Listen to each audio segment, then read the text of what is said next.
Hello, hello, hello. Welcome, one and all, to yet another episode of WhickTV, a cross-ideological space where we come together to talk about issues both political and cultural, from the silly to the serious, and, well, you will decide, dear audience, whether today is silly or serious.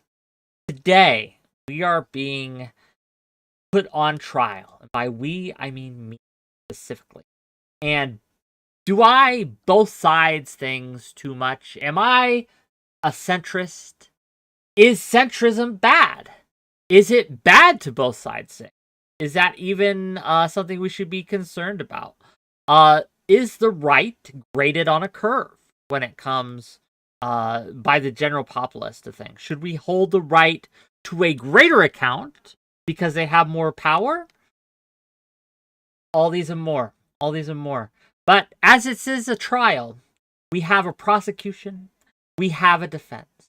The prosecution today, 𝕵𝖎𝖙 and Daedalus Media. And later, when he gets here, Portland is burning, but he'll be here soon.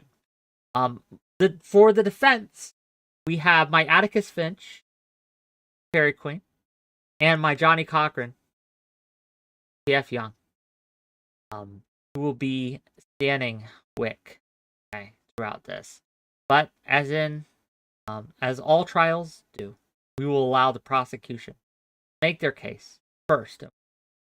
And so with that, I yield the floor to our brother-in-arms, 𝕵𝖎𝖙 and Daedalus. Go ahead. I'm still trying. Oh, Portland's in. Wait a minute. Drag him and he's in Portland's backstage. Oh, yeah, Mr. Pibb. Oh, Natalie Portland. Great. Beautiful. Portland, just to let you know, you are muted if you do not know.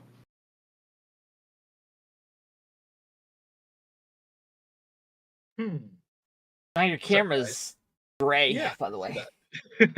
Hang tight. I mean, this is actually this is how he naturally looks. Just FYI, this is his true form. Grayness. So yeah. So the prosecution. So I wasn't exactly sure quite what the topic was. This was predicated over a Twitter back and forth that Daedalus, Portland, Whick, and I had, and several others whose names I don't remember. But you were responding to a tweet from Destiny in the aftermath of the Destiny 𝕵𝖎𝖙 conversation, where it was about the right wing versus the left wing. And Destiny made the case again that the right is expected to be, treated with kid gloves, even though they constantly demonize the left. And then you came in and said, hey, both sides demonize each other and we should probably stop. And then people were trying to make the case that you're both siding an issue where the demonization is greater on one side and has greater deleterious effects from one side. And so it triggered a back and forth. I'm sure we'll revisit the specific tweets, but just, I guess in a nutshell, if we're talking about centrism, I do think, number one, that power and responsibility scale. So I think if you have limited resources and finite attention, you should probably focus on those who have greater positions, greater power. They should be held to greater scrutiny, probably higher standards. Now, that said, I don't think that a person's political allegiance should necessarily dictate how you respond to them. So I gave you the example of a murderer. I think if a Democrat is convicted of murder and a Republican is convicted of murder, we were using the crime metaphors, they should be punished exactly the same because it's the same crime. The political allegiance is irrelevant. Power and influence, that to me is the thing you should that scales. So that's my position. I don't know where everybody else agrees. You told me you don't agree with that. You don't think that power and responsibility scale, which kind of surprised me because Uncle Ben from Spider-Man says the exact opposite. Shame on you for rejecting Spider-Man. And that alone should just yield a guilty conviction. That's where I stand. Daedalus, I'll let you have your say, and then I'll let Portland have their say, and then the defense will get their turn. Go ahead. All right. First of all, thanks again for having us, Whick. Always a good time. I essentially agree. My day-to-day reality since becoming a content creator has become kind of buck wild. So we started this because you responded to a tweet Destiny made, who was responding to Brianna Wu, and I responded to you, and so suddenly here we are. But yeah, I just generally agree with 𝕵𝖎𝖙 here. We have to grade people who hold more power and influence with a much more severe, maybe be more severe on them than we otherwise would have. And seeing as the vast majority of action that comes out of these days comes from right-wing governments here in the United States, state governments in particular, I think focusing on them more is appropriate. Okay, thanks for being here. Portland, what you got? Hey, Whick. What's up, guys? Thanks for having me. Bridge building, centrism, the civility politics, whatever you want to call it in this space, it's an admirable goal. It's one that I think we can all appreciate. The desire for the left to wield more power politically and socially necessarily means that we need to do more to bring people that aren't already on the left side of the spectrum over to it. That being said, it requires a tremendous amount of tact, maturity, and grace to accomplish such a lofty goal, especially in such a toxic and volatile space. And I am unconvinced that your both sidesing of literally every issue under the sun is going to get us to a place where we can actually meaningfully build a broader coalition on the left. So I'm here to attack you and tell you you've done bad. Thank you for having me. Look forward to discussing the merits of your centrism. Okay, well, first of all, not a centrist. I deny those allegations flat outright. But we'll get into it. Well, I'll also get into it, and I'm going to let Team Defense here go in a second. But we will also get into whether or not I both sides everything. I don't believe I do, but again, we'll present the evidence and we'll go forward. Also, my contention would be that yes, I think that whether you are rich or poor, whether you are powerful or weak, if you do something wrong, you should be held to account. And regardless, the level of status that you have should not influence the amount of punishment you receive for what you do. And so that will be my argument going forward. But I want to give it to my defense team, and we're going to start. Atticus Finch, Fairy Queen, go ahead. What you got for us? Everyone. So I think that for those who are not familiar with the tweet, I'm going to read out exactly specifically what it says, specifically what the Destiny tweet is, and specifically what Whick said. So I will be very honest, I did not follow through Josiah's, Daedalus' or Portalus burnings, each and every single one of your discourses, your conversations. So I don't know beyond your opening statements what it was specifically that you had to say. So I'm hoping that we can get into it. But this is exactly what Whick's tweet was. We are in a period where everyone is viewing those on the other side not only as a political opponent, but an apocalyptic threat and an enemy to all that is good and holy. Everyone just needs to stop treating everyone else as inhuman, left, right, and center. So that is the tweet that started this firestorm. And this was a response to a Destiny tweet that says, seriously, where are the conservatives saying that they need to treat people on the left with compassion? Have they not spent the past 2 years essentially claiming that LGBTQ people are pedophilic groomers? LOL.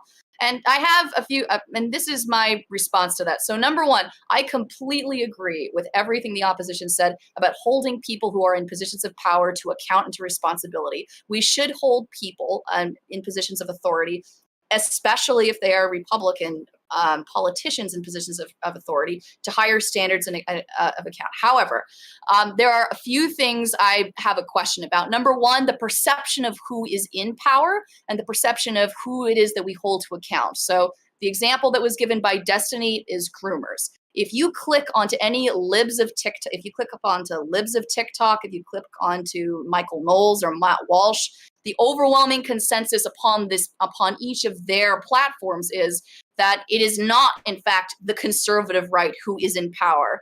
The perception amongst many conservatives is in fact, that it is the left that is imposing influence upon the school system and imposing influence upon various social issues. I'd also like to dial back the clock to 2016 to remind everyone of what the consequences of political polarization are. One of them has to do, and at that time, that was the election of Donald Trump. There's a great article on crack.com. It's very informal, but it's called 6 Reasons Trump's Rise That Nobody Talks About. And one of the reasons that it gives is that it's not about red states versus blue states. It's about the country versus the city. So the example that it gave, for instance, if you look at that time in 2016, Illinois, for instance, you'll notice that even though it's a blue state, the counties specifically that turn blue are all located within urban areas. And if you look specifically at the conservative counties that exist within that state, all of those counties that are conservative, the vast majority of them exist in the countryside. That's a big deal. That means that a wide majority of people who are voting conservative, who identify as conservative, are living literally very different lives than those who live in cities.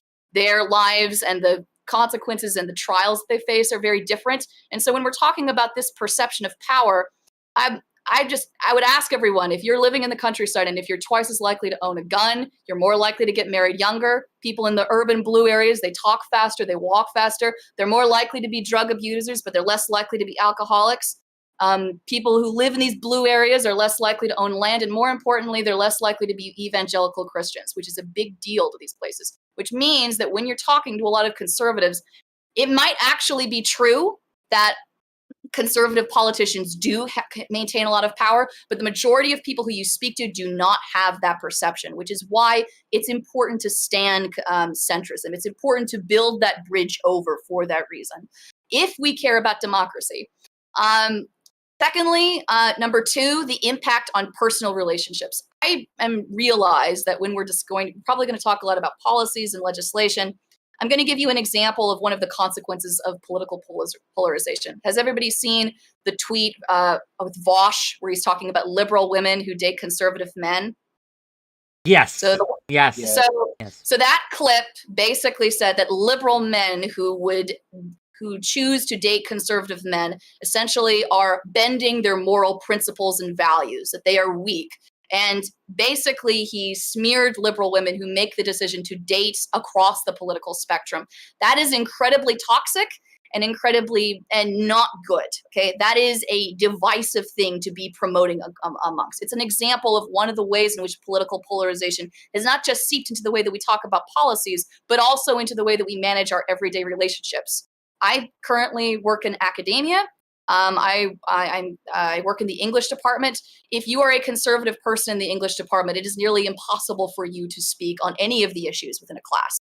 It's very difficult for your work to be published from a conservative literary basis and in peer-reviewed journals. And for all of these reasons, and I don't want to talk for too long, I understand where the opposition is coming from, but I am still skeptical. And I worry that were we to support their ideas, that it would actually degrade our ability to exist as a democracy. 𝕵𝖎 is a threat to democracy. I like this take. We're going to see how this goes and works out for you. Okay, next up, P.F. Young, what you got for us? Yes, well, first off, well said, Atticus. I don't know what the tweet, I didn't know this was based off of a tweet. What Atticus read just now seemed perfectly reasonable. I don't see how anyone could disagree with what Whick stated. So, I also don't understand, I mean, this is a broader conversation about centrism and balance. And it is impossible for me to understand, even for a second, the perspective that the balanced middle way is not the correct perspective. Pick every single issue, there is a centrist, correct, balanced middle way position. On abortion, does life begin at conception? No, of course not. Should abortion be allowed up until 9 months? No, of course not. On immigration, should we have open borders? No, of course not. Should we have no immigration whatsoever? Wait. No, of course not. Can I finish my opening statement? Sorry. Good grief. Please. Johnny Cochran Goodness is speaking right gracious. here. I have a high-end client I need to protect. Go ahead. Fair On enough. My every issue, apologies. there is a correct, balanced middle perspective. And on every issue, there's an extreme left-wing and extreme right-wing perspective. If you agree that the right can go too far and that the left can go too far, then there must be some balanced middle perspective. Now, I, of course, as an enlightened centrist, agree that, like Whick, no true centrist would identify as centrist. Destiny does more good than anyone for the centrist cause. By calling conservatives retards, he appeals to exactly the kind of left-wing people who would normally be swept up in the postmodern neo-Marxist far left agenda and push for, let's have 13-year-olds get their breasts cut off because they say, I feel like a girl. Destiny opposes that.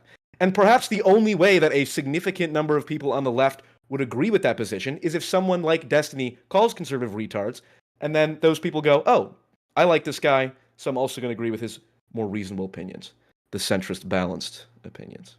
So I don't even begin to understand how categorically correct or the right is categorically correct. Am I still here? Yeah, no, you just you cut out there for a second, but I think we got what you were saying, so it was only a moment. Okay, all right, yes. So, Whick, you can deny your centrism all along, but you're a good guy, and you're doing a lot of good things, which makes you centrist by definition. Interesting definition of centrism. I don't Johnny know if Cochran I agree with it, but again, Real quick, I would argue the characterization that anything in between those two polar extremes is a centrist position. I don't think that that's an I don't think I didn't say anything in between. I said the correct position. You literally described positions that are very left of center, like abortion access up to second trimester, and things that are obviously left of center. They are positions that are between those two extremes, but to characterize them as centrist positions, I don't think that's correct. I didn't say all those positions are centrist. I said the correct position is centrist because it is in between those two extremes. But you cited well, how am I wrong? Does anyone here think that abortion should be illegal? A centrist position is by definition a correct position.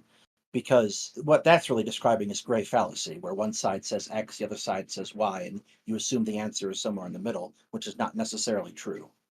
Yes, but the golden means fallacy. So yeah, so but you don't. It's not a. Well, I wouldn't call it a fallacy. It's a rule of thumb, and it's a correct rule of thumb. So you don't think the golden means fallacy is like actually a thing that literally between any issue. I'm sure you can throw it around. Yeah, but just I'm asking if you believe there's it. no meaningful statement in there's two extremes and the correct position is somewhere in the middle. If it's 2 degrees right, that is true. Does everyone here agree with that? Hold on. Does everyone here agree with that? No, that's obviously correct in like its basic logic, and it's also not an intellectually honest position to take. Portland just said it's obviously correct, and Josiah just said no. So why don't you two hash out your disagreement? Obviously literally correct in that if you accept that the two extreme points on the spectrum are probably not the correct points ideologically in any given space. Yes, technically the correct answer is going to land somewhere in between those two extremes, but that doesn't make it a centrist position. That just means it's somewhere that's your semantic game. No, I'm saying the spectrum of all possibilities isn't a meaningful insight. I don't believe in the spectrum of all possibilities. I don't think abortion should be... Can I finish my point? I don't think abortion should be legal after 1 day after conception. I don't think it should be legal 2 days after conception. Or excuse me, I don't think it should be illegal 1 day after conception or 2 days. It should be illegal somewhere after, I don't know, a month and a half, 2 months or something, when it's reasonably assumed that the fetus could feel pain. That's a philosophical position that isn't just arbitrarily put between two extremes. That's absolutely arbitrarily put between two extremes. You have no basis for assuming a fetus between 5 and 11 weeks. I don't want to get into very specific policy. Just real quick, as a rule of thumb here, I don't want to get this. I don't want to go down a abortion rabbit hole or any specific one policy rabbit hole here. We're not here to Can you discuss... never use the term abortion rabbit hole again, please? It's just kind of like... Fair enough. But the what we are here to talk about today is both sidesing, right? And centrism in general, as well as are both parties... should they be held to the same standards and should they be held to the same account? And who disagrees with that? Does anyone disagree with that? Do you disagree? What I disagree with is the assertion that people in different stations of authority and public trust should be held to the same standard, which is a take that you doubled down on in this initial opening. The idea that a politician and your average person on Twitter can both directly, knowingly lie, and they should be held to the same standards. That two people, a police officer that murders someone and an individual on the street that murders someone, that there should be no difference in the standards applied, is just obviously something that I think flies in the face of putting people in, like the principle of vesting responsibility and authority in certain individuals. The whole point is that they need to be held to a higher degree of responsibility with that authority that they wield. And I don't know how you can disagree with that. Atticus, aka Fairy Queen, Yeah, Fairy Queen also seemed to agree. agreed to that. I'm curious if PF, PF, what are your thoughts? what do you think? PF, Do you think powered? Yeah. Yes. Yeah, I don't actually agree with that. Well, I don't know. The example you gave of a cop and a murderer. If a cop kills someone, if a cop murders someone, he's a murderer. He should be held to the same standard as every murderer. Obviously, already in a full position extent of of the public Yes. trust. If a famous, How is that? Are you joking? Yeah, I don't If a- understand. Like So if a cop kills someone in Wait. cold blood, he should be held to a greater punishment than someone else who killed someone in cold blood and at the robs very, a mother at the of their very, son or very daughter? least, a greater degree of social scrutiny. Not necessarily legal scrutiny in every Well, case, okay, I but don't even social know. Well, what does scrutiny that at the mean, very social least. scrutiny? We, What does that that mean? we expect. What do you mean? What does it mean? That we condemn asking you, people what does social on scrutiny a mean? level of, like, based on the level of responsibility that Complain society about is it on vested in Twitter them. more? Holy Let- shit! let me- dude. let Be me- a let me- little let me- bit more reductive and Yeah, like let me clueless dial on it the back. conversation. Portland, Please. Let me It's let me getting dial it charming back. quickly. Let me dial it back a little bit, and then maybe we can explore it further. So PF, I'm sure you're familiar with again, I call it the Uncle Ben ethic, but you could say noblesse oblige. You could say whatever I you like want. that. The idea. Great power comes great responsibility. Yes. And with Do greater you- power You like comes it greater now that it's a Do you comic agree book with that? metaphor. No Well, I shit. think- How have you not tracked that yet? Young He man. already said it once. Young man, Wick, I'm gonna need some time to make my Please. response to Portland here. Portland, you gave a Well, shit example before of the you do, cop and the before you do, murderer, before you do. which is why I disputed that. I gave you a very Stop, clear both of example you, of stop, a stop, politician stop. and a Is plain- this on? Gang, is this on? I wanted to make sure that Josiah finished his point before we could respond to him. And then, so once Josiah finishes his point, I would like to hear from Young, uninterrupted. I'm looking at you, Portland. And then you can respond if you want. Yeah, I just thought that maybe that because I feel like we were close to consensus with the exception of Whick. The four of us here, three of the prosecution and one of the defense, agrees with the idea that with great power comes great responsibility, and power and responsibility scale. The more power you have, the more responsibility. Do you agree with that? True. Okay. So we've got at least a foundation in terms of like how that should be actualized, like in terms of policy, in terms of scrutiny, in terms of accountability. What does that look like to you? Because you agree with the ethic, at least in principle, but when Portland, Mr. Pibb gave you the example of yes. So where's the disconnect? Terrible example. Well, that's fine, but where's shit? the It's a where's the pretty disconnect? easy example to track. I'm sorry you can't. I'm sorry you're having such a hard time with it. I forgive you. I'm having a hard time with it, yeah. Taking someone's life is arguably the most significant moral crime one can make. Okay. So for us to say, well, let's take the most extreme moral crime that one can make and say, well, if you have a cop uniform on, it's not as bad. No, Which is worse. effectively what you're saying. No, it's No, worse. you do the have a cop. opposite. Just real quick. Oh, I'm Then sorry. I- So if you right, so if I break into someone's house and murder someone, but I'm not a cop, that in the final analysis, that's not as bad as if a cop did that. I reject that utterly. Yeah, a because cop you took is someone's life. absolutely in a greater position of social and legal responsibility not to commit. You're imposing of this aggressive arbitrary. murder. Right. Well, the mother. Let's say it's a 25-year-old man who gets murdered in either instance. The mother of that 25-year-old man. The consequences to her are exactly the same no matter who murders her son. And the fact that you sit here and go, they're not. That person is never going to trust a police officer again. That shattering delusional. perception of like the legal framework that you rely on to save your life in an emergency has a fundamentally different impact on like the way that you live the rest of your life versus just a random stranger murdering. That's not true. Yes, it is. Obviously, it is. I can give you an example of how that's not true. It's obviously true. You can give me all the examples you want. You're wrong. Okay, well, you're a religious person then. You just said you could give me all the examples proving you discorrect and you still wouldn't believe it. So never mind. Josiah, you're the more reasonable one. Discorrect isn't a thing. I would like to minimize the interaction I have with Portland and maximize the interaction I have with Josiah because that's much more I see you, Fairy Queen, as well. So once you two go back and forth, I want to get. Well, I was just gonna say. So I'll be honest with you. I'm struggling with it too because it seems like I'm not saying that this is necessarily the case, but it seems to me that the two positions are mutually exclusive, right? If you believe that with great power comes great responsibility and power and responsibility scale, but in effect that a person with power and a person with no power should be held to the same standards. I see these as like mutually exclusive. Can you? You gave the example of murder. Is that I guess is murder the exception? That's the ultimate power. To take someone's life is more powerful than. Can you give me an example of where you would hold a cop making some sort of transgression to a higher standard than someone who isn't a cop? Sure.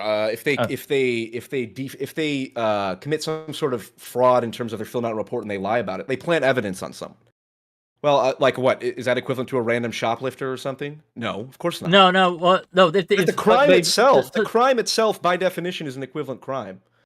Then they're held to the same standard. So to clarify, then your position is power and responsibility scale, and with great power comes great responsibility, and again, so on and so forth. But if a person in power and a person who's not in power or powerless or less powerful commit the exact same crime, the standard is the same. I mean, I suppose I would be curious to see what if I say yes or no to this, what is the next logical conclusion of that? I guess I feel like I'm getting lost in this. I mean, I agree, great power comes great responsibility, and the more power you have, the more responsibility you have, and perhaps you should be held to greater account if the power that you have allows you to affect more people. I contended the murder example in part because Portland seems like an annoying person, and I just wanted to push back on that. Yeah, and in part because you're stupid. It's such a bad example. You could just track the example instead of being a petty piece of shit. Finish my point? I would like to talk, but yeah, we'll get you in, Portland. Don't make little comments. Don't make little comments if you want me to listen. I'm just saying what I'm just saying. Quit running your dumb mouth. Okay. Wow. Gang. How about we scale this out? This is I think take it from a 10. I agree with take the it premise. from a 10 to a 5. I agree with the premise. Great power comes great responsibility. Whick, what do you disagree with? Sure. With so me on that? Again, what happens is by responsibility, I have to interrogate what that means because in most cases, I would agree with you. But when it comes to what I feel based on the conversations I've had before with all these gentlemen here of what they mean by it, I think it's substantively different things. So I am absolutely with them when they say, and with you, when you say anyone who murders, regardless of who is doing the murdering, should be held to the same standard as anyone else who murders, right? A lot of these positions of power should be held to more scrutiny. We should be more careful. Why? Because they have a greater ability to commit a crime. But if I, as a non-officer of the state, non-ward of the state, no one of any consequence or responsibility, was able to plant evidence somehow into a police precinct that led to the false conviction and accusation of a citizen, I should be held to account for that just as if a police officer had. So whether, again, the harm is the same, whether or a cop does it, whether a rich man does it, or whether a poor man does it, whether a politician does it, or whether a random person on the street does it. If you do a thing that causes harm, you should be held to the same standard. Because how this works out in principle, when we have these different standards, is the rich get away with it. The rich get away with it. That's what happens. And so, to tie this into the more discussion about politics, when I see the left doing the same thing that the right does, even though they may not have, in whatever locality they exist in, the same political or legislative power, I still think we should call it out with the same veracity that we do when the Republicans do it. And there's plenty of reasons for this, right? People won't trust you if you only are always calling out one Trump. I hate it. I hate it so much that every time I want to criticize someone who is remotely left-leaning, I feel like I have to say 40 Hail Marys, which is like 40 Trump bads, before I get in genuflect, before I'm able to even give the mildest criticism. Now. Inflation has increased. It's actually 43 Trump bad. Fair enough. But is in Super Saiyan right now. This isn't centrism, though. This is progressivism. Oh, it is. Call it what you want, Wick, but you are embodying. Can I hear what Fairy Queen? Go ahead, Fairy Queen. Sorry, I didn't want to rant too much, but yeah. That was well said, Wick. I'm going to have to disagree with the first half of what Whick said. And I'm sorry, PF Young, I know that you're on my side, but I am going to have to disagree with you that the idea that like we hold private individuals exactly the same in all in terms of law is when we're talking as public officials. So I'll give you a very concrete example of where this is not true and it's inscribed in law. So libel is an example of this, okay, right? So if you are a public figure, in order to actually prove that libel has occurred against you, you actually are held legally at a much higher standard. So if you are trying to prove libel in court, for instance, you have to prove that the defendant acted with actual malice, making the defamatory statement. But if the plaintiff is a private figure, the First Amendment does not impose any restriction on the liability standards that states may adopt. And there are other laws that we can find. The obvious point that even if it's technically morally the same, well, we can argue whether or not it's morally the same. But the fact of the matter is, if you are a therapist, for instance, and you sexually abuse your client, you're going to lose your license, right? That means you're not going to be able to work anymore, right? Good. As opposed to if you're a farmer and you're off in the middle of the road and you just sell vegetables, if you're convicted of committing a sex offense, you will still be able to sell your vegetables on the side of the road, right? That's an example of how we punish public figures, or we punish some people that we put with private, with public trust. Just real quick, Fairy Queen, if that same farmer, oh my God, you're interrupting her? Seriously? I am interrupting her because I'm curious. I'm asking This is a his question. show. She's barely. Oh my! I know. I'm asking a question. She's still going to get to talk. I just want to leftist, interrogate this for a moment. That same farmer who sexually assaults someone also will not be able to get a therapy job later, right? Correct. They will be held to that same standard. So I Well, don't. they are held to the same. Well, but still, the point is, like, if you are somebody who works as a therapist, that means that you've been trained as a therapist. It means that you've worked as a therapist. It means that is your primary source of income, right? So your primary source of income has been taken away from you. You now have to find a different job. That's the point. But I want to scale this back because I do want to talk about this point about power and responsibility, which I do agree with. I do think that when we're talking about leftist, liberal public officials, we should hold people who are on the left, who are public officials and who are in positions of power of responsibility, we should hold them as much to account as those who are on the right. Obviously, I agree with that. I think that's very true and very fair to point out. But here's my question to you. Who is it that you are talking about when you say those in power and responsibility? Are we talking about politicians? Are you talking about political pundits like Matt Walsh or Michael Knowles? Because as I mentioned before, I promise you, if you go to many of the districts and the counties for the people who are voting and who support these content creators and who support these politicians, these people do not feel that they are full of power. Most of them feel significantly disempowered, right? It's the reason why people like Matt Walsh or Michael Knowles have great sway over them. So who is it that we're talking about? Because I don't disagree. If you want to dunk on Matt Walsh and Michael Knowles, absolutely, right? It's a different thing, though, when you're dunking on an average conservative person in a small town. I initially was referring to elected officials. Okay. As a very narrow case, I would hold elected officials at a much higher standard than I would people who are not elected. Well, and we have a pretty high profile, pretty immediate, relevant example that we can point to with like the ongoing charges being filed against the Trump, against Trump for his election efforts in 2020. The tweets that he put out, the things that he said that he's being charged for, obviously you wouldn't be charged for if you were just like a normal person saying them and trying to rile up individuals. He's being charged for them because of his platform, his ability to mobilize people, and his ability to affect the level of like public turnout and public disruption that we saw on January 6th. So. He engaged in conspiracy, right? But that's even just a legal consideration. I think also too ethics. So Trump is a good example.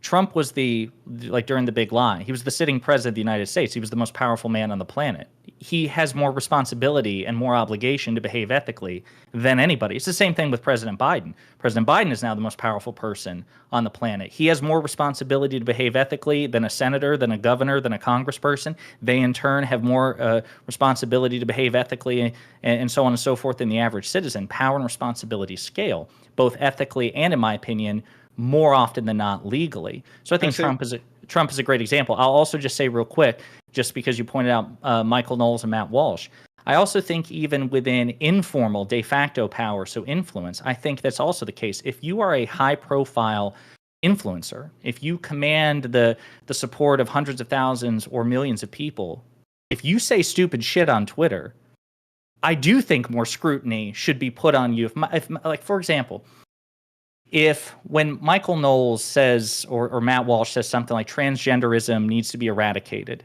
that should get more scrutiny and attention and pushback Agreed. than some random 5 account or 5 follower account saying the same thing. I believe Whick disagrees. I 100% believe Whick disagrees. Right. I do. So to me, that I can't process that. I struggle with that. So maybe somebody can make a persuasive case here, because to me, legal power and informal power, the responsibility associated with it scales. I'm sorry. Go ahead, PF. I'll let PF go, but then I'll explain. Wait, go ahead. Okay, sure. So the reason that we hold both the Michael Knowles of the world and the rando lefty who tells people who doxes someone, right, on their job or something to the same account is because while one may not at this present time have as much power, right? How they act without power, with the little stewardship they have, is probably indicative how they would act when they have more power, when they are stewards of a larger portion. So we want to nip that problem in the bud. The only reason we'd give more attention, right, to the person who is more powerful is because they are more popular and they are easier to see. And in fact, there's this insidious nature, this cell-like structure. It's how a lot of terrorist groups operate, right? They're very small in power, but they're very effective because they're hard to pin down. They've got all this plausible deniability. It's really hard to kind of, they're very slippery and they're very hard to deal with, because even though they have very, very little power, right, numbers-wise, but they punch above their weight because of their small stature and nature. So when we talk about some of the extreme problems on the left, like, and these small little no follower accounts, there's not just one of these people doing it. There is a multitude of these. It's like a pack of piranhas in a way, and they absolutely have devastating effects on people's jobs, people's livelihoods, people's trust. They have done harm, and it bothers me that we can rightly point to the harm that the right does and is currently doing and say that's wrong and bad and we should condemn it with all our hearts, and we should, but then just sweep it under the rug when the left does it because, they don't have power. This power dynamic thing is wild to me. Like, just because this person has less status than this other person, we're going to hold them to a different standard? Why? Triage. Like, you're the physician in the ER room who gets a patient wheeled in with a stick of rebar through his chest, and you're complaining about his cholesterol. You got to triage, buddy. It's again, yeah. If you are a police officer and you have 2 calls come in, one of them is like someone's attacking people with a knife, and one of them somebody is like open fire in a mall. Which one do you respond to and why? Like, where is the urgency and why? It's with the greater capacity to cause immediate harm, right? It's the person who's shooting the gun, probably. Yes. Right.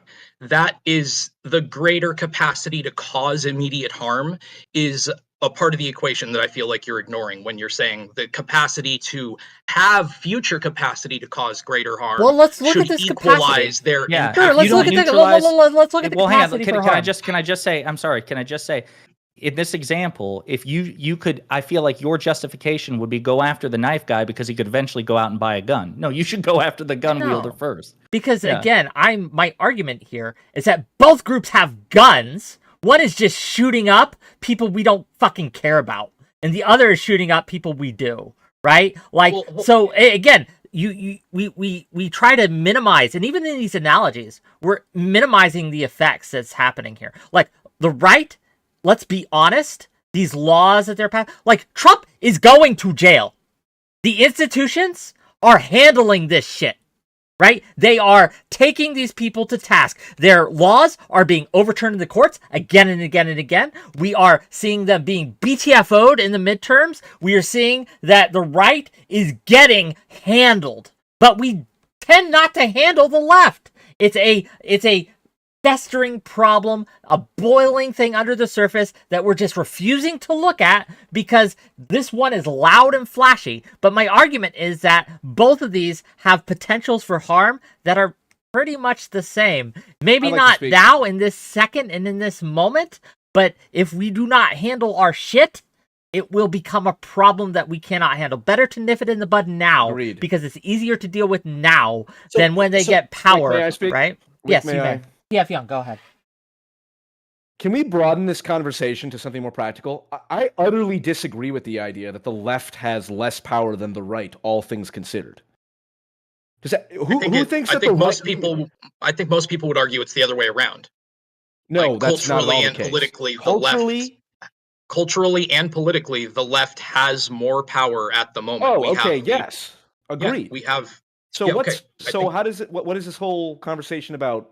I got drawn into it on the responsibility component. I am obviously, like, I'm not sure where it ties into our behavior across, like, the political dichotomy, the left and the right. You'll have to, like, clarify that a little bit more for me. And Whick, you can tell me if we want to move, if we want to change, not go down this path. Go ahead. If the conversation is about centrism in general, let's say, my original point, like, who does anyone think that the left categorically is in the right versus or does anyone think the left is categorically correct versus the right? Yes. Yeah. Oh, 100%. Okay, yeah. Explain that. Oh, I just think that they have better values, policies, record, and rhetoric compared to the right. I think that. Do you believe in open borders? No, but I don't think the left does either. You'd have to show me where the left does. Who's the As left that McCline, believes? well, hold on. First off, the left. I was thinking, like President Biden, the most powerful man in the world, not, a New York Times writer, and I don't know if he believes in open borders. Well, I don't think. Well, hold on. Border enforcement is continuing. First off, I wouldn't say President Biden, in theory, is the most powerful person in the world. I don't think anyone actually believes that he's the one making decisions. But you're also looking at, like, you think that you're looking at it through the lens of political power. And I think political power is nothing compared to cultural power. You're right. We should think about New York Times columnists. Much more powerful than the sitting president. No, we should think about significant cultural figures. Like I Matt think, Walsh is I think Joe Biden wields more cultural power by far than Ezra Klein. By far. Who PF? Well, hold on. Hold on. That we could argue about, but let me just point this out. Like, Matt Walsh fair enough. Matt Walsh has no political power to speak of, but he is definitely a danger worth addressing. Correct? Yes, there are different types of power. 100%. There's de jure political power. There's cultural power. Yes, but I wouldn't. Cultural power is more important in the long term. Cultural power bleeds into political power if you can directly influence people's political positions and compel them to act in certain ways. Problematic. Do we agree that the statement "politics is downstream from culture" is correct? Does anyone dispute that? No, probably not. Okay, so I think there's a feedback loop. There is, sure, but I think there's a feedback loop. But again, making a clear distinction between how types of power interact differently isn't really useful because they all feed into one another. Political power is affected by your personal power, is affected by your charisma, etc., etc., etc. So, like, it's trying to say that this solely cultural power is more important. How does that dispute the fact that we should and I believe I'll be right back. I got to grab a drink. I'll be right back. Portland said that the cultural left is more powerful and the political left is more powerful. So I don't see how this relates to. I guess what is the fundamental argument here? My position is, if I understand it correctly, the left is as worthy of criticism as the right. It's indisputable. I don't even know how you could argue against that. How does anyone argue against that? Well, I want to hear Fairy Queen's point here because she's been trying to get into.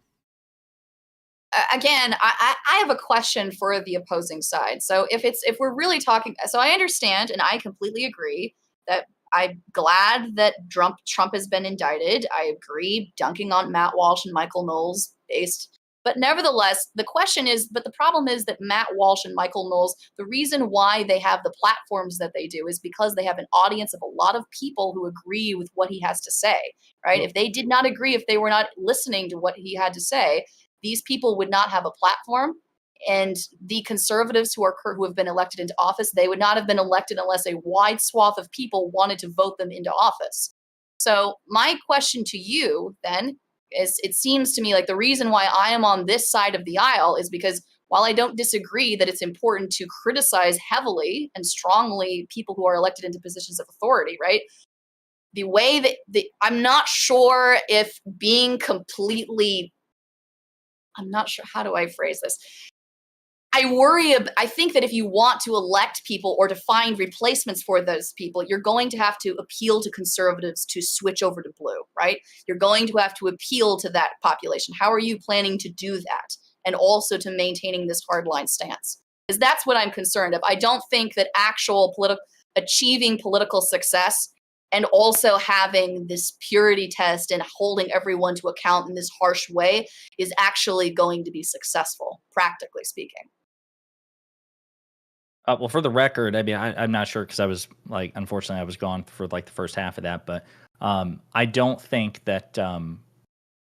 I think your rhetoric and your approach depends on the circumstance, right? So again, this kind of goes back to the conversation that Destiny and I had with Adam and Sitch, which ultimately was the initial predicate of this entire thing because he was going back and forth, kind of relitigating this issue.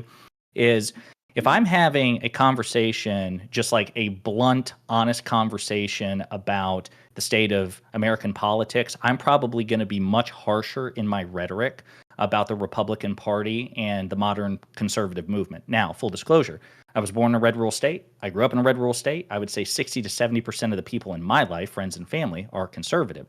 I don't go up to my four sisters and say, you are demonic pieces of shit, go die. Number one, I don't believe it. Number two, even if I did believe it, that would just not be an effective approach to de-radicalize them. But I also think, as Destiny pointed out in that conversation, there is a time and a place where you just have to call a spade, right? So I'm not going to pretend, unless I feel like it is rhetorically effective to do so in a certain situation, that MAGA, which I consider the core of Trump's base, the people who thought the 2020 election was stolen, that what want to percentage overturn. of Republicans is that? About It depends. 50%. Yeah, it depends. 50 to 55. Right. 40, 50 million people? That's not, no, I mean, there's about 40. How many people voted for Trump in the last election? 70 million, right? It was 65 or no 69 million. Yeah, but So give 70. me a number million. of how many 77 people you're million. talking about. How many people are you talking who, about? out of people I'm not who asking you, identify as young man. Republicans. Your city is burning. It would be. Jesus Christ. Do It would almost you have the certainly. capacity How to go many? through one interaction without being a piece of shit? I'm just trying to answer your question. Excuse me, young man. I'm trying to talk to the mature person here. So the answer is no. The answer is no. I'm immature? Motherfucker, you can't get through one sentence without being a petty prick. Don't talk to me about maturity. May I cut in? I'm so sorry. I would like an answer. Thank you, Josiah, for answering my question. But I would like to hear from Daedalus and from Portland. What is your response to that? And thank you, Josiah. See, that's centrism. That's unhealthy centrism. I just want to hear from both sides. No, I want to hear from the reasonable person on the panel, which is Josiah. And I haven't heard much from Daedalus, but I certainly ruled out Portland so far. But I guess it's up to you. So your question, as I understand it, is how do we propose to get people on our platform and speak to conservatives? I'll be perfectly honest. There is a lot that goes into that from a political perspective in the United States. We have, and in both parties have engaged in it, but it's much more pronounced on the right. We have an imbalance in how elections are shaped because of gerrymandering. So I have a feeling that, you made the example in your opening statement of Chicago and Illinois. I come from Chicago. I lived there for 10 years in the city proper and in the metropolitan area for a good 20. And there are an awful lot of people who are in that sea of blue who are Republicans. And in that huge sea of red down south, there are an awful lot of people who are Democrats. And the end result of an election map is not necessarily indicative of the reality of people's views. So I don't think I would take it as you have to go in and appeal to everyone. You just have to appeal to certain people, because that end result of that equation isn't really what we're looking for. It's the end result of how our political system is structured, but not what people really believe. Well, I guess I would have a response to that, Daedalus. So I would agree, but isn't the population of people we would ideally want to be, isn't that the people that wind up in the voting booths, which is the reason why those counties have turned red or have turned blue? I don't disagree. I'm sure that there are a lot of Republicans who live in Chicago, and I'm sure that there are plenty of Democrats who live in the sea of red down south. But the point is, when it came time to vote, those people did not wind up at the voting booth, right? It's why those counties turned the way that they did. So if you mean we should specifically target, a campaign towards who is actually going to wind up at the voting booth, right? I think you're still going to wind up with the same problem, right? How are you going to get the people that go there to vote differently? you're still back to square one. Well, so there's another part to that too, is not everyone votes, and an exceedingly small number of people actually vote in elections. So like, you can change those things by making some structural changes to the way we do elections. Like make election day a federal holiday. Everyone's off. No one has to leave work. No one has to try to get off work and lose pay, that sort of thing. That would make a huge difference in who is voting. Make permanent COVID era accommodations with respect to voting to maximize eligible voter turnout. I live in Colorado now, and we have a very high election turnout because everyone here can mail in their ballot. Yeah, we live in Washington, just north of me. Their mail-in ballot system has worked very well and is basically like the universal method of voting for the state. It's been working well for a very long time. And to address Fairy Queen's point, I think it is really important to have civil discourse with people on the right and people in the center. I just don't think that it's intellectually honest or helpful to the left cause to treat people who equivocate between the rhetoric following the 2016 election and the rhetoric following the 2020 elections. I don't think it's politically or practically helpful to treat people who say, well, Hillary called the election illegitimate too and did the exact same thing that Trump did. Like, sure, that's that both is sided. intellectually. I agree with you. Yeah. I agree with you. Yeah. That's both sided. But that's not what I'm talking about, and that's not what I do, right? I don't give credence to that. You've seen my tweets. You follow me. I think all of you follow me on social media, right? I don't do that, right? I don't engage in that kind of both sidesism. What I do is when I see the left doxing people, well, I'll give you two examples that happened just recently on the left that I got very angry at because, well, when the right does this, I get angry too, right? But I saw it on the left recently, and so I attacked it on the left. One, people mocking someone's sexual assault and calling their story a lie and trying to paint it out as a lie. I'm talking about the 𝕾𝖎𝖎 thing, right? That was disgusting, okay? And I stand by that. The second thing is people painting the Richmond, north of Richmond guy as a pedo. I saw 𝕲𝖓 Left, of all people, right, make that kind of like an accusation, like that he was being pro-Epstein with his lyrics, which on the face of it was just extremely, extremely dishonest. And so, yes, and the reason we have to call out the left with the same vociferousness that we do the right is about credibility, okay?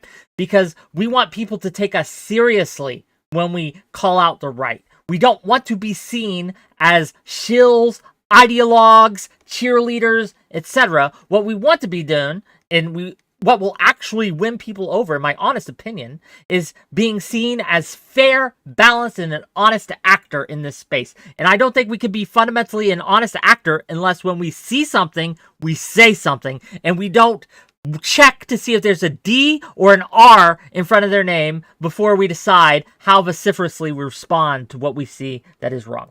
That's all I say. I got a question for you. So the first thing, the first thing when you were describing, so some of this I'd not heard of, the 𝕲𝖓 thing. So when the accusation that this country music guy, the one who put out this song, is like a pedophile or whatever, or in pro-Epstein language, there was one person who was in 𝕲𝖓 Left who just is this guy a pedo? It just asked it directly, but 𝕲𝖓 Left, to his credit, was more kind of a sly implication. Does that make sense? I think a like seriously insinuating without evidence that a person is is engaged in that sort of heinous behavior with that sort of social stigma behind it, that's inappropriate, number one. But I'm curious, what makes you angrier? This is the first question. What makes you angrier? When 𝕲𝖓 Left or somebody insinuates that a country music singer is a pedo, or when Marjorie Taylor Greene calls every Democrat a pedophile? Both which one is angry. Which one I understand that, and they can make you both angry, but is there a degree? Do they make you equally angry? Do they make you? Well, I know 𝕲𝖓 Left. He's been on my show. Conservatives retards. Does that also make you angry? And you can answer that question too, but I'm just let's try to pin him down on the Marjorie Taylor Greene thing. Go ahead, Whick. So I know 𝕲𝖓 Left. He's been on my show. So obviously, that makes me a little angrier because I have a personal relationship with the man, right? Marjorie Taylor Greene is a joke. in a lot is a joke. She's a joke. She's a joke that got like 80%. She's of her a vote. joke in a who is very this- small she's area. a joke who She's is been the- talked about as a vice presidential legislation? candidate. Just real quick, what legislation has Marjorie Taylor Greene authored that has been passed? Marjorie Taylor probably Greene very, has very been little. rumored Very to be little. considered as a Trump running mate in 2024, man. But her power extends beyond the ability of authoring legislation. Her vote is very powerful. She does have a vote, and the fact that she's the de facto Speaker of the House, she is Kevin McCarthy's closest ally. So number one, number two. But I take your point on the idea that you have a personal relationship with somebody, and so I guess I am sympathetic to the idea that you would grade a friend like on a higher moral like standard than a stranger. I reject the fact that I'm grading on a higher moral standard. I'm not. Right? Well, you said that. Well, presumably what makes me that angrier, but that's an emotional thing. That isn't a grade on a moral standard, right? Though I think that there were more things that were done. Just real quick, one committed more crimes than me, because there were interpersonal like crimes, if you want to call it. And let's be clear, I'm not like super mad at Stockton Left. I'm not like beefing with him now, right? But I thought it was uncalled for.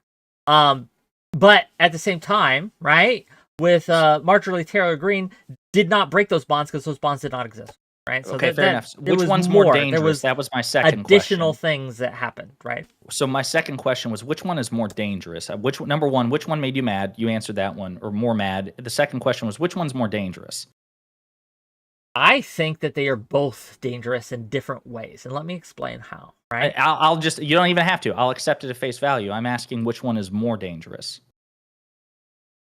It's, again, they're asymmetrical, but I can't grade them because I don't think that Marjorie Taylor Greene is less dangerous. Let's say that. I don't think she's less dangerous than leftist influencers in general. Well, yeah. Well, I would give a considerable amount of money to be as dangerous as Marjorie Taylor Greene.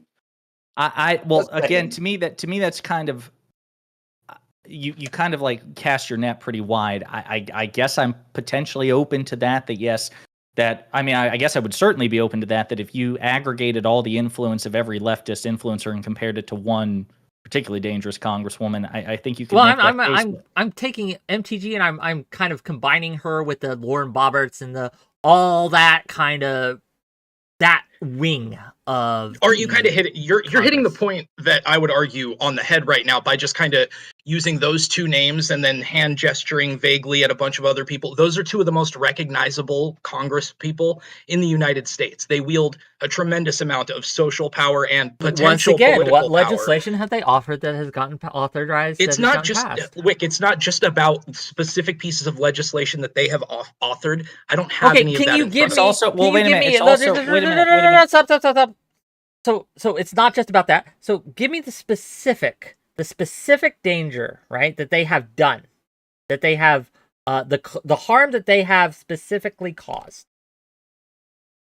They have further radicalized their base, the Republican Party, Republican leaders like Kevin McCarthy, for example, the Speaker of the House, and also the downstream influence they have on state Republican parties. We see wholesale the ever-increasing number of anti-trans legislation sweeping the nations. Yes, some are getting struck down, others are not. All it does is increase the radicalization. And here's where I'm confused. I want to flip that question back on you. Where's the danger from leftist influencers? They have zero potential for legislation. Marjorie Taylor Greene gets a vote. Do you not think that left is that the left? No. Let me ask you seriously. Do you not think the left has any sway over the Democratic Party at all? You don't think they pushed Biden to do things that he otherwise would not have done?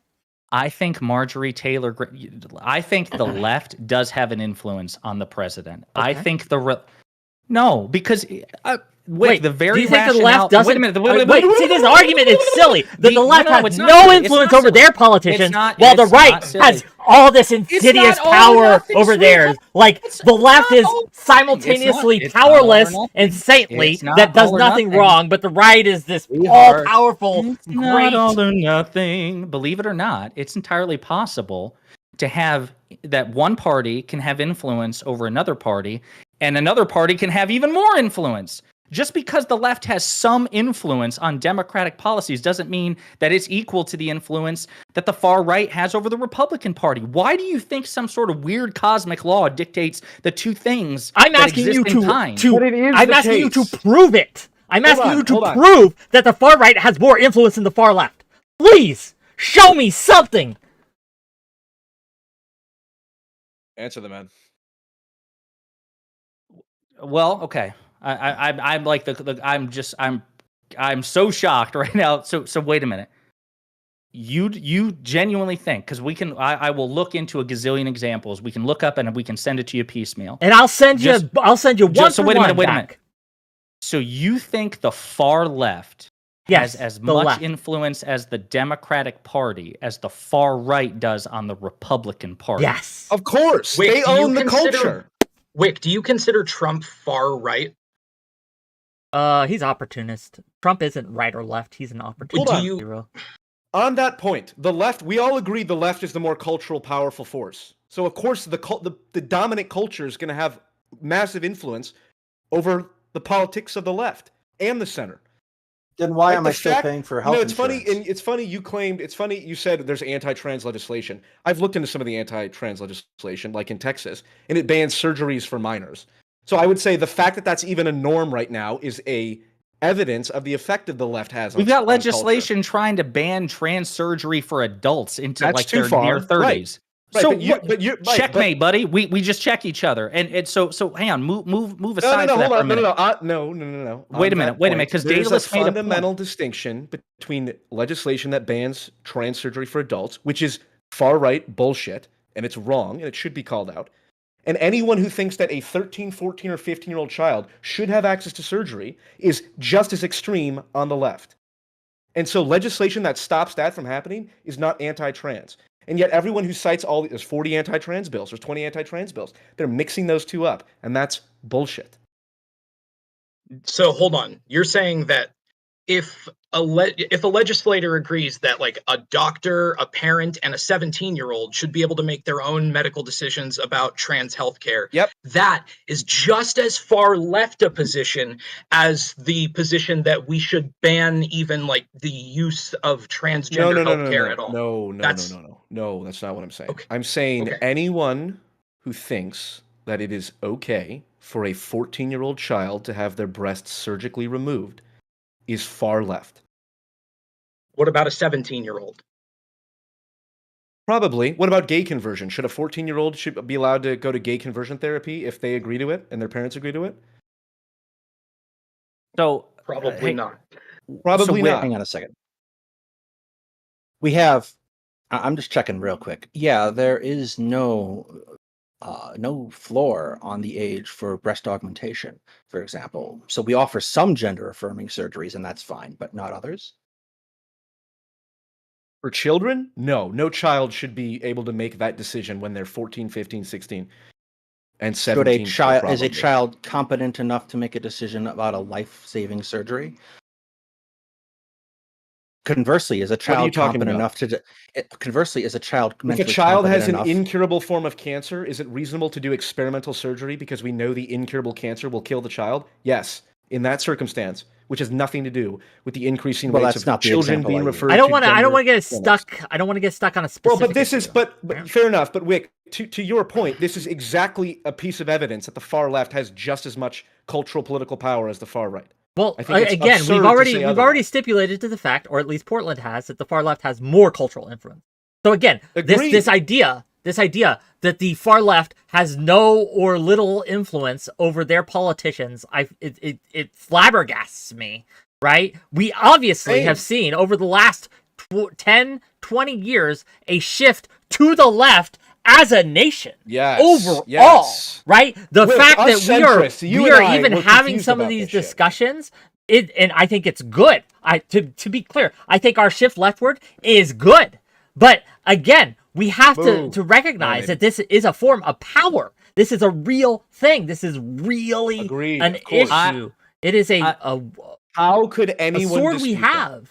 So I'm curious because I want to revisit this, but obviously PF and Whick say that the far left influences the Democrat, has just as much influence on the Democratic Party, their political proxies, as the far right does on the Via Republican, their culture. political proxies. Yep. The So fact that I'm curious. defunding the police is even an issue on the ballots is evidence that this is true. And it happened in Minneapolis. Mhm. Where did defund the police become a serious piece of the Democratic agenda? Almost Hold on, you every, know like that they Almost. made- talking Wait a about, minute. like, Wait a minute. Wait a minute. Wait a minute. Wait a minute. Wait a minute. Wait a minute. Hold on. Who's the Josiah. leader of the Democratic Party? Hold on, Josiah. It's not Joe In Biden. Port- That man's a puppet. In Portland, we have one of the most, one of the biggest cases of like legislation actually being enacted to the effect of like defund the police advocacy.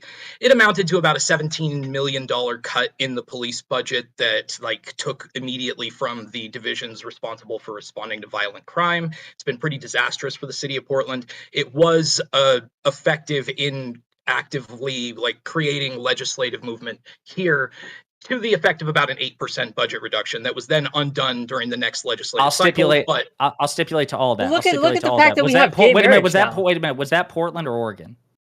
Portland, Oregon. So it is. So the city of Portland, Oregon. Yeah, Okay. the city I of will Portland. stipulate that you can give me some examples of. Couple really I think even. localized I think yes. Thank you. I will stipulate to that. Bite that bullet easily. So, but again, I'm curious. So Whick's example was defund the police. So Portland, Oregon, and I a can couple use of other local- examples if you don't find that sufficient. What was Joe Biden's position on defund the police? What was the National Democratic Party? This is the sleight of hand that do. No, well, of these course. politicians Wait, on the hold on, left Whick, don't can I say it, and they respond? kind of No, poo-poo Whick, it. I Hold don't on. understand. No, Whick. I Let me am going to respond, hold your heat. Josiah. Let me respond, Wait a minute. Josiah. Wait a minute. Let me respond to Whick, and then you can respond to me. Whick, Okay. you take umbrage with the fact fair. that I recognize distinctions between two things. But you don't. Yeah, I do. No, because you only recognize these distinctions on the left. Let's be clear. You have Whick, these blinders towards one side that you simply do not share with the other. Rick, I would like to because make a I point recognize on your panel. fundamental distinctions between the two things. You're right now, to use a metaphor, you would look at a shoplifter and an axe murderer and draw no distinction whatsoever and say they're both criminals. No, what you are doing is you're seeing an axe murderer on the left and you're seeing an axe murderer on your right, and you're saying, well, the axe murderer on the right is the one we should go after. That's and not you can true. ignore the left axe murderer. That's the analogy we should be using. You're here. just factually wrong, because the very example you cited, I have the leader of the Democratic Party and most Democratic leaders rejecting notions of defunding the police. Wait a minute, PF. Wait a minute. I want to pin down Whick on this. Please let me respond to this. You can. But Whick, that is a fundamental distinction worth noting. I'm sorry if I don't hold Portland, Oregon in one hand and the Democratic Party nationally, led by the President of the United States, on equal playing field. It's insane that you do. When in 2010, who was the leader of the Democratic Party? Portland, Oregon defunded in 2010, the police. just real quick. Therefore, In 2010, who was the leader of the Democratic Party? 2010? Obama. Yeah, Barack Obama. What was his George position on Soros. gay marriage before he was elected? I think he was opposed to it. Yes, and then, through the influence of the far left, what was his position during his presidency? He became open to it. So He yes, supported it. so the far left influenced him, and I think this was good that they did. It's good that they did. I'm not That's saying this cool. is bad. I want to go back I'm to simply defund the demonstrating police. this. Can you This at is least an just- example, a fundamental national example, where it's not localized to a fucking city or a fucking state, but nationally, the whole culture shifted because the far left exerted and exercised influence on its politicians to pull them to a side, and it was successful, and it was good that they did. Hallelujah. Bravo, hooray, we won. I agree with right? this example But from 13 years ago that the but then president you became act like more that's progressive. like a huge amounts of time ago. I Like, was this is going with another your example land. of It defund was- the police, and you're screwed on that example. Let's No, deal with your hold on. example that you cited Stop. instead Hold of on, stop. walking This is back going back from and it. forth. This is going back and forth. I would like to I'm interject. just saying Joe Biden did not support defunding the police. I win. Go ahead. Josiah, what was Donald Trump's position on gay marriage? It was already legalized by the time he ran What for was office. Donald Trump's position on gay marriage? I don't think he objected to it. Did Donald Trump hold up pride flags regularly at his rallies? Are there pictures of Donald Trump holding up I pride have seen flags? him. Yes, I have seen him. Right. Yeah. And Matt Walsh thinks gay marriage should be overturned. So just because the leader of the Republican Party doesn't share the current position of the ideological far right doesn't mean it's a threat worth addressing. I also said repeatedly. Let me during finish. that example. Just because Joe Biden doesn't currently hold a position of the ideological far left doesn't mean it's a position that isn't worth addressing. Number one, it was the example he gave. Number two, I mentioned more than just Joe Biden, because it's not like Joe Biden himself was alone. Now you're backing up. So now you're backing up. No, I even said repeatedly the Democratic Party writ large. I identified Biden specifically, but I also made the case it wasn't the position of Nancy Pelosi and Chuck Schumer and other Democratic leaders to defund the police. As a matter of fact, police funding increased under Democratic leadership. So no, that's the difference. You're citing Trump. You're citing Trump as an example, and I will cop to that. I'm saying because that it's the correct position. You will defund the police was not a notion that was widely endorsed by the Democratic Party. Here's the more important, broader example. The far left is capable of influencing the people in power, regardless of if the people in power don't happen to share their opinion at the time, which is exactly the reason why, as you stated, it's important to go against people like Matt Walsh, even though Donald Trump doesn't share Matt Walsh's views at this time. So to say, it's not important to go after Matt Walsh because Donald Trump. I agree. I agree. It is still important to attack. Is the correct view. Josiah is a centrist, by the way. I've determined this in this conversation. Absolutely not. Josiah is very reasonable and well respected and seems like a nice guy. You didn't weigh in on this, Fairy Queen. Do you think that the far left influences the Democratic Party as much as the far right influences the Republican Party? I'm going to give the milk toast answer that nobody wants, which is that I truly don't know. So we're talking a lot. Well, so here's the reason. This is an entertainment show. Just make up something up. No, listen. Don't make something up. No. Listen. I don't think that it's good. I am having trouble understanding what it is that you mean when you say power, and really what it is that you mean when you say cultural influence.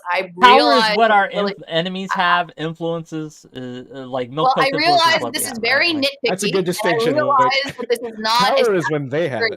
Influence is but in order to truly know what the answer is, we have to look at the number of legislation. Like, have the Democrats passed more bills as opposed to the Republicans? We would have to look at, like, are there more Republicans in the House of Representatives as opposed to the Democrats? That's not currently true. We know that the Senate is currently controlled by the Republicans. I'm not sure what it is. Well, is it? The House is controlled by Republicans, Senate by Democrats. The Senate is just entirely controlled by Democrats. Irrelevant metric. Okay, but my point is, what are the metrics that we are using to determine this to be true? Like, I think that we need to, for me, to know whether to really answer the question, I would have to know what the metric is, and I would have to honestly look at it. And I can't, and I don't know what metric we're using. What's your intuition? I don't think that that's relevant. My intuition is garbage. The only thing that matters is what the numbers have to say. I wouldn't sell yourself that short. What does the data have to say? Okay. What does the evidence actually show? Does the evidence actually show that to be true? If it helps, I'm pretty sure there's polling to indicate that attitudes like pro-LGBTQ and like gay marriage attitudes among Republicans have actually decreased. I wonder why that is. Why do you think that is, Josiah? Probably because they're bigots. Well, I think it's That's one hypothesis. That's one. I don't have the numbers in front of me. No, just real quick. I don't have the numbers in front of me, but I think it's this decreased across the board. Oh, even among Democrats? I don't have the numbers in front of me though, so I could be incorrect. No way. I could be incorrect. No way. I would be shocked. I would be shocked. I know among young people they absolutely have. Josiah, you said one hypothesis for why that is because they're bigoted. What is another potential hypothesis for why acceptance of LGBTQ broadly has declined in the last couple of years? I think that's the only rational hypothesis. I know. See, you're smiling right there. You're joking. No, because I know what you want me to say. I know what you want me to say, which is them uppity gay people. Them uppity gay people are just pissed off too many people. No, gay people. Yes, what are you talking LGBTQ. about? It's part of. Okay. All right. Yeah. I'm gonna. No. Let me finish my point.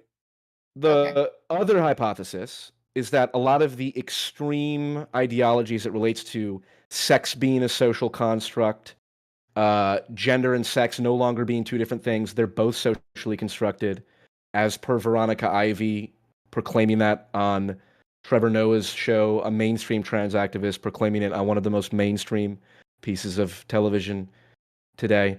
That's probably why it says, wait a second, it's kind of weird that there are people saying that a 13-year-old can choose what sex they are and that they should be given hormones and surgery. If that's what LGBTQ is, which of course it's not, because most people, gay, trans, and otherwise, are reasonable and don't believe children should have their breasts cut off. But the fact that there's a small minority that do believe that probably moves the needle back towards less acceptance. That's another hypothesis. Why do you think that the small minority of people, if your hypothesis is correct, do you think that happens organically, or do you think it's because bad faith Republicans blow those people out of proportion for political benefit?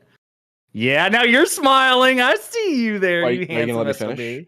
I'm sorry. Are you going to finish? It's, of course, a combination of both, but it's primarily an organic development, obviously. That's exactly what the ideology... It's like saying, when the left says, oh, there's Christians who believe that, God hates you-know-what, that represents all of Christianity. It's like, well, there's Democrats that exploit that media for their benefit, but there's also real ideological reasons that people are led to believe that. That's Christian fundamentalism, and it's a real problem. And certainly left-wing fundamentalism is a real problem. And yeah, of course, there'll be opportunists who take advantage of it, but chicken or the egg? If that ideology didn't purport to make those points, so we have actual numbers on the Gallup poll, just to fact check here. It has dipped among Democrats from 85% to 79%. For gay marriage? What are the exact issues? Found same-sex relationships acceptable has dipped over the last year from among Republicans from 56% to 41%, which is a larger dip. But it has also dipped among Democrats. No, I agree. Dips are the same. We don't numbers and values are all the same. The fact that there's a dip is a dip. So are we judging power and influence based off of polling data or are we basing it off of what actually gets passed as legislation? Like, what do you mean? Like, I think we're all over the place. I think it goes back to power. Power manifests in a variety of ways: influence, legislation, executive action, polling, culture, attitudes. I think there are like multiple vectors that power manifests. So I don't disagree with any of that, but I'm going to return it to what I was saying earlier, which is that at least I truly can't give you an honest answer, right? I could give you my impression and intuitions, but I'm going to do that. Do you think that has no value? It would not be honest of me to declare something to be true when I don't know for a fact, right? I'd have to look at it, right? So that's the first thing. But I do want to reclaim the conversation for me, Daedalus, and poor Portland, because I think that we haven't been able to speak quite as much as I've appreciated the back and forth between 𝕍𝖎 and between 𝕵𝖎. So I would like to return to what I was saying a little bit earlier, right? You three all mentioned, when I mentioned, how are you going to appeal to conservative voters? The response that you gave me, Daedalus, was that we should have a federal holiday, so that people wouldn't have to work, such that it would be easier for people to vote. Portland and 𝕍𝖎, correct me if I'm wrong, both of you said that we should emphasize mail-in ballots so that people who do not have access to voting could be easier. Is that fair? I'm not misquoting anyone. And I would say all the above, because I think we would also agree that making like Election Day a federal holiday would be a good idea. I think to generalize it, it's structurally changing it to make voting more accessible.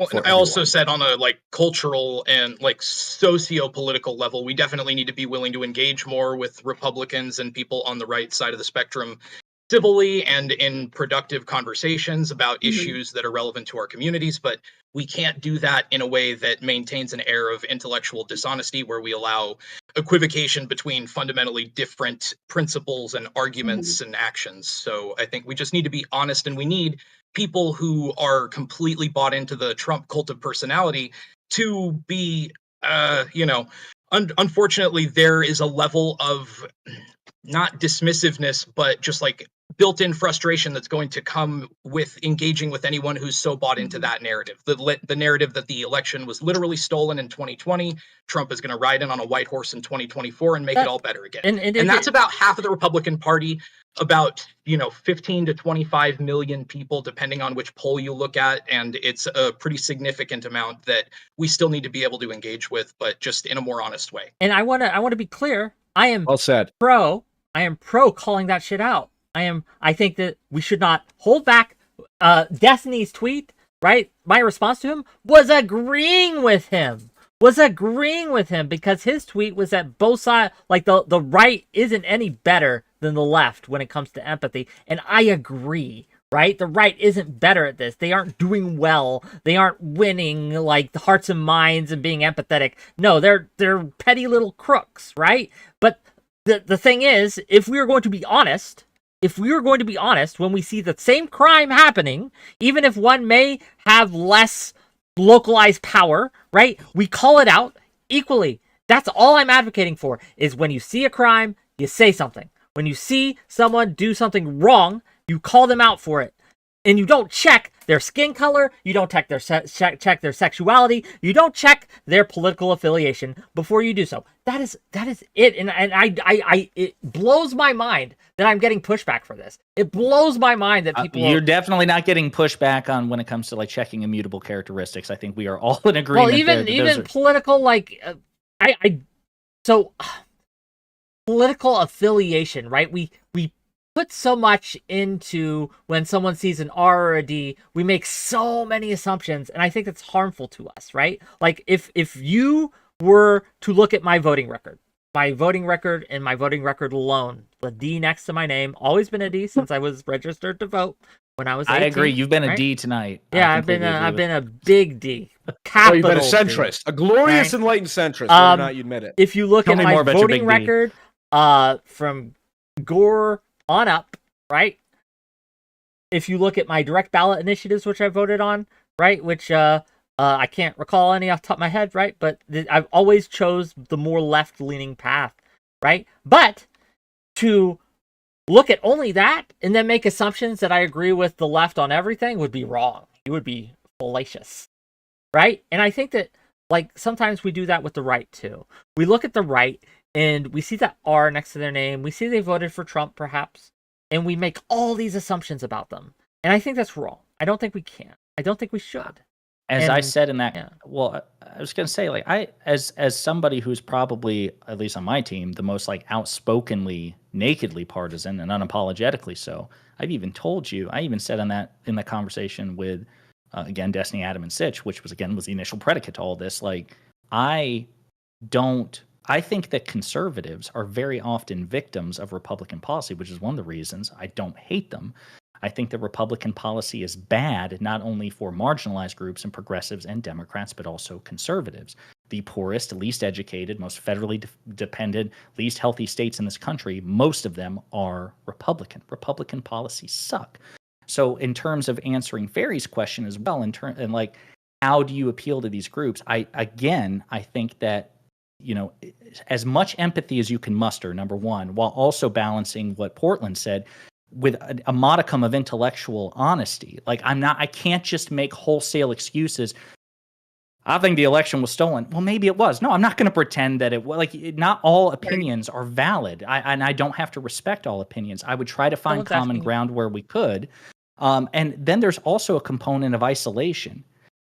The MAGA movement, I think a lot of people would agree. I mean, there are a lot of cult experts, social psychologists, and psychiatrists out there that regard it as an actual cult, okay? The amount of effort that it takes to de-radicalize a cult is extraordinary. You would need like 40, 50, 60 million dedicated people to take on the 10 to 20 million that Portland cited to try to de-radicalize them. We don't have the time, effort, or energy to do that. So what you do is you do a couple of things, in my opinion. You reach out when you can. You try to reach out to the more moderate voters, number two. Number three, you also try to maximize eligible voter turnouts where you can, because this is where Democrats have a huge advantage. If politics were a popularity contest, we wouldn't have a Republican in office because Democratic policies are overwhelmingly more popular. When it comes to the national office, the presidency, the single most high-profile office which gets the most voter turnout, Republicans haven't won a popular vote but one time in the past 30 years. So it's a combination of all these factors, in my opinion. And then as far as the MAGA cult, the 10-20 diehard Trumpers who prefer Trump over their own party, you just wait them out. You elect Democrats, you elect moderate Republicans if that's the only choice you have between them and a MAGA movement. And then you continue to pass legislation and hope over time they de-radicalize. To me, it's like a multi-pronged effort. I've got other questions for Whick, but I'll come back to those because I'm sure other people want to weigh in. The reason why I wanted to, and thank you very much, Josiah, that is the answer that I was looking for. But I wanted to address, and the reason why I wanted to clarify on what Daedalus and you and what Portland were saying earlier is because while I don't disagree, sure, it would be wonderful for us to have a federal holiday to make it easier for people to go and to vote. And of course, maybe emphasizing mail-in ballots would be something we could do. But when I hear, and this is the English teacher in me, who is the we, right? When you say we, do you mean you yourself as a voter? Do you mean yourself as a content creator? Do you mean yourself as a, like, what does that exactly mean? Let's get rid of the pronouns here. Okay, you as Josiah, you as Daedalus, you as Portland, right? Because I think that, like, while I understand, like, we can talk about politics in two very different ways, the reality is we are all here discussing what we as individuals can do with this tweet that Whick has posted, right? Whick is here with his show. He brings conservatives and liberals onto his show, right? So I don't disagree that it's important to emphasize social movements and policies that we can promote, right? I also think it's important to talk about what you can do, what we can do as individual content creators, right? So when we're responding to, like, Whick's tweet in particular, when he's talking about where we have to stop viewing each other as inhuman, one of the ways I interpreted that is that we as content creators have to stop viewing each other as inhuman, right? So wouldn't an excellent strategy in trying to appeal to some of those moderate Republicans and some of those moderate voters be to perhaps invite a moderate Republican or to invite some of these content creators and to have a civil discourse, to have a conversation with them? We've mentioned Destiny here a few times. I've heard that's his strategy for converting people, isn't it? He brings conservative people onto his show. He has a argument with them. Sometimes they leave ass mad because he embarrasses them. But as a consequence of that, and because he takes them seriously when they come onto his show, he is legitimately able to convert people onto the left, right? So yeah, this is an excellent point. If you're, I would like to say something, direct a criticism to Whick about a piece of content that he made not too long ago that I think really speaks to these principles that you're kind of talking about.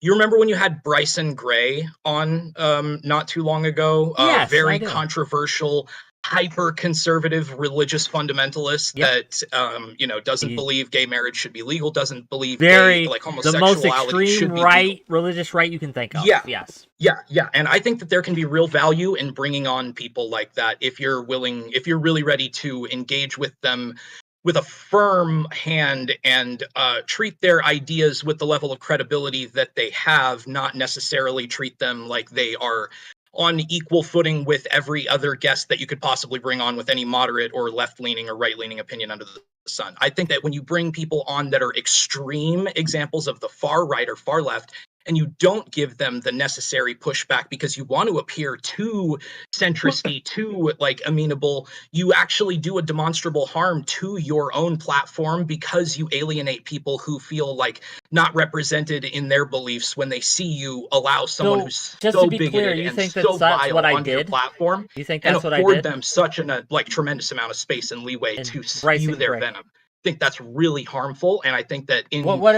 is the harm pursuit that of was an done? admirable goal, you can go too far with who you have on and how gently. Portland, can you hear him talking? Just out of curiosity, like No, I can't, but I'm No. I didn't know if Portland might not have heard you because, like, he didn't even hesitate. Can you hear him? I was trying to finish a point, so no, that's fine. That's fine. No, I just didn't want to hear it. Yeah. No. Okay. So I will ask you, do you think that's what I did, that I brought him on with no pushback? Yeah. I want you to I go, think you were and I encourage everyone else. gentle Sure. with him. I want you to grow, and I want you to, well, yes, I take umbrage, right? I take issue with the fact that we have to, like, treat even someone who has abhorrent, obscene views, which I believe he has, as the enemy, right? As some demon from hell that we must battle and vanquish on the field. We can't do anything but use a firm hand. That's the word you used. Yeah, a firm hand isn't to like dragging them smash out their and ideas killing and them, smash okay? them. I think that, and I encourage everyone to go watch that interaction, right? I think that not only I, but Prime Kai, who was there as well, we got out what he believed. We got out him to mask off pretty easily, right? And then You know, that was the time in the time allotted, what we had time for. We act as if these are things that are microcosms in time that are separate from everything else. That by doing this, if I don't do everything I have to do, like I should do in the 30 minutes to an hour, which I had that man, right? That I am somehow failing in my duties. And I reject that wholeheartedly. One, I would ask you to point to the harm. Who was radicalized by me having him on? Who was brought to the right, or what was the harm done by me having him on in that instance? I would ask that. And second, I would ask, right, do you not think that there is a value in simply making someone comfortable enough to come back so that I can have further conversations with him on subjects? Because if all I do is insult the man and use that firm hand, if you will, he is unlikely to want to engage with me again, and thus I lose any opportunity to reach out to his audience whatsoever. I think it's a balancing act, and I think that, yes, I vociferously, and I did on the show, right? You can go back, you can check. I vociferously, right, disagree with him. I think it's horrendous and monstrous what his beliefs are, but I can still treat him as a human being, and I think I should. I think that's the right way of going about it. I think that's the best way to reach out. Yeah, I just fundamentally disagree with you about your perception of like how much you accommodated him versus pushed back on him. I think this is a good example of like a time when I was like, oh man, I love the challenging content with people I disagree with, but this is nauseating to watch. The amount of airtime and the lack of pushback that he got to say such abhorrent things was troubling to me as like someone who's super liberal and I didn't interrupt him every approves second of having these kinds of challenging true. conversations. So I'm just trying to make the point to you that you're harming your own audience and ability to advocate for the causes that you believe in if people who watch your program feel like challenged or alienated by the level of vitriol they're hearing from guests like that. Why do you assume that pushback needs to happen? What? Why do you assume that someone spouting nonsense needs to be pushed back on? Why can't that person be allowed to spout their nonsense and have the audience see it for what it is?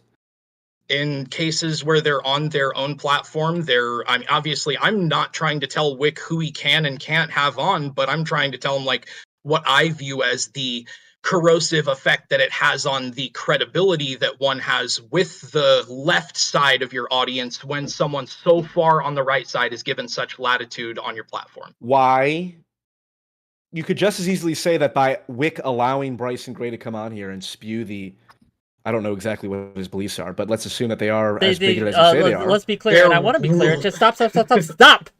Right? I want to be clear what those are. He believes that we should actually kill like homosexuals and things like that. They should be stoned. Oh, okay. So yes, that's fucking degenerate and disgusting and crazy. Are you saying that the more people that hear him say that, the worse off? Or because I would say it's the opposite. The more people that hear him say that, the better off, because then they can go, oh, this guy's crazy. Like, you know those super religious fundamentalists on college campuses who hold up signs and say all the crazy shit? The more people that see them for what they are... That's not what he was doing. No, he said that on my show. That's how I knew, right? That's how I knew that's what he believed, right? Because I'd heard rumors, but I hadn't even said I had not heard him say it. And again, I gave him the space. He's pretty open about his fundamentalist religious beliefs on Twitter and stuff. That was where I first encountered them, and I think he's pretty mask off in the fundamental wholesale. point. This is a general principle. If someone has repulsive views, is it not a good thing to let them air those repulsive views to as many people as possible so that people can see them for what they are? No, not Tell me necessarily. Why not? You could be right, but I tend to think otherwise. Because in cases where you do it incorrectly, you don't expose them, you humanize them, and you normalize those beliefs to some percentage of your own audience, or you make your own audience feel like the space is potentially no one in my audience believes that we should kill gay people. I didn't see the interview, so I can't say whether that. But I'm in your audience, and I found it nauseating to sit through, and was reticent to return. I'm glad you did. I'm glad that you found it nauseating, dude. You're not making the point you think you're making. I'm sorry. It's just one of us I'm sorry it escapes you. One of us ain't. All good. Right? I haven't seen the interview. I didn't see it either. So I'm with PF. I'm just going to say, to answer your question, PF, in my opinion, and Daedalus can go, I think we should all answer your question. I don't think that necessarily like just giving a person a platform with no pushback is the best case scenario, because it assumes I agree that people with repulsive views could never attract followers. There are people with charisma and certain skills that can air their repulsive views. I mean, history's littered with examples, and do great damage. I think you have to exercise judgment. There are times to platform people. There are times to platform people with pushback. There are times to tease out terrible ideas, views, and do like strategic pushback. There are times to tell a person that they're terrible, exactly what you just said when Whick explained the views to you, is degenerate and awful and all these things. I do think it's a judgment call, but no, as a general principle, I don't think that, to answer your question, that you should just allow someone with repulsive views the platform and just not push back at all. I actually agree. One example of that is I'm a former Jordan Peterson fan because he's gone crazy on Twitter, but his ideas laid out in Maps of Meaning are indisputably phenomenal, and I've yet to hear any even remotely thing approximating decent pushback to it. That's because you need to slay the dragon that represents the chaos of The your dragon father. of chaos. Yes, don't you know? Don't you know, eh? When he talked to Matt Walsh, he did not say shit to Matt Walsh. For Matt Walsh and his buddy, the goon, Michael Knowles, talking about eradicating transgenderism. Jordan Peterson has an entire body of work about the danger of genocidal rhetoric and the danger of using words like eradication and disgust-based metaphors. And he had every opportunity to push back against Michael Knowles, and he didn't. That was a cowardly move on Jordan Peterson's part. Same with Netanyahu. Oh, well, did Israel just make the land better, so now it's okay to do whatever? Agreed. So that's a good point, Josiah. Can I offer a bond, like a moment of solidarity with you to please. cement our new friendship? Us apparently, centrists can no, get along you all stop day. it. You stop it right there. That's what I'm talking about. This instantly poisons the well. I too Poisons the well, heals the am well. a former Jordan Peterson fan. This is my great shame. I am appalled. I'm serious. His Kathy Newman interview, because I didn't realize like what his political beliefs were, and then over time I feel like he became increasingly radical, and it's my great shame that I actually was a Jordan Peterson fan. Well, just to be clear, it's shameful that he tweets out Chinese porn and thinking it's CCP propaganda. Agreed, that's shameful. But certainly the ideas laid out in That's where you first saw Whick for the first time, right? He was maybe in the photograph. CCC porn. But the original lectures on JP are, to this day, some of the best content ever created, and I will stand by that. And I guess President Sunday and I have to debate it on Whick's channel at some point because he seems to think otherwise. But gotcha. What about you, Datalist? Were you gonna? It looked like you were gonna say something. Were you gonna also offer an opinion on platforming? So there is a way to do it, I think, and it is kind of up to the opinion of the content creator. For example, I know nobody watches my show yet. We're very little. Please subscribe. Anyway. I did a show with the other historian I work with the other week where we talked about a 1990s book of right-wing militia nonsense. Are you a historian? I am. It was an interesting show, but I took it and we talked about the book. And we talked about why the conclusions being drawn in the book are not correct, and offered up a counterexample. And it was appropriate because the guy is, I'm pretty sure, dead at this point. But it's how you do the thing and how you present the thing. There was no doubt in anyone who watched the show's mind that this was not something that we supported, that we don't support the concept of having a race war in America. There was no doubt in anyone's mind that we were against that. And like, here's the thing. I love you, Whick. I really do. But I feel like, I feel like we need to sometimes see more concrete demonstrations of your beliefs, because you are too often sitting in the moderator's chair and not often enough debating yourself. It was a lot of fun at least for me, sitting in Sunday's chat and moderating it. A lot of fun having the debate that you, Sunday, and Sirius and Doe and Professor Meat, was unfortunately named, and Lonerbox had. That was a lot of fun, I think. And it was a lot of fun watching you debate. I just don't like other people. So it's the same reason I always end up being the DM when I play D&D, because I think everyone else does it wrong. Okay, I don't like other people's moderation, right? And so that I find myself being the one like, okay, well, no one else is going to do this, right? So I have to put it together. I have to set things up. But you will see me debate Tuesday because someone on the left is coming to argue for child pornography. And so we're gonna PTFO that motherfucker. That's what we're gonna do. And I don't care that they're on the left and more left-leaning, I am going to be very, very, let's say Centrist? heavy-handed. Amen, Whick. Let's say Amen. heavy-handed. I won't start with saying, well, you know, I know, right, that you're advocating for child pornography, but Trump is worse right now, and we really should treat you with little kid gloves and things like that. And I'm not going to do that. That's silly. Why would I, right? Now, will I interrupt him every 2 seconds, right, before he even gets his point in? No, I am going to politely and professionally allow him the rope to hang himself. I am going to let him dig his grave. I am not going to interrupt him by him doing it.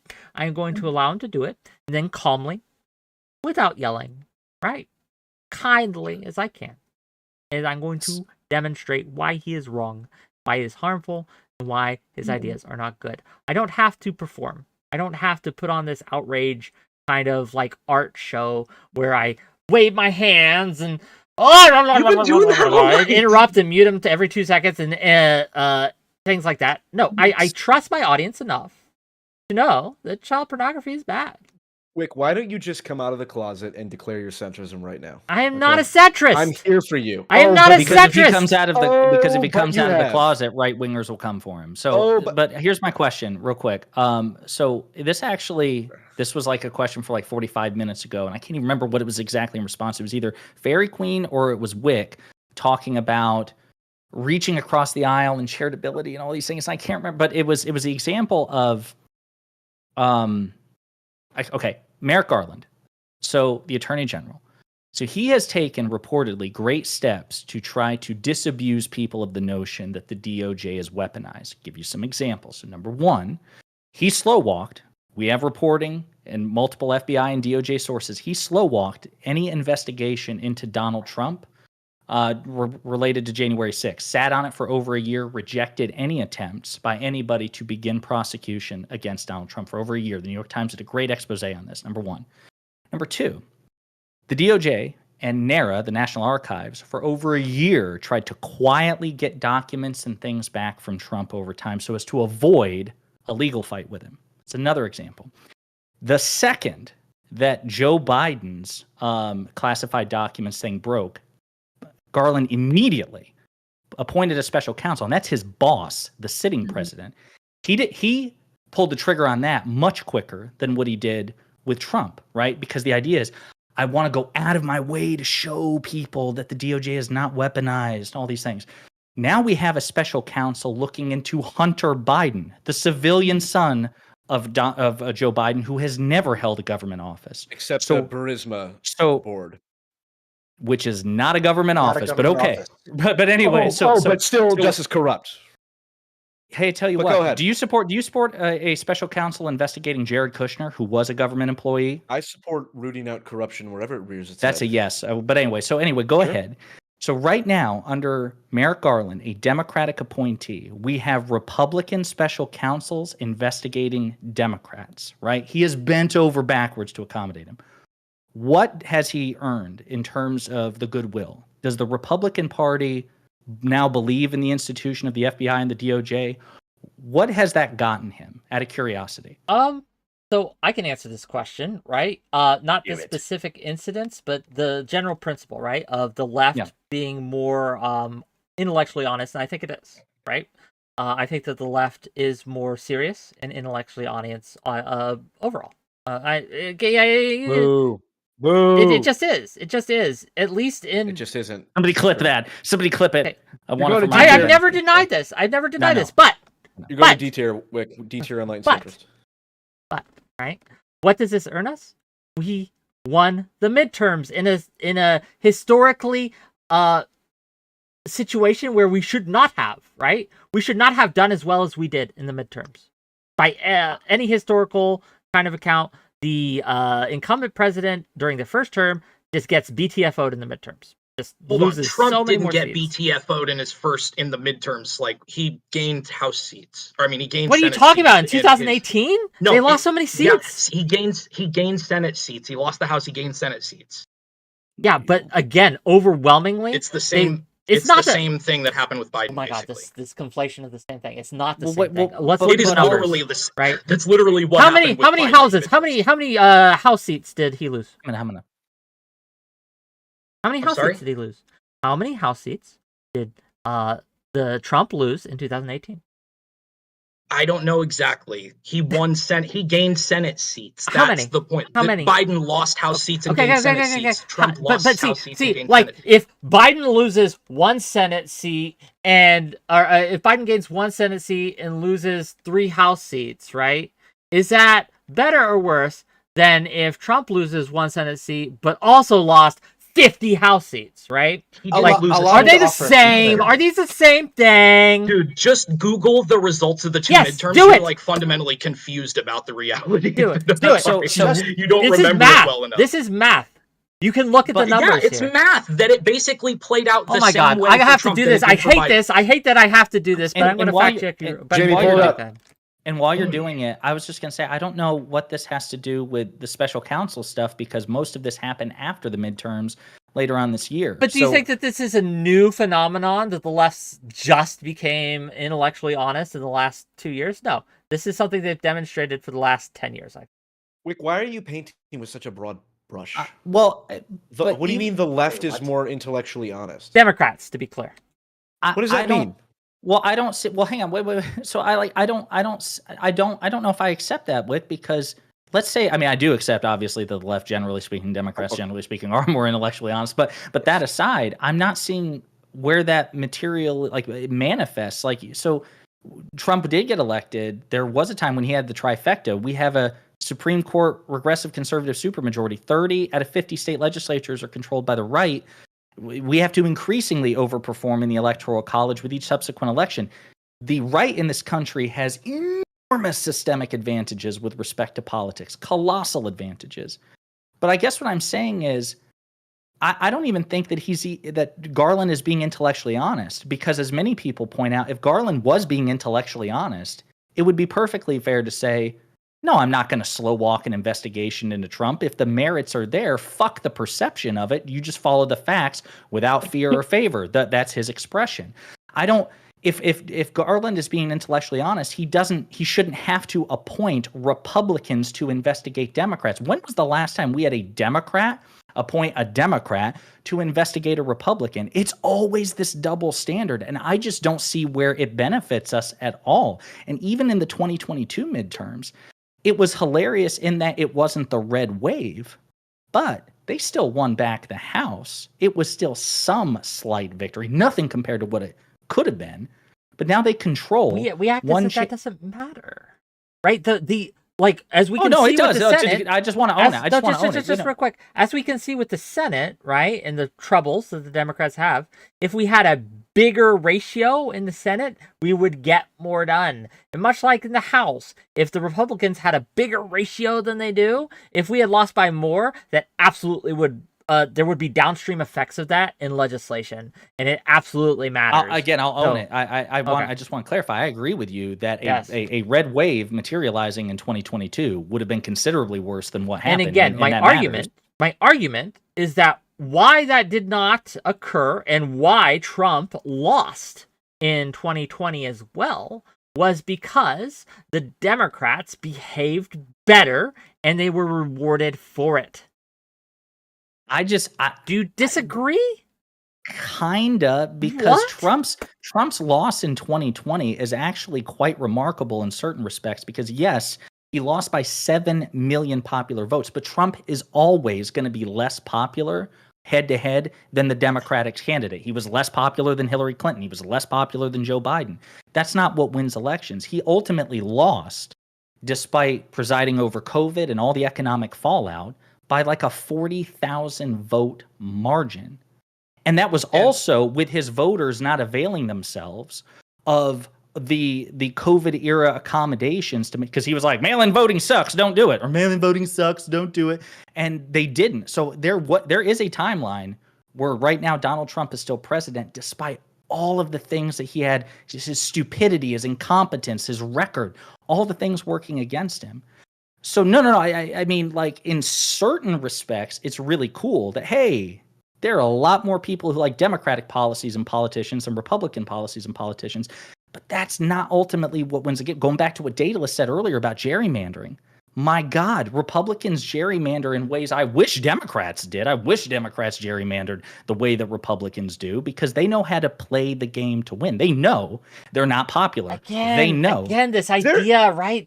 I think this is, you're losing me here, because again, I think that like we are assuming that if the slate was fair, that the Republicans would go away, and I don't think that's true. No, I don't think they'd go away. No, to be clear, I don't think they'd go away. I just think they would be in power less often than not. Is there anything? Or they'd have to implement better policies to win votes that were necessary to actually maintain political power, which would be a huge fucking win, frankly. The systemic stacking on our election is really what allows Republicans to continue to be the Republicans. Is there anything that the Democrats, like morally, and just like not just they're worse at playing the game, but like they actually do? Is there anything the Democrats do worse than the Republicans in terms of like morals or values or ideals? Or no, for Josiah, just okay, anything. Collectively, no. I'm sure you could cite me like individual actions that I would probably condemn, but no, That's collectively. so crazy to me. That's so crazy to me. Yeah. It's an intuition. You had said earlier that what is it? The MAGA Republicans you regard as a cult or something like that? Mm-hmm. How many people was that? This was a while ago that we were going to get into this. I think Portland pegged them at like 15 to 20 million. I don't have the numbers. There was 70 million people that voted for Trump, I believe. Yeah, and if you look at the polling data, the amount of people that are like registered Republicans, that usually makes up about 30 to 32% of the overall voter base. Those are the people that, when polled, about 55% of them believe that that Trump is still the best candidate for 2024. I think somewhere between 55 and 70% of them believe the election was literally stolen, depending on which poll you look at. Well, hold on. The claim Trump is the best candidate for 2024, I mean, like, I could agree with that solely from the lens of who is more likely to win, DeSantis or Trump. That doesn't mean I like Trump. If you are willing to vote for Trump following the events of the 2020 election cycle and his attempt to actually upturn our democracy and install himself as an illegitimate president, I think that you have conceded enough ground on like the political and moral level that I'm assuming you're retarded, bought in completely to the ideology. I don't know enough about it, but I don't think Trump tried to lead an insurrection. I watched it happen. It was on TV. Who do you think tried give to us the lead centrist perspective, Whick? No, I disagree with him. I think it was clear. And I think that we were seeing this in the indictments that are coming out. Hillary Clinton, just real quick, I think the indictments that are coming out has shown very clearly that there was criminal wrongdoing. And while yes, we got to wait to see it's proven in court, right? I think that there's enough there to make me pretty confident that he's a crook and criminals should be punished. If that is what Whick believes, I'm more inclined to believe it because Whick is the most reasonable person here besides myself. But I'm genuinely, I don't follow these play-by-play politics. PF can't see the three of us, guys. We're lost in his feed. We're lost in his feed. I don't follow. I think this is power. This is stop real quick. I think this is a powerful example of the influence that I can wield that you cannot, because you are seen as a shill. And I am seen as fair and reasonable. So I think the reason I am seeing that is because I am more than willing to criticize the left just as much as I've criticized the right. That gives me a power that you do not have. True. Let's take this moment. You guys can genuinely educate me. Okay. I've obviously we saw January 6th, but then is the argument that Trump's goal was to literally round up the politicians and install a puppet government like a military goal was junta? to compel Mike Pence to use an alternate set of electors to maintain his position as president. Is that what has been coming out in the indictments? That is what has been repeatedly alleged by Mike Pence himself, quite a few corroborated in addition as well. Right? Yeah, and as a matter of fact, the Georgia one drop. Hold on, and I'm not saying you're wrong. I'm just genuinely curious. What is? Because I'll look it up because I'm interested to actually know what's going on. What is the evidence that you just cited for Trump was literally going to tell Mike? You gotta look at the indictments. Mike Pence told us. We don't have the. No, stop. Stop, please, because I don't want. This is like I'm willing to have this discussion, but it's a I'm going to set aside It's a four pretty- or yeah. 5 hours to talk Yeah, about this Well, because just give it 10. Can we just give 5, 10 minutes? I just want the 5, 10 minute overview. That's it. I promise. There are Josiah, 91 you're probably indictments. We don't actually have- more I'm educated. I'm not on this. pushing back other Sure, than sure. asking genuine questions. Josiah, can you give us? Sure. I think Josiah's probably the most equipped because he argued this recently, right? To give us the TLDR, so concise as you can. Give us the evidence to indict Trump. Go ahead. Yeah, so it is Mike Pence's own words. He's mentioned them in interviews. He's conducted interviews where he's relayed the words biographers have written who have interviewed Mike Pence during the 2020 and 2021 election cycle, and the citations are in like an easy, digestible form in the indictments themselves by Jack Smith. So like that, it's like really spelled out, like super. It's a narrative indictment, so it's written in a way for laymen such as us to all read if you're not a legal scholar. So I would definitely check that out.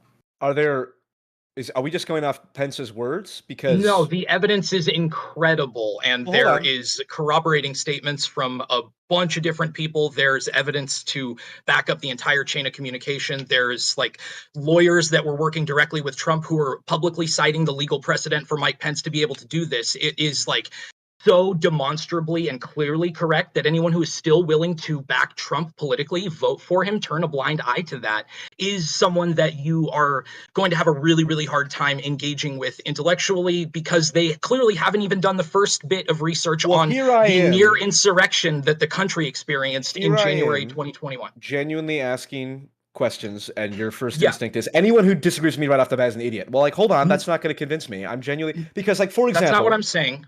That's not what I'm saying. That's what I did took from say that. that. That's how I felt. Let me try to explain that. What I'm evidence. saying I'm is, if concerned you about the haven't evidence at this done, point.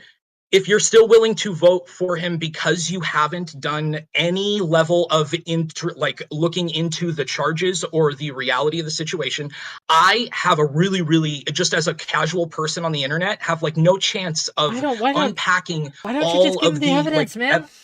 Like, why don't you just why instead of saying if you haven't looked at this yourself, if you haven't educated yourself, you're No, he would be stupid. my. You have interrupted me every time I fucking talk. This is. Man. I just I'm want. sorry, I just want but 5 it's minutes really here to expand this, frustrating. because prior to this panel, I would have gladly said as someone who voted for Biden last election, between Biden and Trump, I'd absolutely go for Trump today. Yes, But this might change things if there's like clear evidence that, because my conception of what happened on January 6th is a bunch of fucking Looney Tunes went into the Capitol, and Trump said, he like kind of riled it up, but he also said like peacefully and blah blah blah, and then he did eventually concede the election in his own goofy kind of way. But no, he's never conceded the election. Well, Joe Biden is the president, and he's been the president for the last 3 years. Trump has never to this day conceded Well, the hold on. election. Look, I'm not arguing with you. I'm telling you what I believe up until this point, and I'm opening myself up to change in the face of new evidence. That was my conception of it. So if there is evidence that no, hold on. On January 6th, Trump's plan was to install a puppet government. And there's evidence of the entire scheme and all of the plan, like Valkyrie with Stauffenberg taking out Hitler and then implementing their whole. If there was a plan like that in place, that would change my mind significantly. But I'd like to hear that is a very big reduction. There are parts of that which are accurate. He did want to install loyalists in crucial positions of power to effectuate his agenda. There was discussion about employing the Insurrection Act to deploy the military against anyone who would resist. Do we have Trump saying that? We do not have Trump saying that, as far as I'm aware. We have people who are now his members. enemies. No, we have people who are still his allies. Yeah, John Eastman, and we also have Mark Milley, General Milley, who the chairman of the Joint Chiefs of Staff. Who spoke on it. There's an article. Giuliani, who was his personal attorney at the time, Sidney Powell. What did Rudy Giuliani say? Hold on, specifically Rudy his Giuliani. Personal what exactly attorneys. did Rudy Giuliani say that Trump said about installing a puppet government? Rudy Giuliani is one of the people who said that Mike Pence was constitutionally able to choose an alternate set of electors in the process of. No, yes. It's not. No, it's not. Well, not no. that he can. No, it's not true that he can do it. It's true that Rudy Giuliani and other legal experts close to Trump and officials working for him publicly said this is what Mike Pence needs to do. As a matter of fact, just a fun piece of trivia. The lawyer who proffered this scheme that the vice president can just unilaterally throw out ballots he doesn't like and count ones he does like was asked by Trump's White House counsel, The question was basically, dude, you're insane. Let me ask you something. If that's true, could Al Gore, the Democratic vice president in 2000, have done it to President Bush? And John Eastman, the attorney, said, no, he couldn't have done that, even though basically Well, certainly Trump was on the phone. We have voice recording of Trump on the phone with Governor Kemp saying, find me 11,000 votes, right? That's pretty harsh evidence right there. Yeah. We also have members of the Oath Keepers and stuff that were charged with seditious conspiracy and have been convicted. Well, People you can who be charged with anything, but my point is convicted. They've been convicted of seditious conspiracy in relation to the events of January 6th. Like this is what I mean about. Is there any even remote? Let me ask you this: what is the steelman of? What is the most charitable interpretation of the pro-Trump response to what you're saying? Do you have any idea what an intelligent pro-Trump person would respond to? Real talk, and I'm not exaggerating. This is the only explanation that I could accept as strongest. I believe that is an insanity plea.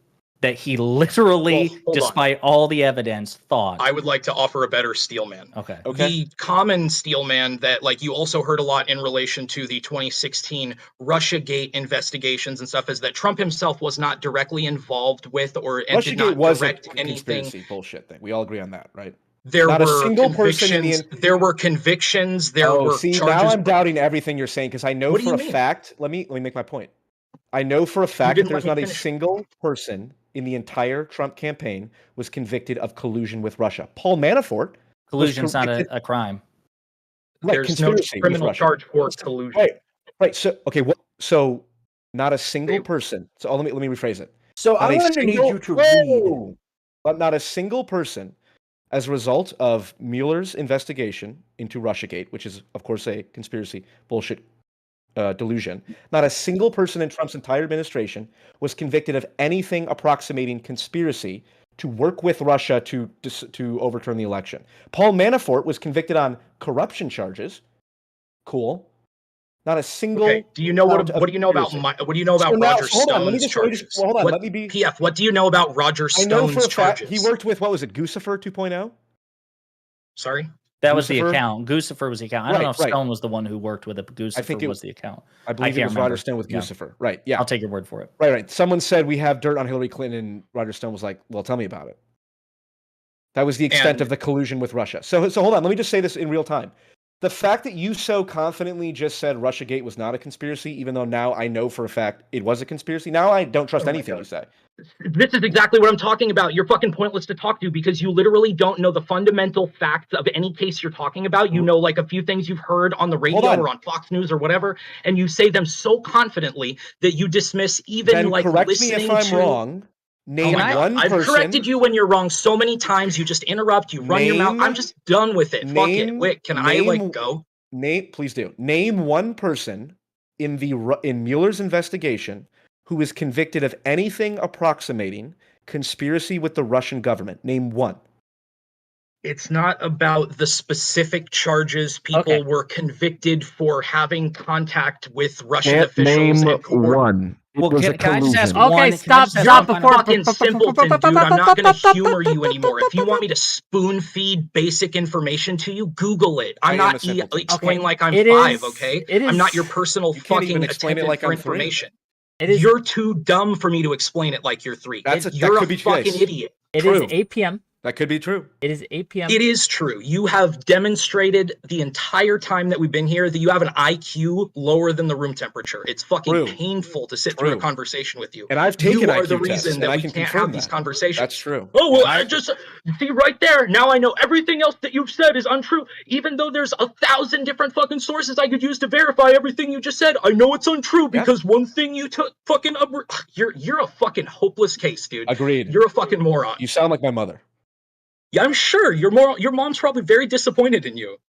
Actually, this has been wonderful, but I want to give, if you want it, I want to give people an out if they want to escape this madness.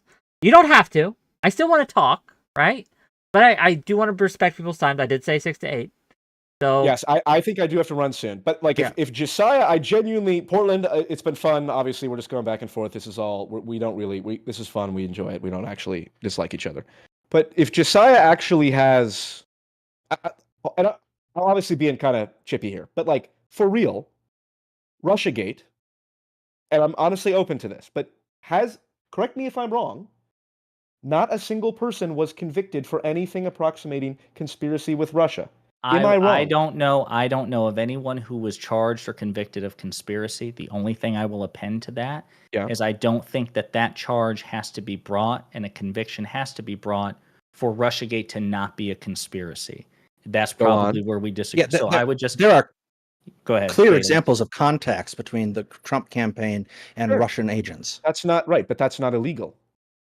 It is. Yes, That's it why is. they were charged and convicted. We expelled the Russian agents for espionage. Okay, I can't have a conversation with three people. So Josiah, because you've proven yourself the most reasonable person here. That's right, Whick, and you're here too. I am more reasonable than Whick. no backsies. No backsies. Fairy Queen, Whick. But hold on. I'm just saying. I'm just kidding. You said earlier? You said you don't think the conviction of conspiracy needs to be put in place to say that Russiagate was not a complete delusion. So expand on that. Well, I think the case. So I would have to go back and revisit exactly like the Mueller report because it's like two massive volumes. Which admittedly I've never read. I'm hearing this secondhand. That's why I'm asking someone who would more likely be able to dispute that. So to me, there's a world between nothing of impropriety and dark backroom calculating people conspiracy, right? There is a vast chasm, and Whick will appreciate this because there's room for centrism between these two things. Look at it. It all comes back to enlightenment. But go ahead. I would just say it's closer to conspiracy than to nothing. So we'll quibble over that.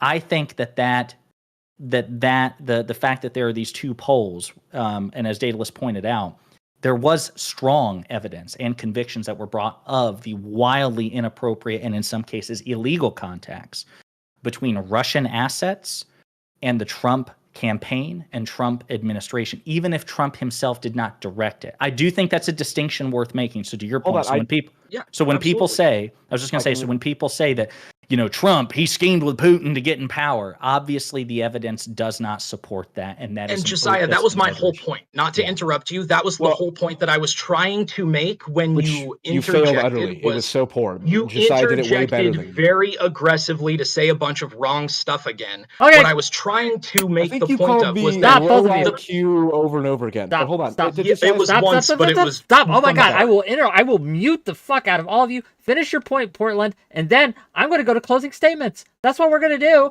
That's all we're going to do, and we can have these closing statements. And then if anyone wants to stay, they may. If they have to go, I understand. I want to yell at you some more. I get it. Portland, go. What I was trying to say was that the steel man of the Trump defense is that he had no firsthand involvement or knowledge, which is also the steel man defense you would make for the charges brought against his administration and officials working for him in contact with Russia, with the Russian government and powers that we know were involved in an information campaign where they were actively trying to influence. Oh, we lost Josiah.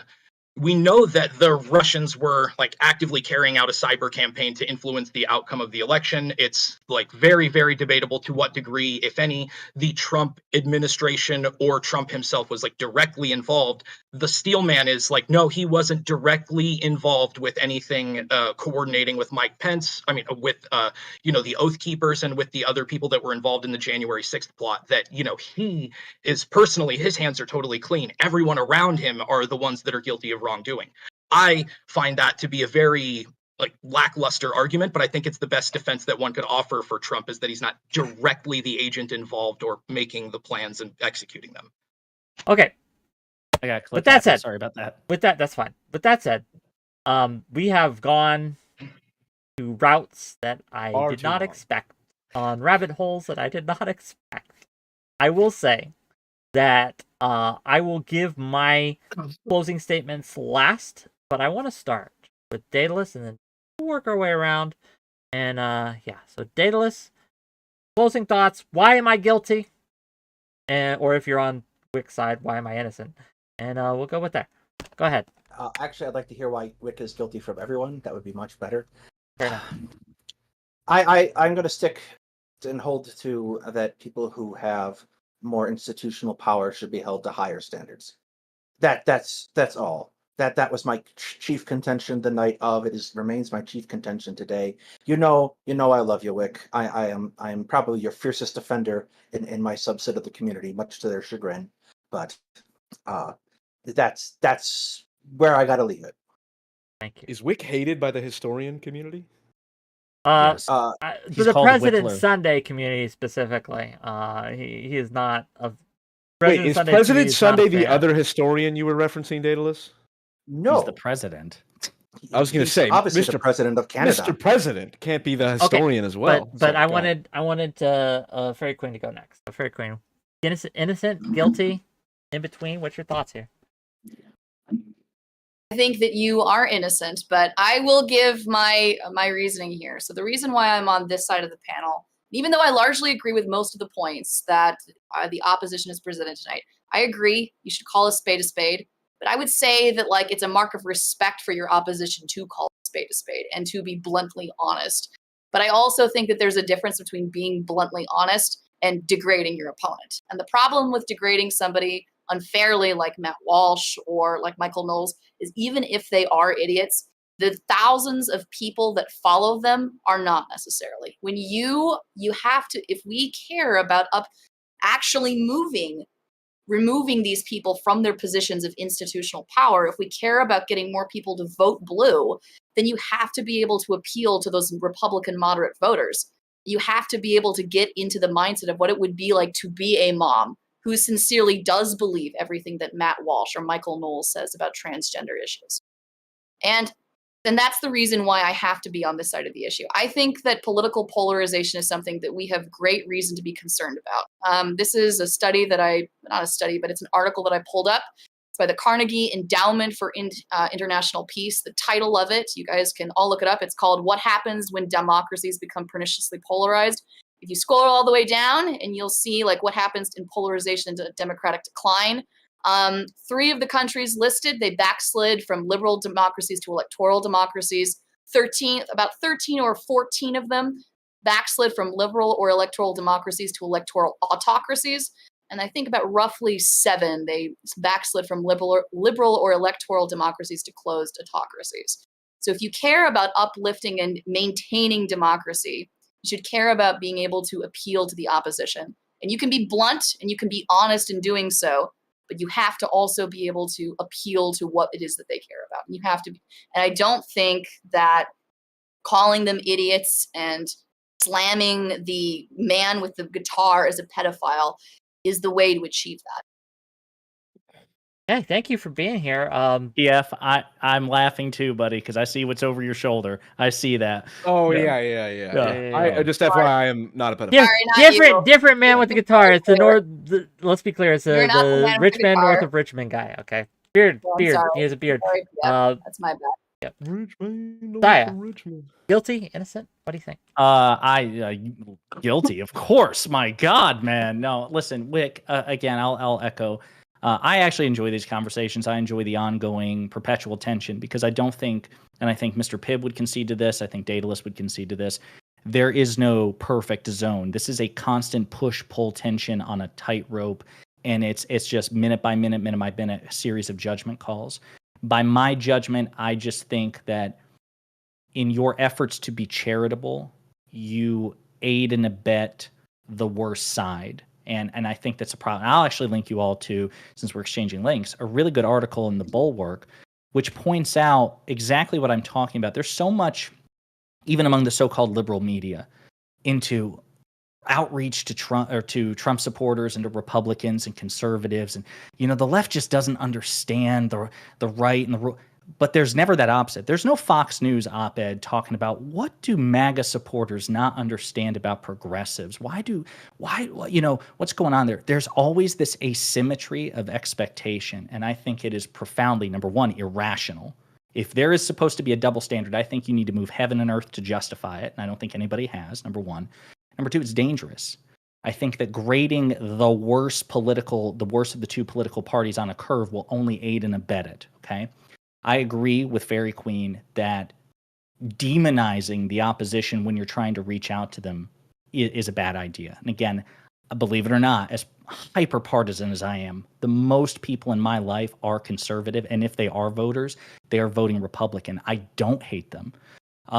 But I also think that there are times and a place where you just cannot give an inch, where it's like, no, this is dangerous. I can't pretend that it's not. And I can't say that this minor thing or relatively minor thing on the left is equally bad. Even if I say it is bad, I have to be able to recognize the distinction between $1 and a quarter, a carjacker and an axe murderer.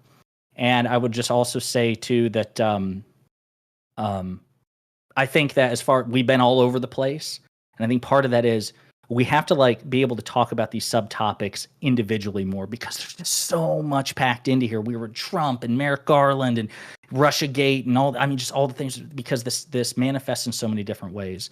And I would lastly conclude that I do think power, formal power and informal power and responsibility scale. So be it a cultural influencer with no legislative power or the president of the United States, I think power and responsibility scale. Thank you for being here, and absolutely, buddy. Attention. Continue. Next up, Portland. Thanks for having me. This was truly, truly painful, but I hope people enjoyed it.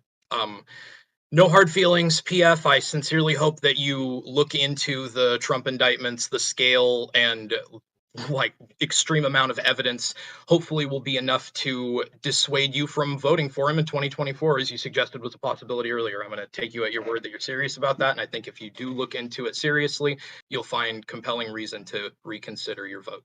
That would be a huge win in and of itself, and honestly, like, the best thing that could possibly come from this panel is like even one person making a more informed political decision as a result of it. So that is a nice takeaway, good silver lining. I appreciate you guys having me on. I enjoyed interacting with all of you. Fairy Queen, I thought you brought some really interesting points to the table and agreed with the prosecution on almost everything, which was really refreshing because we were right.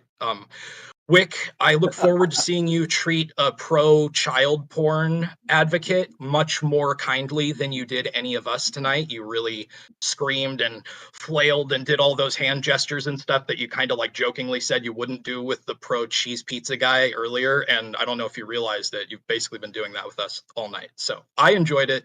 Hope your heart rates come down by now. And you can follow me on Portland is Burning on Twitch and Twitter if you guys want, or X. Fuck. Thanks. And OnlyFans too, right? You can follow me on OnlyFans. Fair enough. You. I'll tell you what else I'm not gonna do, right? That I'll do with you that I won't do with the cheese pizza guy, is I'll still have you on and talk to you and invite you on panels. Like, this is probably this guy's only shot, right? Like, I'm gonna give him his shot, right? And we'll see what he's got. PF Young, go ahead. Yes. First off, I just noticed the title of your stream is called Soy Beta Leftist Council. Now, obviously, some of you fit that description. I resent being included on the Soy Beta Leftist Council. You're my Johnny Cochran. You're my defense. Now, you're not on the council. You're not on the council. You're okay, good. I was going to say, how can you be on the council without being a master? Was that a Star Wars thing? Did you just Star Wars? Second, I would like to say this conversation, to me, truly, especially at the end, Portland, I appreciate what you said about, it would be a win if I were to look into the evidence and the evidence said what it says that you say it does, and my opinion would be changed. I totally agree. And to me, that is the spirit of enlightened centrism. I know, certainly juxtaposed to everyone here, I seem like I'm the pro-right-wing person. I have, for example, actually my favorite videos of mine are the ones criticizing Matt Walsh for being a religious fundamentalist twerp. And so I think next time we could use some, bring on some actual MAGA cultists and, heighten the juxtaposition. I think the enlightened centrism will manifest itself much more clearly. But I do appreciate it. Whick, as always. Other than your thing about the left is more intellectual honest, I'll put you at C tier on enlightened centrist. That's pretty good. Wait for it. I think I can win you over on this. But oh, here we go. Okay, well, I'll let you finish your thing. I'll let you finish. Yeah, I'll just say yes. Thanks, guys. 𝕬𝖎, I appreciate it.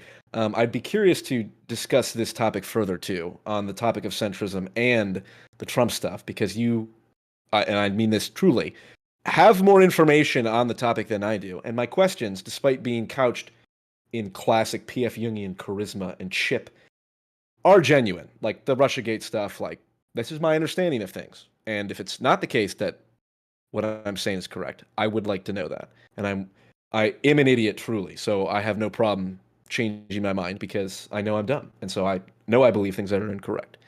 But otherwise, Whick as always, thank you very much. Thank you. When it comes to what I am and who I am and what I do, I have some very core beliefs that there should be equity and fairness. Equality is paramount. Equality of opportunity. I want to judge people based on their merit and what they do. I want to judge actions based on either the harm or the good it has caused and the intent behind it. When I look and I see one side being held to account by people who I think are reasonable, rational, intelligent people, and then those same reasonable, rational, intelligent people, when someone else does the same thing that happens to have a much lower follower count or simply not be in a position that the first gentleman was or first lady was, it rubs me the wrong way. It rubs me the wrong way. It smacks of hypocrisy. It smacks of blindness. It smacks of rules for thee and not for me. And I think that that is fundamentally what is driving the distrust on both sides, because the right does this too. The right does this as well. They have these blinders on when it comes to them. And if I was on the right, I would be talking to them more than I do. The reason that you perhaps see me criticize the left more is because there are more leftists in this space. There are more leftists on my stream. There are more leftists in my audience. So obviously I'm going to interact with them more than I am with the right wing. And so I am going to criticize them more simply by dint of there being more of them. It's a per capita thing. And I encourage you to not withhold judgment simply because someone is on your team or on your side. When it comes to having influence and power, I think that it is very clear the cultural left wields influence and power that we should just admit to. There is a fundamental distrust of our institutions and of the government in general, largely because everyone is pretending that the truth does not exist. We are covering our eyes and pretending that one side is all evil and the other side is saintly, or there is this huge imbalance. Now, when I say I want to call it out when it happens, obviously, I believe, and I think I could justify and demonstrate that the right is guilty more often than the left. And therefore, we will, using my method, call out the right more than we will call out the left, because there is instances of this happening more on the right than there are on the left. But if that changes, if it ever switches, then we need to know about that, right? We need to be aware. And I think that, we cannot turn a blind eye just because something is on our team. Anyway, thank you, gang. Thank you for being here. Thank you for coming. I won't end the stream. I know there's some people who want to talk, but if you need to go, I understand. I understand you gotta go. But thank you for being here. If you like this content, hit that like button. Hit that subscribe button if you're watching on YouTube. If you're watching on Twitch or Kick, hit that follow button. Throw me some gift subs. Throw me some bits. Give me money, because that's what I care about more than any of you, is money, money, money, okay? True centrist right there. I am just Amen, saying, brother. capitalism is based, and thank you for your support, financially and otherwise. Anyway, who's staying, who's going? Money is the one true God. I have to Whick, pee. I'll be right back, but I'm gonna Whick. We were gonna talk afterward, but Yeah, we can briefly. set up for another time. Yeah. So I'm gonna roll. Okay, But gotta go. shoot me a message, and if I'm around, we can hop back on. But it was a pleasure. If everyone. I'd known that centrism was just liking money more than any of you guys, I would have been on board a long time ago. So Amen. that's a very fair parting note. It's a long journey to the correct perspective on everything, but one day you shall all get there. All right. Peace, everyone. See you later. You staying with us, Fair Queen, or you're dipping out? I think I'm going to dip, but thank you both. It was nice to meet you, Daedalus. It was nice to see you, Portland. I think we've communicated before, but I don't think I actually I've seen your face before or heard your voice. So it is very nice to officially meet you. And thank you once again, Whick, for a great night. Thank you, Josiah, if you can hear me. Thank you all. I hope you have a wonderful night. Bye, guys. Thank you. Have a good one. Hasta luego. Daedalus, Yep. you staying? You going? All I'll right. stay for a little bit. A little bit. Okay. Portland, staying or going? I'll hang out with you for a few. A little bit. There's And gang, if you were in the audience and you've been listening to this and you've been, wow, that Whick motherfucker, he's a terrible person. Why couldn't I be on here to castigate Whick? Or if you've been like, wow, Whick is a saint and these evil, evil bastards are coming at him with knives out and I must defend my streamer daddy. If these there's been a lot of people talking shit in chat. Somebody get in here and if bring this it up is to the you, fucking screen. Bunch jump of in my cowards. Discord. Jump in my Discord, little buddies, and come into the backstage, and we'll bring you on, and we'll talk to you, because I'm very curious, right? I am never one to shy away from criticism. I'm never one to shy away from having my ideas and views challenged. Again, I do not feel swayed by the arguments made here today, unsurprisingly. The tension remains. I do think there is something to be said about criticizing both sides and how the right does more harm. I think it does. But I don't think that should give the left a pass. And that's all I gotta say on that. But yeah. Other than that, how are you guys doing? How's life treating? Better now that my AC is working. So it was like shut off for like the air conditioning unit just like shit out. And so it was like 85, 87 degrees in my apartment. I work from home, and so I had to crash with a buddy once the heat became unbearable. 𝕾𝖍𝖎𝖙 the Giant, get backstage. Get backstage and let me pull you on. Yeah. To be honest, I'm a little extra prickly today because my cat died yesterday. I'm sorry to hear that. Pretty hard night with the family. If any of you have enjoyed this content and you want to contribute to some better vibes for the evening on my behalf, I would just ask that you give Whick a sub, some kind of bits or super chat donation of some kind, just as a gesture of good vibes to help lift my spirits. I know that I would appreciate it, but yeah, other than that, I know the pain of losing a pet. It sucks. I am really sorry. It does. Friend. That's really tough. Not to bring the vibe down. I am soliciting cash on your behalf to help make the day a little bit brighter. So if anybody has an extra $5 or more for Mr. Whick here, I know I would appreciate it. My chat is molding. Hang on a second. 50 bits for the kids. Yeah. Thank you. Yes. So I've just been prepping. While Sonny's down with COVID, I will be streaming at his channel tomorrow night about the new indictments. So that'll be interesting. Beautiful. I hope 𝕾𝖎𝖎𝖙 is able to look into that more, because I think that the indictments are very clear, right? I think that it is one of those things where even amongst the people in my life, like real life, who are very Republican, they've kind of been like, ooh, yucky. Now it's going to take some people some time. It's going to take some people some time, because it's never easy to admit, oh shit, right? Like my side's fucked up royally, right? So I'm going to give them some grace, and hopefully, right, when rubber meets the road, yeah, we'll have the people who are diehards, but I think that it's clear that a lot of people are just going to abandon Trump. I do think that we underestimate the number of moderate Republicans out there. Thank you for the 200 bits, Feder Method. I'm not supporting you. This is for 𝕵𝖔𝖎𝖙 dead cat. There you go. Yeah, I think that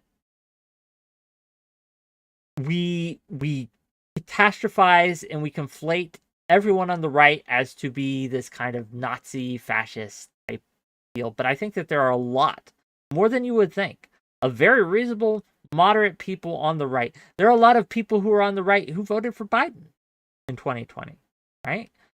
Because they saw the excesses of what Trump was doing, and they saw the excesses. Are you referring to people who like voted for Biden but then voted down ballot for Republican candidates? Yeah, Like in those, some cases. because I don't know that a lot of Republicans voted for Biden, but I know a lot of like right-leaning people who are technically declared as moderates, not registered Republicans.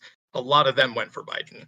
So, and then went down ballot. I mean, for like, the look, rest of the if ticket you would have voted for Republican Trump candidates. otherwise, but you instead voted for Biden, I don't know what to tell you. Yeah. So no. Well, Whick, here's the thing. Like, I just want to clarify because you could have been just making a general statement, or you may have felt that it applied more to this conversation directly. But just to be clear,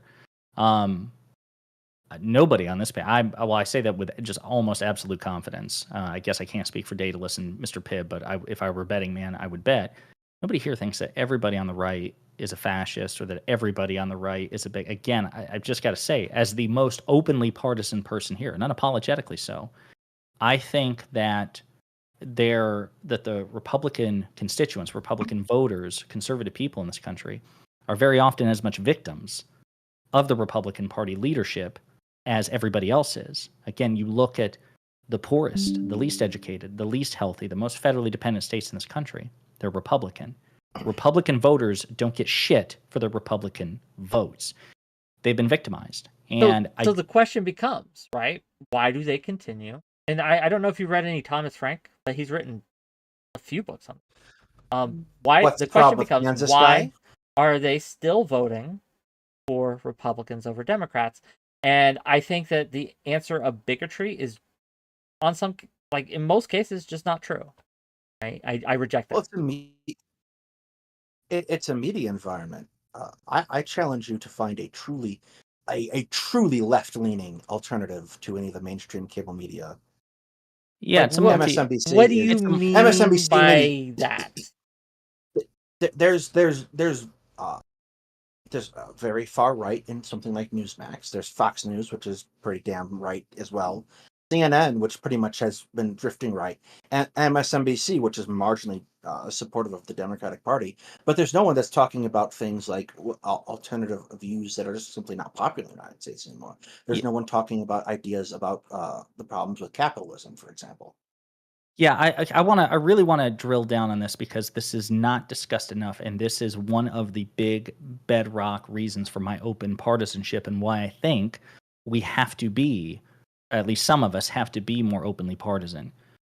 Whick, I don't know, maybe you do, but do you fully appreciate the numerous systemic advantages that the right has in this country? Do you even when agree it with the comes premise? to the Electoral College, yes. When it comes to the media, I reject that. I do not think that, like, I keep hearing, like, and when I would point out to things like CNN or MSNBC, I get hit with, oh, that's not really left. I want to make that case for you if you'll just let me, and then you can pick it apart. Here's my case. So actually, first, and Daedalus, you're the historian. Mr. Pibb, you're highly educated on politics. You correct me if I'm wrong. Let me start at the beginning. The right's many advantages starts, number one, in my opinion, with base philosophy. The left, such as it is, wants things to change. I'm not even going to say for the better. That's a value judgment. They want things to change. The right wants to prevent or slow walk change. That's not true. The right absolutely wants some changes.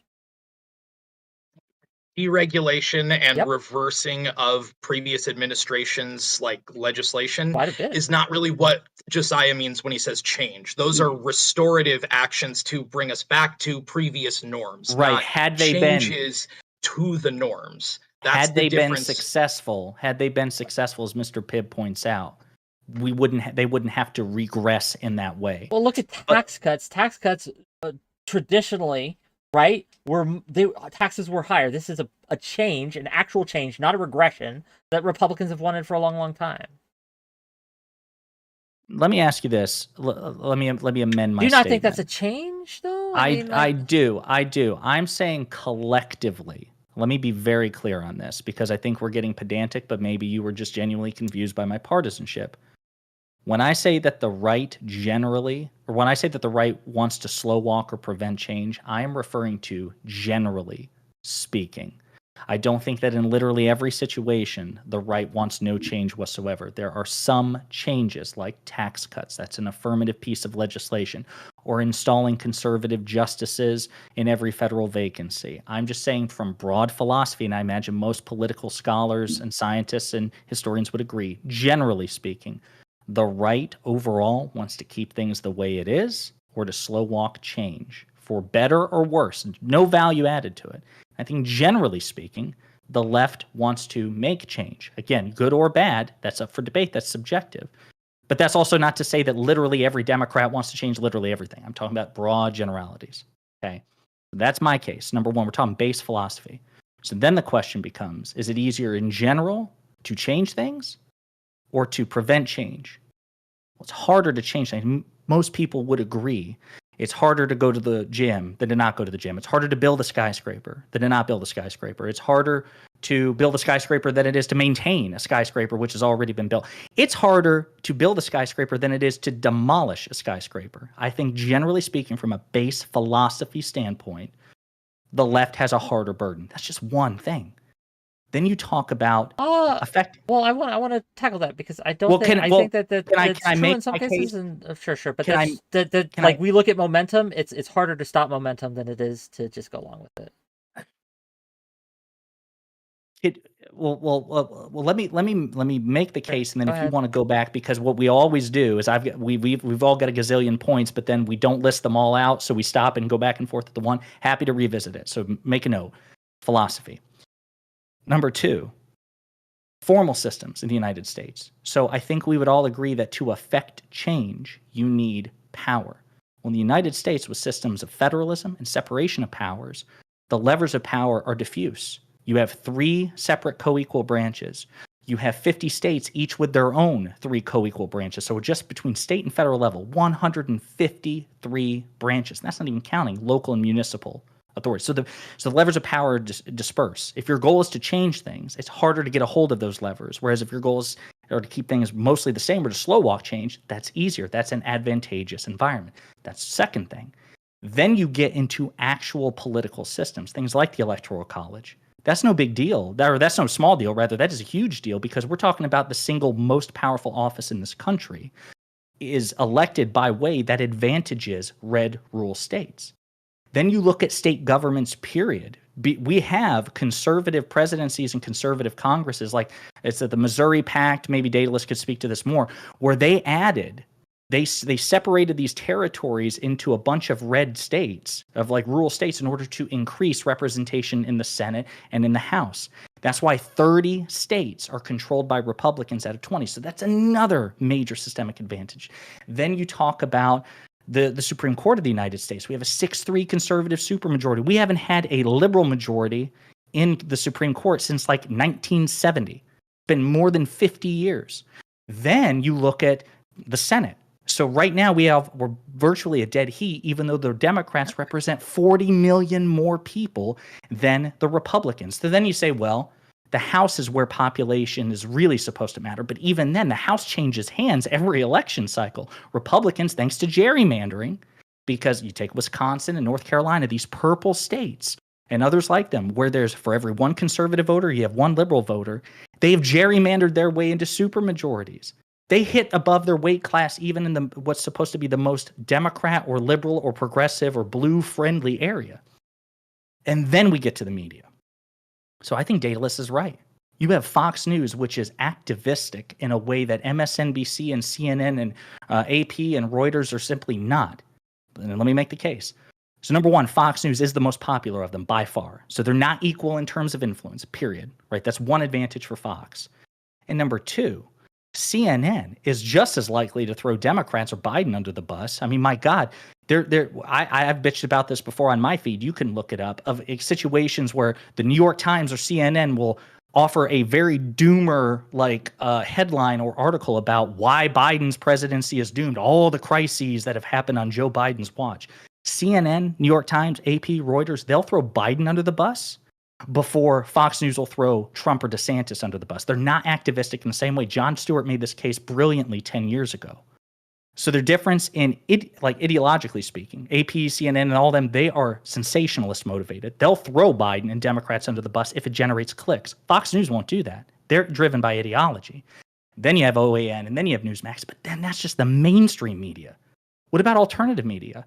Vosh, Destiny, Hassan, nothing compared to the Daily Wire, compared to Steven Crowder, compared to Candace Owens, compared to all of them. They're outclassed. This terrain, this political environment in terms of institutions, heavily advantaged towards the right. And then the last thing I'll say, and you can pick it all apart, is the expectation. This is where I get mad at you. Because then I see all of that. I see, holy fuck. We are playing this game on uneven terrain in a way that advantages the right. And then you want me to play with one hand tied behind my back? Really? When it's not even just a game, there are actual stakes involved. I want to be like, bro, give me something here. What's my advantage? What can I do? So that's what I would say to all this.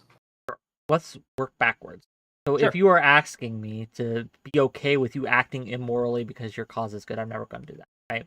So if that is the implication about me asking you to act with one hand tied behind your back, yes, I will absolutely say if that's how you want to phrase being a moral actor as opposed to an immoral actor, yes, I'm never going to give you an excuse to act immorally. I'm just not going to do it, right?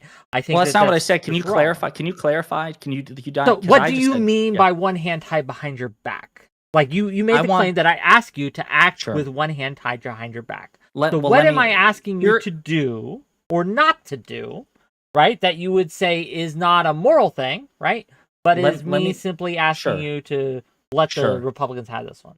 Let me give you some examples, and you tell me if they're moral actions or not. I would say, just off the top of my head, number one, passing federal legislation which forces maximum eligible voter turnout, even over the objections of red states. Red states say, no, I don't want mail-in ballots. Like, no, fuck it. We're going to do everything. Yeah, I think that's immoral. I think it's immoral to impose your will in a democratic system like that, yeah. Gotcha. Okay, But so that's one.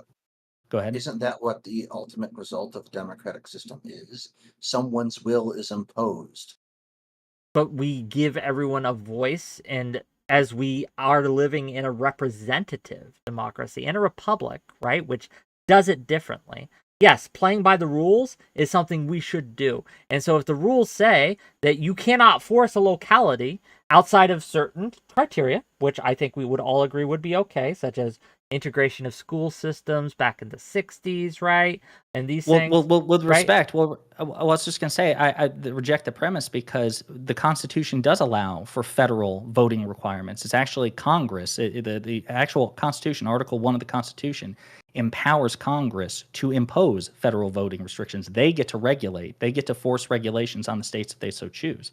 I'm not proposing anything. I'm not a constitutional scholar. So if it is legal, I think it should not be. Okay. But by the way, this is right here. I think we could even just end on just analyze this. This is what I mean. If your initial objection was it's wrong because it's illegal in our system. No. You mistook me then, right?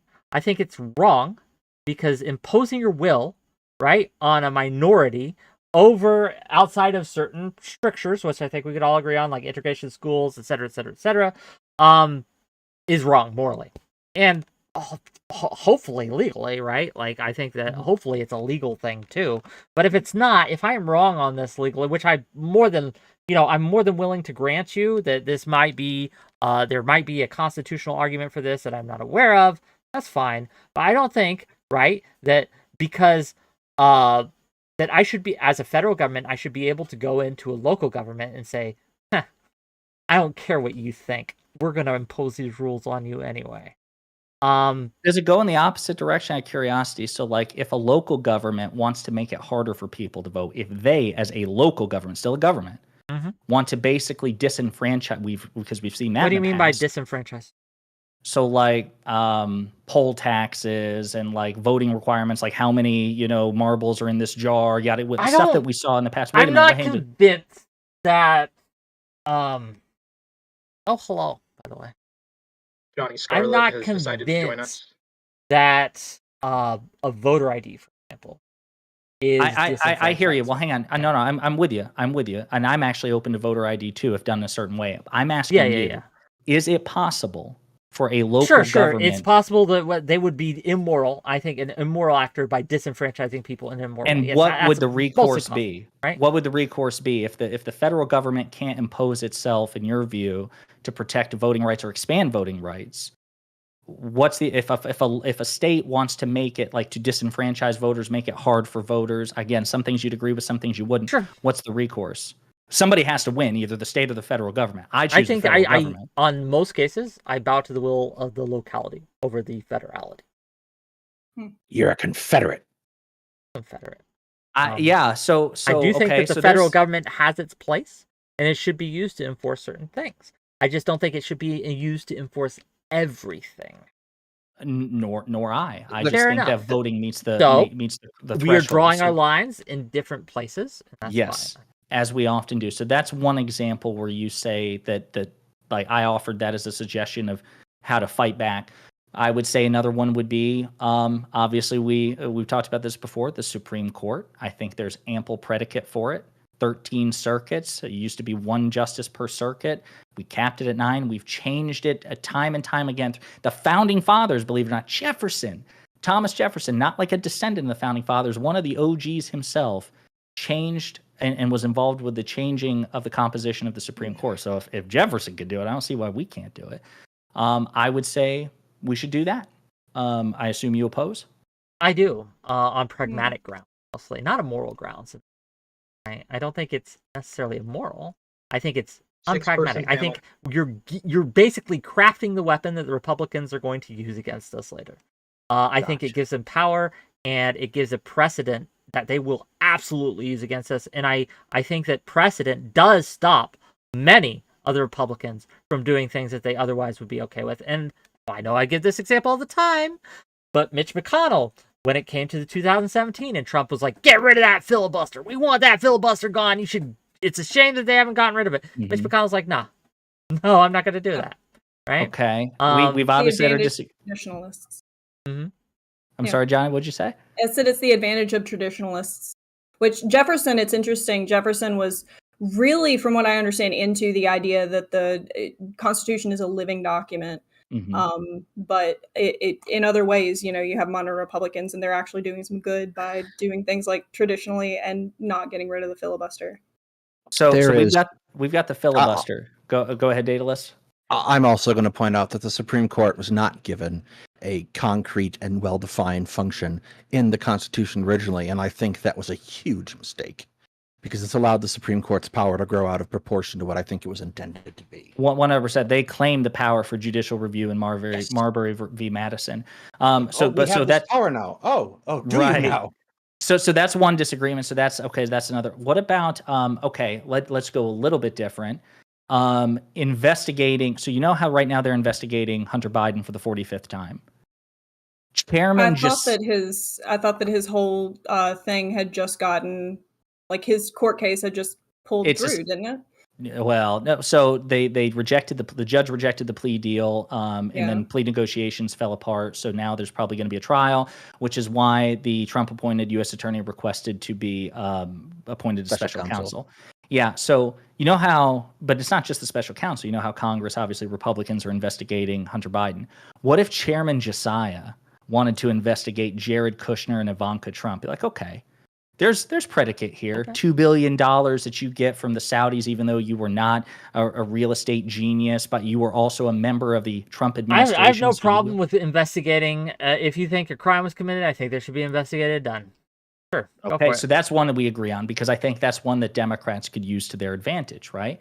So that's one. I would caution that if you think a crime is committed, just give me the one. Just give me the damn one. Just give me the one, man. Come on, bro. Come on. But see, this is the way you phrase it gives me pause, right? Like the Democrats can use this to increase their power. I don't want them to use it to increase their power. I want them to use it to punish crime, right? Yeah. Like I want it to use it to stop crime from happening. I don't want them to use it as a power play. Well, Congress isn't an executive branch law enforcement agency. They wouldn't be quote unquote stopping crime. It would be a political investigation. If Congress investigates Jared Kushner. There's no threat of prosecution there unless the Justice Department chooses to take up the case, right? So it would be, at least initially, politics. It would be to root out, you think something untoward, unethical, immoral, or corrupt had happened, and so you want to investigate to see if there is any there, and again, root it out. But if some people said, for example, I'm Chairman Josiah, but let's say Ranking Member Whick said, but Mr. Chairman, and you would call me Mr. Chairman, damn it. And I would appreciate it. And you said, Mr. Chairman, okay, yeah, maybe there was something corrupt here, but really this would increase partisanship if you go after. Yeah, I think that's a bullshit argument. The increased partisanship is a bullshit argument, and I would reject. I wouldn't say that to you. Let's say Chairman Prick, then not Chairman Whick. Sure. Let's say he says something like that. You would say, I would reject it out of hand. I don't care if it increases partisanship. If there's a crime committed, if there's impropriety, it should be investigated, regardless of whether it increases partisanship or not. Partisanship isn't the issue at hand here. Well, I know you're trepidatious about it, the idea of setting a precedent and pissing the other side off potentially. Well, this precedent goes back, like this precedent, like it's already done. Like cat's out of the bag. This is we could go back. But isn't that also, I guess, go back to the Supreme Court? Isn't that the case with the Supreme Court too? That there's precedent for it of changing the composition of the court. So when's the last time that the court composition of the Supreme Court changed? It was after Lincoln's. It was either after his assassination or right before. So like the Supreme Court was originally supposed to have one representative for each circuit court in the United States. There's only 9 Supreme Court justices. I understand, there are 13 but the circuits change in the was United made States court system. after Lincoln was killed. That's the best argument for increasing the number to 13. Right, but the number of circuits increased as well. So like they were in lockstep, and then they ceased to be in lockstep over time. Correct. Okay, Correct. but again, like the precedent I'm talking about has been continuous as early as I can remember, right? For the Clintons, right? The Republicans constantly investigating the Clintons, and then we investigated Bush over and over again, and we Dick Cheney and things like that. This is something that's happened over like constantly since I've been alive. Okay, and so that's I'll accept big that. different kind of precedent than they changed it in 1872 or whatever, right? What about another Supreme Court move? What if, I don't know if I've asked you this. I know I tried to get Steven on this. Destiny finally caved to us. So I'm hoping I can get you. Let's say we have a Republican president with a Supreme Court vacancy and a Democratic Senate. And they say, no, we're not having a hearing for you. We're going to wait until the next election. There's precedent for that. Republicans did it. There is. And I think it was bad precedent. I would be hesitant. I wouldn't forbid it, right? But there's this like tit for tat race for the bottom that happens, and I think that's someone has to at some point put a stop to that, right? Someone has to say no. And hear me out. Get to the bottom first. or that. Or maybe that's a lose. I consider that a lose state. That's a fail state. That's a fail state. What if the person?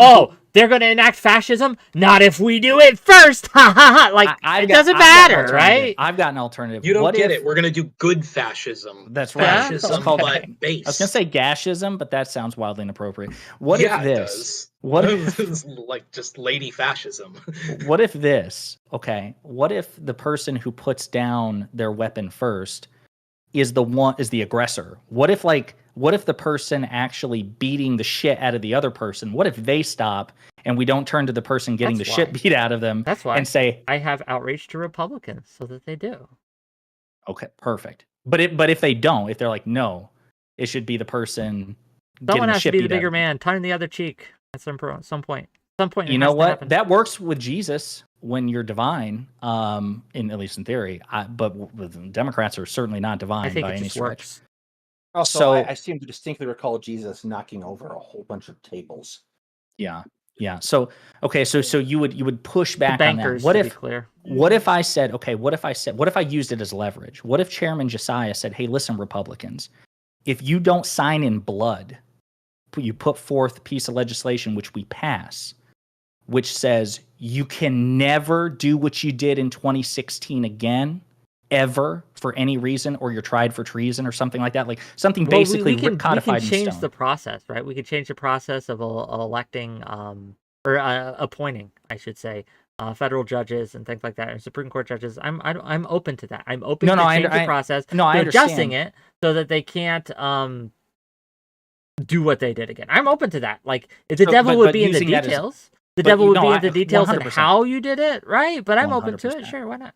So, but using the threat as leverage, like if you don't do this, then we're going to do what you did.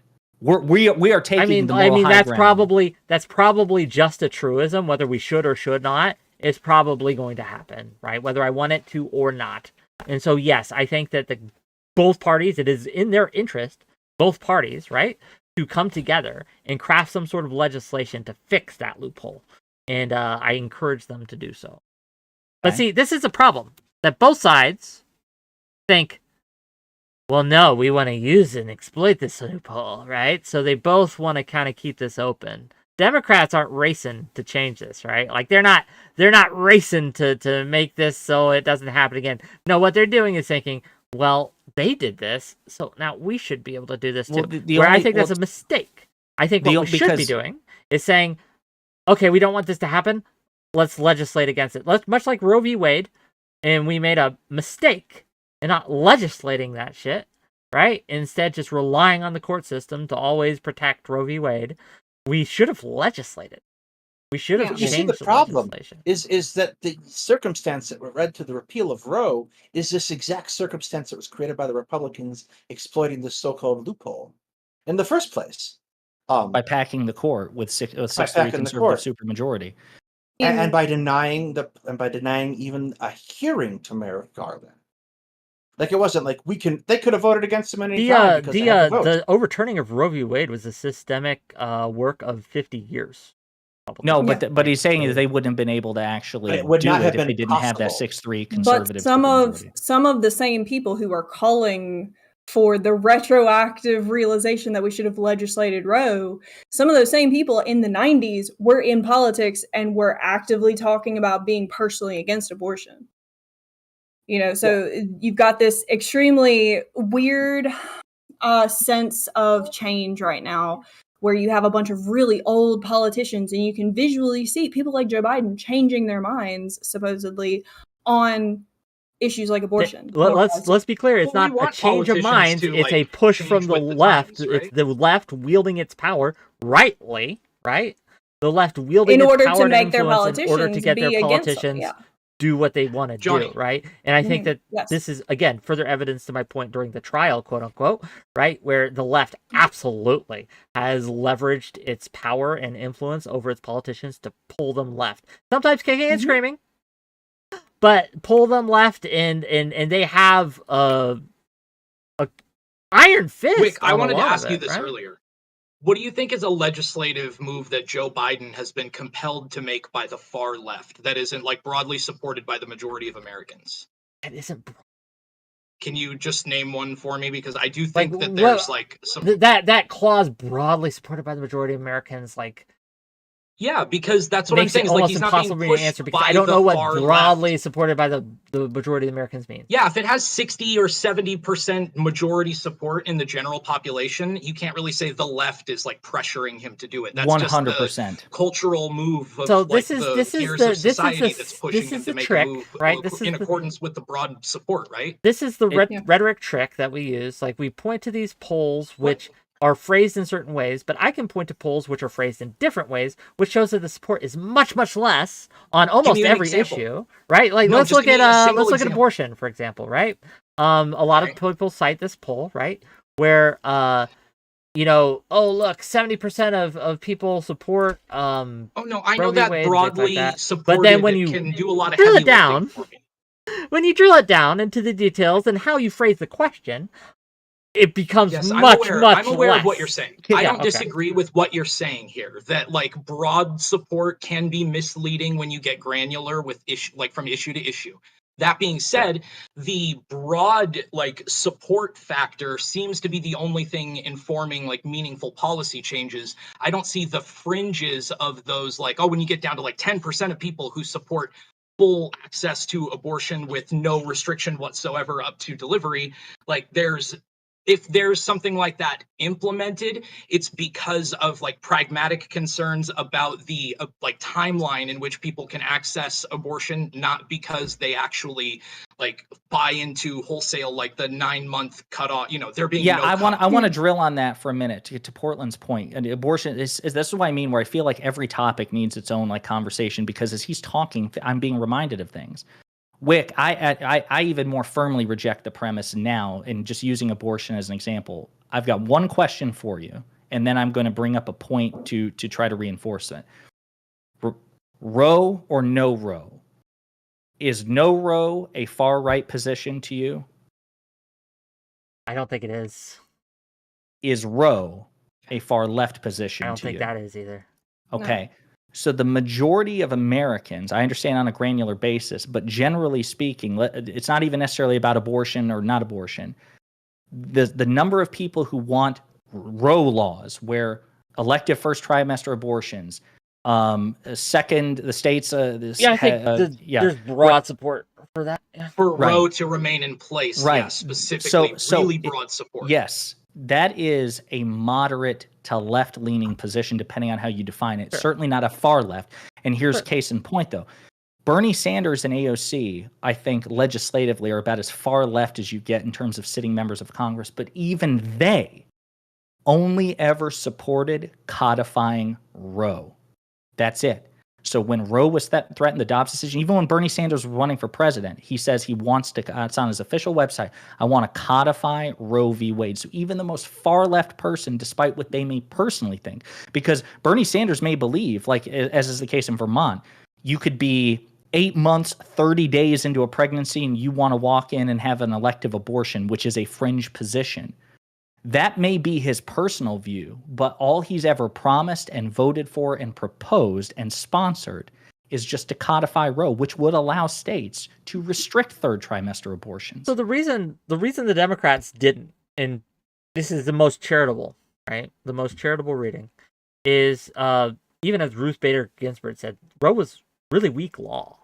Like, it was really weak law. It was the fact that it hadn't been overturned earlier is kind of a miracle. I know for that. a long time that it rested on poor precedent. And so if we want to codify Roe, we would have had to codify the principles of Roe, right? So not Roe itself, but we would codify the principles behind it. And the reason they didn't do that, and again, this is a charitable version of this, and I'm going to give them some grace here, is because then it would necessitate perhaps a challenge to Roe, and they didn't want to risk that because they knew it was so. They were frightened of it. What happened? Happened, right? Does that make sense? To me, I don't know where I stand on that point. I certainly agree that they could have applied political capital, particularly during the Obama administration, to try to codify Roe or abortion protections at a federal level, and they chose instead to pursue the ACA. I'll just accept all of that at face value. But my point is, I just gave you on the single issue, which is the most important for electorally since Dobbs collapsed, where the two most far left figures in the Democratic Party who actually wield power actually took the moderate position, which is just codify Roe. They didn't push for legislation which says. Isn't making the Progressive Caucus in Washington isn't making extraordinary legislative changes and advancements to compel, and able to compel Biden to offer very much. And they don't have that much political capital. 100%. Even the recent trans protection, I think it was like Title 40, what was not Title 42, Title 9 protections coming out of the executive branch, still allowed for states to ban trans athletes, if I remember correctly. This is not my particular cultural because trans athletes, like protection of trans athletes, that's, again, I could be wrong because this changes. That doesn't have broad support, right? No, it doesn't, but that's my point. But you made the case earlier, or at least this is my understanding, that you thought the far left wields as much power within the Democratic Party as the far right does with the Republican Party. It wields a similar amount. It might not be the exact amount, right? But it reads a similar amount. And I think the evidence of this is shown through over time, since the 90s, the far leftward shift that we've gone through as a culture. I think society just wants to move that direction. Yeah, I don't think that there's tremendous levers of cultural power shoving us in that direction. I think that broadly speaking, modern like societies, as they grow more modern, they grow more liberal. They Why do you think that happens? Yeah, but why do you think that we happens? get greater access to education? We get greater access to income, which lifts us into greater like levels of educational access and attainment. We are more invested in community. We do things that like directly correspond to legislative action. We have exposure a bunch to more of types reasons. of people. Yeah, that absolutely. too. Yeah. I would like to insert myself right here. If you don't mind. Yeah, we have callers who haven't spoken. An answer to this because I think that like we do recognize that media, culture, and stuff does influence all of this. Correct? So, and that's exactly what I'm getting at. Except instead of media and culture, it's the media and culture behind the actual legislative system. Because if you look at this parents.com article, this is the most neutral article that I could find on it, but of course Planned Parenthood and other places have articles on this as well.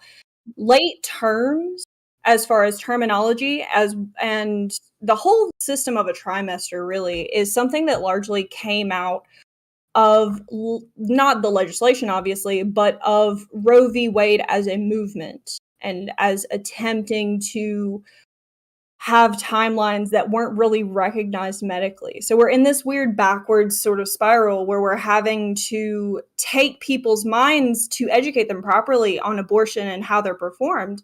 We're having to take people's minds out of terminology that was initially started through the legislative process instead of through the medical process. And so people have this idea of, oh, well, I'm for abortion up to the second trimester, up to the third trimester, things like that. When in reality, those terms are not something that are medically backed for every single person. And so in order to codify something like Roe into actual legislation, it would take a ton of really intensive interactivity with medical boards and with experts, where we're in a position in Congress and in the legislative system right now where people don't want to do that. They don't want to have doctors and medical experts circumventing their power to just decide whatever the fuck they want for their position.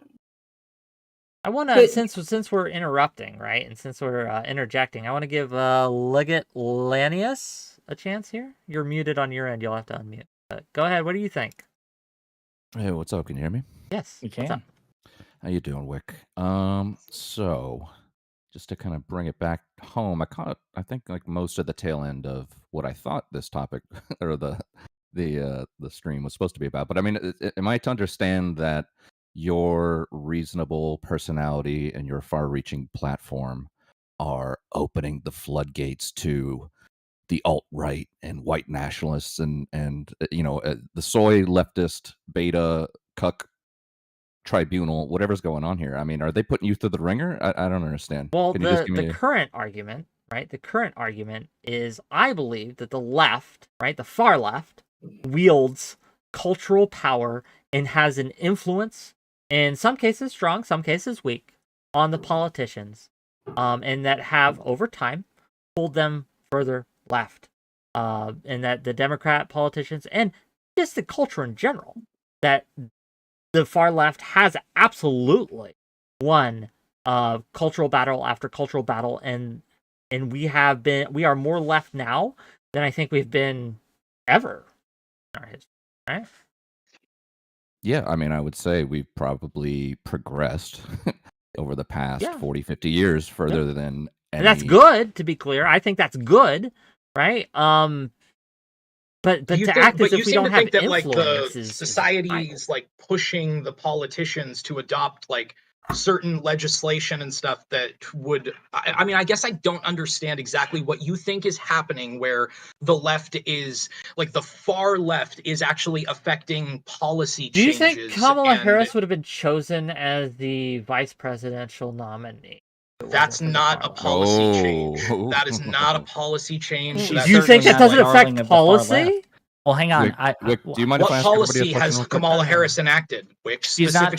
She was also never a darling of the far left. So I don't. No, she was like a hardcore criminal. She was a fucking they hate her prosecutor. Right. They think she's a Some fed of the highest prosecutor. order. She's thrown more people in jail for weed than most people will yeah. in their entire lifetimes. So- Mr. just to She's Mr. continue- Pitt's arch enemy. Just to the continue thing on that about theme. the weakness of the left, right, in the reason is because it's so fractorious. I can name any politician, Bernie, AOC, any politician, right, living or dead, and say, well, the left doesn't actually support them, because there is a segment of the left who would say, oh, they're not really a leftist. Actually, there's some truth to that, Whick. And that's Yeah. the point. That's part and parcel of the left. It's not a unified. It's nowhere near as homogenous as the right is. And I know the right is not perfectly homogenous. I'm just saying the right is more ideologically But think homogenous. think about for Whick's position why this is slowly becoming the case. Think about the punk counterculture in the 90s, in the 80s, that is now becoming mainstream culture and is changing the way people see gender, and is changing the way people see leftism, and is changing the way people see socialism in general. I thought that was The just left a meme. is no, unironically, counterculture always becomes culture given enough time. Sure. And so the reason I think you see a very fractorial left is because so many of the older leftists are still liberals and are still in their uptight 80s, whatever. And then other people are slowly growing into gradually different forms of leftism. This is what I'm stuck on, though. Those different disparate groups you're talking about, typically the only political advancements that we see are ones that those disparate groups all agree on. We don't see a lot of far left. Whick, name a piece of far left legislation, please. You haven't, and I've asked you multiple times, and every time you just like stop I and bring keep up answering Kamala you, and you Harris keep or saying, whatever. "Oh, that's not actually far left." You said Kamala Harris. That's not a law. Oh, okay. Trans protections with time of line. Holy shit. Trans protection with time of line. Is that not a Trans law? protection- Is that not a Title IX law? Amendment- No. Is that That's a fucking some terrible magical example. thing? And do you not think that's a far left position? No, that's a terrible Okay, example. you're The retarded. Okay, trans you're just advocacy retarded. groups and civil rights organizations criticized Biden's You're retarded. implementation And of this that is Title true. IX amendment because it doesn't do very much to protect You trans could rights say from state to state. could say barring redlining is a far left position, but No, that's not I don't actually think you'd say legislation. barring redlining's a See, far you left wouldn't, because I don't think you're able to differentiate between left and right. Barring redlining is not actually a positivist position. I'm trying to back you up, Portland. I'm Barring sorry, I'm trying redlining is a leftist position, and it is legislative, but it is not a positivist position. It doesn't change anything that is inherently left, and I'm gonna let Legate go. So this transaction actually kind of inspired this, and a lot other transactions that you guys have had tonight have inspired like a question that I had, because I know, maybe 10, 20 minutes ago you were talking about why do people vote Republican? Like how can we do a better job at pulling people over to our side and all this? And I was curious because, I maybe you have a shot at pulling some center right reasonable people over to your side, given how divisive things are and how toxic Trump can be. But there's also this concept of leaving the left, and I don't see any conversation surrounding kind of keeping your own house in order. So while you can talk about bringing people to your side, I mean, what is there? I mean, just the exchange that you guys had. I'm not saying that Portland's going to turn Whick into some far right, Trump voter, but this kind of stuff happens all the time, and it drives people away from the left. And I could give you just a quick example of my voting history. Very, very, 2 minutes. So I voted for the first time in 2004 for John Kerry. I voted for Obama twice, and then I voted for Trump in 2016. And the reason why I did that is because in 2012, I want to say, I had just moved to New York, and I'd gotten a job at a restaurant, and I had moved from Florida, in a state where you usually get tax money back. However, in New York, you never get tax money back. In fact, you always owe money. So that being said, at the same time that I moved there, Obamacare magically appeared in front of everybody's eyes, and I went to go do my taxes. And I don't know how long Obamacare had been enacted at that point, but I went to go do my taxes, and the accountant was like, you don't have health care, so you're going to have to pay the mandate. And I was like, okay, how much is it going to be? And he was like, oh, it's like $85 for you. And I was like, oh, here's $80. Go. I don't care. The next year it was $850. And the year after that, it was $1,200. And it just kept going and going for something that I couldn't even afford. at the beginning. Now we could critique American healthcare system all we want. No, it should be more affordable and all that. But the reality is, I owed thousands of dollars for something that I never even thought I would be, under law, legally liable for owning. And then on top of that, something I couldn't even afford, and something I didn't even need. And it just ripped my heart out of my chest because I was already struggling. I mean, I'm a struggling waiter and bartender in New York City. I'm trying to make it. And Obamacare is just dipping into my wallet every year, let alone all the New York State taxes that I owed. So it just put me in a really bad spot. And then I started seeing some anti-SJW content. And then all of a sudden, like, I was just pushed over to the right. Now, I mean, how right would you consider me? Like, I'm pro-abortion, I'm pro-gun, I'm pro-free speech, I'm a capitalist. I'm cool with most things gender. I'm cool with 99% of LGBT issues. There's some criticism there's some excesses in criticism that I could probably levy, but my point is, well, who'd you vote for in 2020? Because you took us all the way up to 2016. Who'd you vote for in 2020? 2020, I would have voted for Trump, but I was in the military and I was stationed outside of my state of residence, and I had problems and issues getting my actual ballot from New York. So, but I would have voted for Trump. And so my point is, there's people like me who it might not be about gender, or it might not be about culture wars, or it might not be about a million other things you could talk about. For me, it was just as simple as taxes and Obamacare. But I mean, and I was, three straight elections voting for Democrats. So these kinds of things happen, and I'm curious to know what everybody's thoughts are on kind of keeping your house in order. Well, this has been the whole discussion. The original reason we came together, I know you didn't see it, is because I said what I thought was a completely ice cold take, that we should stop demonizing each other, and we should call out bad behavior wherever we see it, regardless of whether it's a D next to your name or an R next to your name. If you see bad behavior, you should call it out. People took umbrage that I was both siding it, and here we are. I think that, to speak to your experience, the anti-SJW stuff, I think, absolutely played into your and my uncle echoes this kind of pattern where, up until 2016, he had voted blue his entire life. He was the one that taught me to be a Democrat in the 90s, right? When I was growing up, right? He's the one that kind of instilled those values in me in a large part, because my family voted Republican. Like, my dad, my mom voted Republican. Well, my mom voted Democrat, voted Republican sometimes. It really depended. But my dad was pretty strong Republican guy. Like, voted for the only Democrat he ever voted for was Clinton in '92. But there's this problem, right? When we aren't seen as honest actors, and I think that we are losing people that we don't have to lose, because we are not seen as honest actors. We are seen as partisans.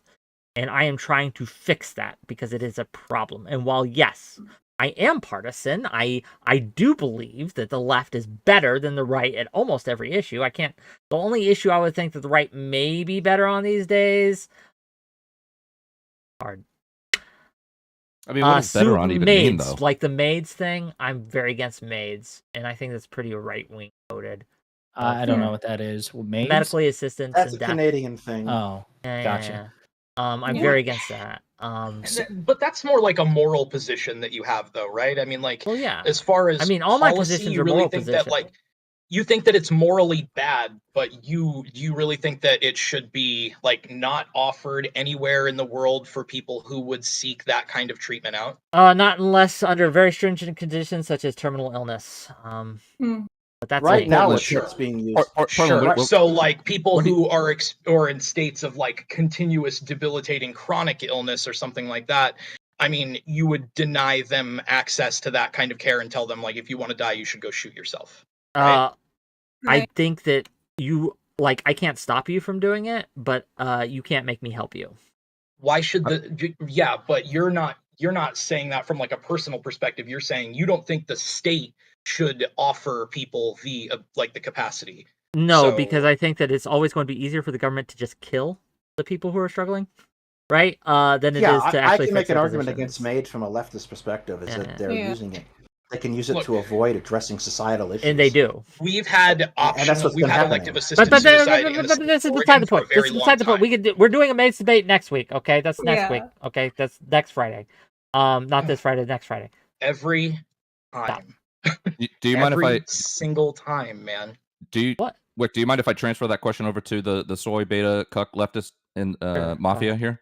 So I mean, what do you guys think? Do you think that the people that defect from the left were they just always fascists, or do No. they have some reasonable concerns? Nah, dude. People. Okay, there's a combination problem here that I see as far as positivist claims. Remember when we were saying earlier, like we can't think of a lot of actually leftist legislation that is adding something to society rather than taking away something that was in place that we no longer find to be acceptable. However, there are some positivist leftist legislations like Obamacare attempting to make everybody get on some form of medical assistance, not medical assistance, but insurance, Insurance, yeah. Insurance, yeah. And that has negatively affected many people because it wasn't very famously, Obamacare and the website were not even rolled out properly. And so the left needs more active building propositions that are not poorly structured. The problems with that include not only the fact that we supposedly have no money except for anything having to do with the military, and also the fact that every single legislation that anybody wants to put forward has to be very heavily earmarked in order to make the other side vote for it. And so that's what leads to the frivolous spending. And so now we're in this endless cycle of we can't get anything passed, and if we do get anything passed, it's full of frivolous spending. Well, or it's poorly laid out. I don't disagree with you, but I think, so that's an analysis of things from a policy level. I'm talking about more of like a ground level. Okay, you're talking about that's one of the reasons that I find that's one of the reasons that I find the top level Federalist left to be largely useless. It's not, and I'm certainly not moving away from the left on a local policy perspective. So you're absolutely right. Well, yeah, what I'm Johnny, kind of really kind of quick. getting at is like, so if your average Democrat voter who may or may not be involved in these online spaces, generally if they're the younger they are, the more likely they are. But either way, your average Democrat voter that might have to deal with the most woke scoldy soy beta mafia cultists out there that berate them for having one disagreement about maybe something culture warish or maybe something about capitalism or whatever it is, and just get woke scolded to the point where they're sick of it. And it's not even because they don't want to vote Democrat anymore. They just don't want to be associated with all of the leftist infighting toxicity that we all know exists. I mean, that's a weak position, don't you think, though? I mean, I'm just as sick of the woke scolding as you are, but on a personal level, for the decisions that I want to make for my locality and my country, I'm not going to compromise the positions that I genuinely hold just because somebody on Twitter said something mean to me the other day. Hang on, Daedalus is about to head out, so see you, Daedalus. I'll be back. Oh, you will? Oh, okay. I thought you were leaving. Okay. Yeah, so sorry, was not clear. Sorry. Portland was Johnny. trying to get in. I want to give space to Portland though. Go ahead. Johnny, you Yes. brought up Obamacare as like a leftist policy. I think it's another good example of a broadly supported policy that has like general support from all parts of the like left side of the spectrum, both the moderates and the more extreme contingents. And that the main criticism that people on the far left had was that it didn't go nearly far enough. So to call it like, and that's the continuous, consistent theme with every bit of legislation that we brought up, is like it gets passed because it has really, really, really broad support from a large portion of the voters, and it ends up unsatisfying to the far left in whatever implementation we put it out in. So I just don't see the like strong influence of far leftist rhetoric and advocacy in American policies and politics. I just don't. I don't see any 100%. evidence of it. Yeah. So I want to add to that too, because this is where it goes back to, in my opinion, how the whole thing has been pre-framed in a way to grade the right on a curve and impose the most absurd impositions on the left. Obamacare its legislative history was fraught, and President Obama, to his benefit if we're taking bipartisanship as like an inherent value, which I don't. It's a means to an end. Bad bipartisan legislation is not good simply because it was bipartisan. It's a means to an end. He tried to work repeatedly with conservatives and Republicans to craft some acceptable form of affordable health care. Many people called the ACA Romney Care 2.0, right, to Portland's point. And then they shanked him with it at the last minute. They withdrew support, and it had to be passed on a party basis. Obamacare had numerous critics, and still to this day, for the very reason that 𝕾𝖍𝖎 here pointed out, because it increased insurance premiums, and definitely within like the immediate few years in the aftermath of the ACA Well, the passing.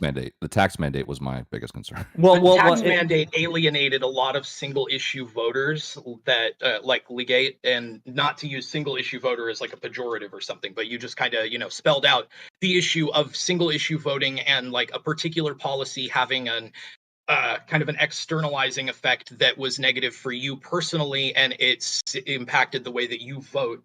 That's not necessarily like, I still don't see it as like a reflection of like far leftist influence having like this impact on policy, but it is something that like we have to always be mindful of. Is like there's people caught in the wake of any broad sweeping legislation, and we do risk losing some of those people when they get overlooked in the implications of new policy. But it's not a far left. Would like to No, be. can I, if I may, Yeah. I reject that wholeheartedly. I think that the Affordable Care Act, as it was intended, not how maybe it was passed, right, but in its initial formation, was absolutely a leftist policy. Absolutely. But it was just because it was supported by a lot of people. Like, do you not? If your definition of leftist policy includes it doesn't hold support with the broad majority of Americans, then I think that fails as a definition. I think you can have a leftist policy, even a far leftist policy, that is supported by the broad majority of Americans. This is where we're getting tripped up. Okay. Great. Let's just hone in on this. I'm sorry, just a second here, because this is what Mr. Pibb was trying to get at earlier when he's like, the way we conceptualize it, Whick, and maybe this is where you can help us with the definition. Pibb and I are talking about fringes. I can't speak for Johnny, and I can't speak for 𝕾𝖍𝖎. So when you correlate the fringe position with what the majority wants, it ceases to be fringe. So that's why we reject codifying Roe as a far leftist position. The majority of people want it. It's not fringe. It's not a leftist position. It is the moderate position. It may be a little more left-leaning than right. That's too wishy-washy. That's not how is that the case? Right? No, wait, because you. Do you not say so? If anything, wait a minute. If any position holds broad support, it's just not. It's a centrist position by definition. It's not a fringe position. It's a moderate position. Yes, if it holds, it may have a flavor because there's more opposition from the right to any form of abortion than there is opposition to any form of restriction to abortion on the left. It may have a flavor. But we're talking about fringes. That's why I think, again, I can't speak for Pibb, but I know I was shocked. You're 100% correct. When you said that the far left, that there's basically a MAGA equivalent on the left. I was blown away by that because I'm like, I don't know what you're talking about. That's definitely something I wanted to ask you guys about too. The majority of the Democratic Party's positions enjoy support. It's not a far left party. Even the far leftists in the group like AOC and Bernie largely fall in line. Like on the issue of abortions, a great example. They're not out saying, no, listen, God damn it, there better be elective abortions until the 5 minutes before there's a breach. You know what I mean? Like that's just not the case. Whereas you do have Republicans saying, actually, we want a nationwide abortion ban. There is no counterweight to that on the left. Oh, where has that passed legislatively? Like there is no federal. Yeah, and nor is there any serious attempt at it. Right? Like there's no been no serious attempt at this.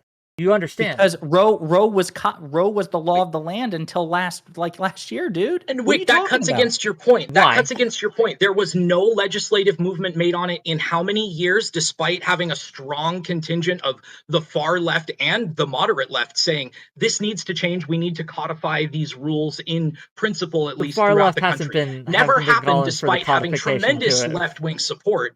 And that kind of like. speaks to the point, like the frustration that I'm having is that like none of these policy impacts have been far left. None of these policy moves have been far left. You can point to things that have like a left-leaning ideological basis, like universal healthcare, but universal healthcare, tremendously broadly supported prior to the implementation of ACA, had something like 70% broad support. Now, when you get down into the granular details, should it be single payer? Should it be like a single government offered option? Like those are where it starts to break apart. But Obamacare in principle was framed as a universal healthcare bill and was supported broadly on that basis, which is not a far left position. If you are going to say that anything that has broad support is not far left by definition, then we can't have this conversation, it's not because we are just by definition. different. Again, why are you adding fringe to this? Did I ever say fringe? Because that's the far left. Did I ever say fringe, motherfucker? Why are you putting words in my mouth? In the far right. Why can't you just say popular then, Whick? If it enjoys popular support, there are popular far left positions, absolutely, but they're still far left. But they're popular. And it's good. Need desperately an example of a far left position that could be legislated. I need that, please. Even if that sounds like a stupid question, I'm sorry. I'm just coming in. Like I said, gay marriage. Gay marriage is far left position. Gay marriage is not far left. It's not anymore, but it was at the time. It wasn't. Oh my God!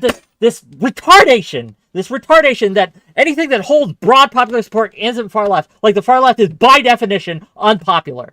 This is what that means. By definition, most people hate the far left. By definition, it's a fringe. That's retarded. You're retarded. That's retarded. That's a retarded definition. Because I'm not saying fringe. I'm not using fringe. I'm not using that word. You are trying to tie me to this word. I'm not using that word. Stop using that word. No one's saying fringe. Stop shadowboxing. What's the difference between fringe left and far left? Maybe that could help. Okay. Far left is something that comes from a epistemological portion, like a socialist, communist kind of style. Like, look at far left by like academic definitions, and we can look at like this kind of like CRT is a far left, right? It's good, right, in most cases, but it's by definition far left. But it's getting more and more popular support. But it's still far left. Because something that starts at far left, gets more popular support, doesn't mean it's no longer far left. It's still far left. It's just enjoys support now. Whick, I just don't think we're going to reconcile how we're using these words. Okay, yes, because you're using this in a nonsense way that, would disagree again, nothing can be, everything has to be, Well, things can. I think also there's a relativity position here, and positions that were once considered far left may no longer be because they've entered into the mainstream. But I got to tell you, to me, this is really illuminating. I don't know about you, Mr. Pitt. I agree. We are diametrically opposed here, but now there's clarity, because this whole time I thought Whick was arguing that there is an equivalent of MAGA in the Democratic Party, and I was about to revoke his political commentary like credentials. There is no equivalent of MAGA. There's no equal counterpart to MAGA in the Democratic Party. Whick, that's what I thought you were getting at. Can you mind if I piggyback off that one? Oh, go ahead. Because that's just a question that I wanted to ask. Sure. I mean, so you say there's no equivalent MAGA on the left, right? And maybe that's true. I don't know. In the Democratic Party, to clarify. In the Democratic Party. But, so from my perspective, one of my overall goals in life is to just always know that I just never exist in a bubble. That's one of my main goals. I'm the likeliness that I might vote Democrat is, diminishing by the day, maybe, just because I've been on this trend for a while now and I don't see it stopping anytime soon. However, I like spending time in these circles because I like hearing good arguments. I like hearing smart people. And the left does have a lot of that. So I enjoy my time here. But I also analyze the right, because that seems to be the side that I'm on. So if I go to Right Wing Watch and I just start seeing all these kooks and nutbags going nuts, and I know that there are, tiki torch rallies and white nationalists and all kinds of people that clearly exist on the right. My question is, does the left have anything equivalent to that? Does the left have any bad guys at all? Sure, or is just everybody good guys? No. And if so, who are they? So I number one, I think that's subjective, but let me just bite the bullet here, so hopefully we can clarify and have some consensus. The progressive left is not perfect. The Democratic Party is even less perfect. There are bad guys, I assume. We'd probably have to go through examples, but there's no morally infallible side. To me, you have a choice. To me, harm reduction should be the principle. Knowing that there's no perfect ideal choice, which party or which side should you back? This is how I look at things. And so I evaluate the record, the rhetoric, the representatives, the policies of each side. And then I cluster them in aggregate and say, okay, in the end, which one is the greater good or the lesser evil? To me, it's two sides of the same coin. So to your example, let's just say for the sake of arguments, there are crazy left-wingers, because they're certainly on Twitter, people who I'm sure want to genocide all white men and yada, yada, all the things. I'm sure you can find people. Mr. Pibb and I had a disagreement about this. There are people, I'm sure, on the Twitter left, on the Twitter left. You can see them on Twitch. I mean, I've been into some streams where I've seen streamers have banners that fly across the top of their screen that say, down with, or kill America, kill Britain, kill, so let's just bite the bullet there. I'll take all of it at face value. I won't fight you on any of it, even if I don't know for sure. I'll just take it at face value. The reason I can take it at face value is because then the follow-up question is, what is the relationship between the crazies on each side and those who wield power on their behalf? And this is where I think we start to see a mass separation. Mm-hmm. Joe Biden is the leader of the Democratic Party, and Donald Trump is the leader of the Republican Party. These two men are not equal in craziness. They're not equal in corruption. They're not equal in bad faith. Donald Trump is a greater representation of the craziness on the left and within his party than Joe Biden is. Joe Biden's not going down with America, end capitalism, go kill a baby at 8 months and 30 days. That's not the case. And that's just one man. Let me jump in on here. Let me jump in and say that there is a hardline leftist streak in this country. There is a tanky, bring down the system streak in this country. Just like on the other side, there is a turn this shit into a theocracy side of this country. The difference, just like you just said, Josiah, is that on that side, you have actual support within fringe people who have actually gotten elected to Congress. Right. And then you have people on the left side who are communists, who are tankies, who want to burn down the whole system and start over with some other shit. But can you call them Democrats all the time? Do they even associate themselves with Democrats? Did they even vote for Joe Biden? Exactly. I can understand that, but are you saying that no one in a position of political power, whether it be federal, state, local, I can't. I don't know every local. What is the question? Are you saying that anybody in a position of political power, to that point, we recognize let him finish the question. To local politicians, they have a bigger effect on your life than a federal politician.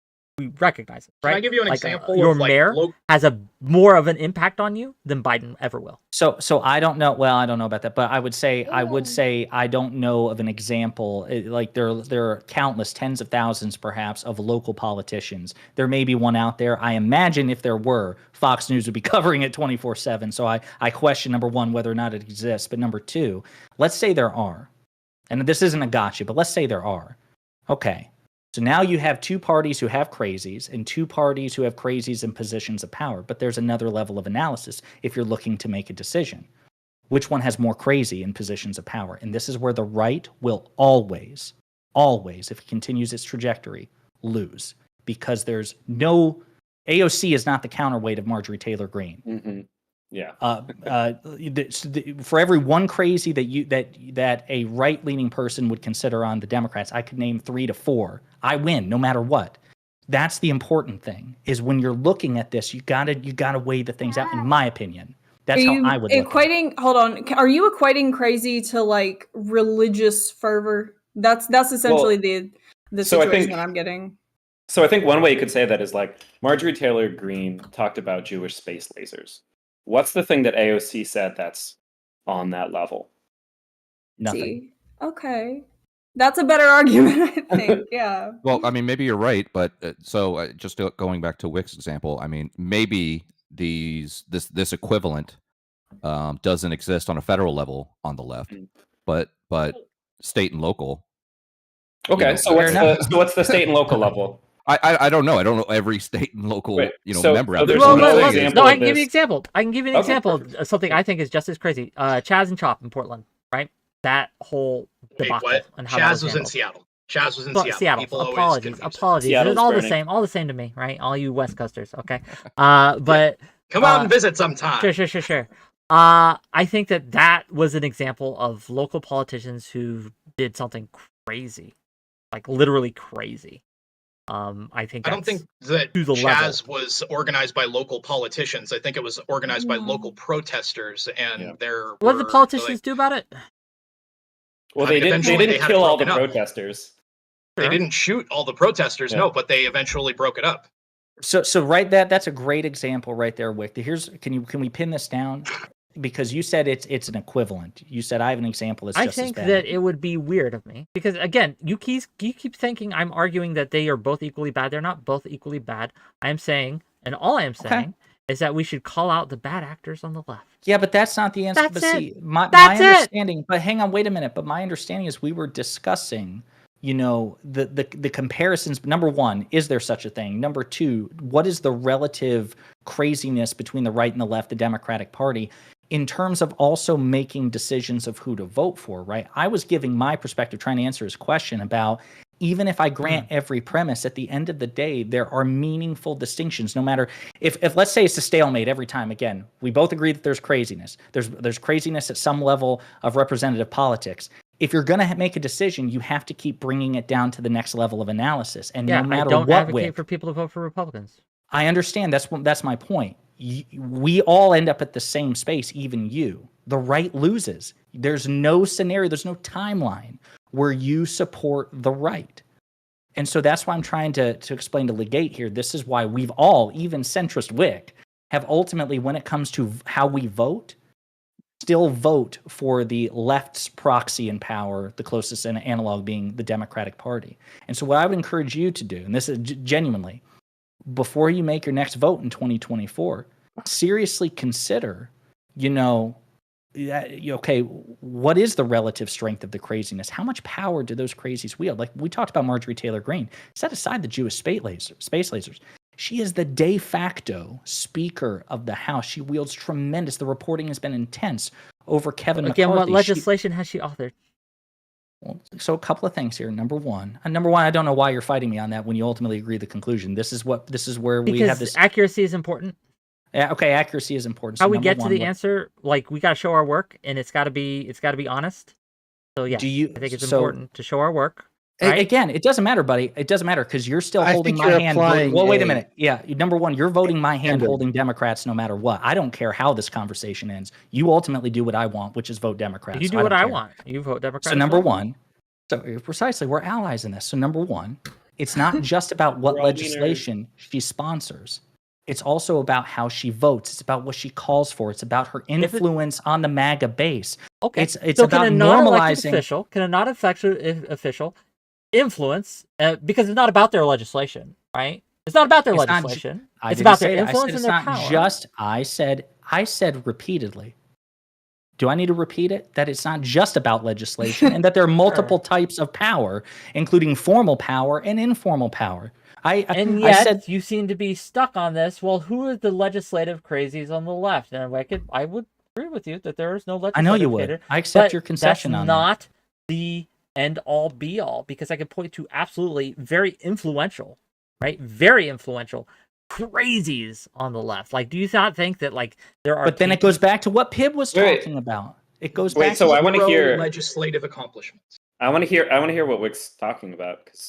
Any example is great to dig into. If you look at we can look at what's her name? She debated 𝕵𝖎𝖎. Anna Kasparian? Anna Kasparian? No. Oh, she's so influential, guys. You can't remember her fucking name. Man, look. I knew it. I am terrible with names in general. Like, I couldn't remember an actor's name to save my life either, right? So it could just be a bad argument. It could just be a bad argument. Or, I mean, you could be playing these rhetorical games, right? Where, again, I want to point out, well, let me ask you. Can you give me an example of a crazy on the left? What you would consider a crazy on the left? Brown and Joy Gray. Sure, That's the name. She debated 𝕵𝖎𝖎 on something recently, right? Electoralism. Yes. I wouldn't call her crazy. I would call her She's crazy. Well, I'm throwing him a bone here because there's Yeah. I dislike Marjorie. Not Marjorie Taylor. 𝕵𝖎𝖎 𝖙𝖘𝖍𝖔. I dislike her intensely. But there's a reason Me I too. don't focus on her, even though I've criticized her, even on Twitter, even I, the hyper-partisan guy, because she's still less dangerous than Marjorie Taylor Greene. But anyway, that's an example. 𝕵𝖎𝖎 𝖙𝖘𝖍𝖔. Do you like how effortlessly I threw that out there, Wick? You challenged Okay, me. name another. Yeah. What is it an example of? I thought we were talking about the left's influence on government, but now Sure. we're talking didn't about 𝕵𝖎𝖎 think that Like she's YouTubers. a Okay, wanted so person. again, I would point to legislation that was far left, and you guys keep disagreeing this is far left. Okay, let me ask this. Wait, Can you no Wait, so wait, Portland so I actually specifically? wanna Portland push back. specifically. Can you name a far left position right now? What you would consider a far left position? Me? like Yes, you. Far left. Abolishing the Senate. $30 an hour minimum wage. Okay. public If one day healthcare. we woke up and 80% of the country supported $30 minimum wage, would it not be a far No, left it would no position? longer be far left. Okay, it would that's presumably I reject have that changed framing. with the I economic reject that framing. circumstances of the See, country. this is a problem. That's that No, framing. if you let me it's- finish my fucking sentence, I'm perfectly happy to explain why moving with the time, the economic conditions of your society and your culture changes the political space that something exists on in the Overton window, okay? If a position go. is There's the considered word. far left in 1950 and then economic and social circumstances change such that it is no longer only enjoying a slim fringe support but a broad majority of support, it is no longer confined to the far left on the political spectrum, unless you're talking about the basis for its ideological foundation, which is way more difficult to say, universal health care, that's far left, sure, but in the political context that we're using it in, universal health care enjoys extremely broad support. Name So a it is far not right. a Let's fringe look. position. Did Wait. you apply this in the same thing with Wait, the so before right? that, I just want to say, as a leftist, I 100% reject this characterization of political viewpoints. Leftism means something a little bit more than a rare position that's on the left. I don't accept this framing, right? Because you could have a country that's comprised of mostly people who are super leftist, who run a very leftist country, who run a communist country with lots of co-ops and communes. And so for example, I don't know if I would say for the country overall, but Israel for a while had a ton of kibbutzim that were like communist communes. The commune owns everything. You work for the commune. Your children are raised by the commune, and it was very popular across the state. It doesn't make it not leftist because it was common. I think this is kind of I don't know. It feels like a self-defeating definition. It I absolutely was under is. the impression that we were talking about far left positions in the United States and how much they affect current and past possibly legislation. And their political parties in general. And so the definition here of far left within the United States, again, I think to Portland's point mainly, has been shifting over the course of the last 40 years, especially where just what I said when I came in here, the punk ideologies that were anti-discrimination, etc., in they were radical. In radical spheres in the 90s and 80s, those are now mainstream ideas. I would not consider being pro-gay marriage far left the way that it was in the 90s.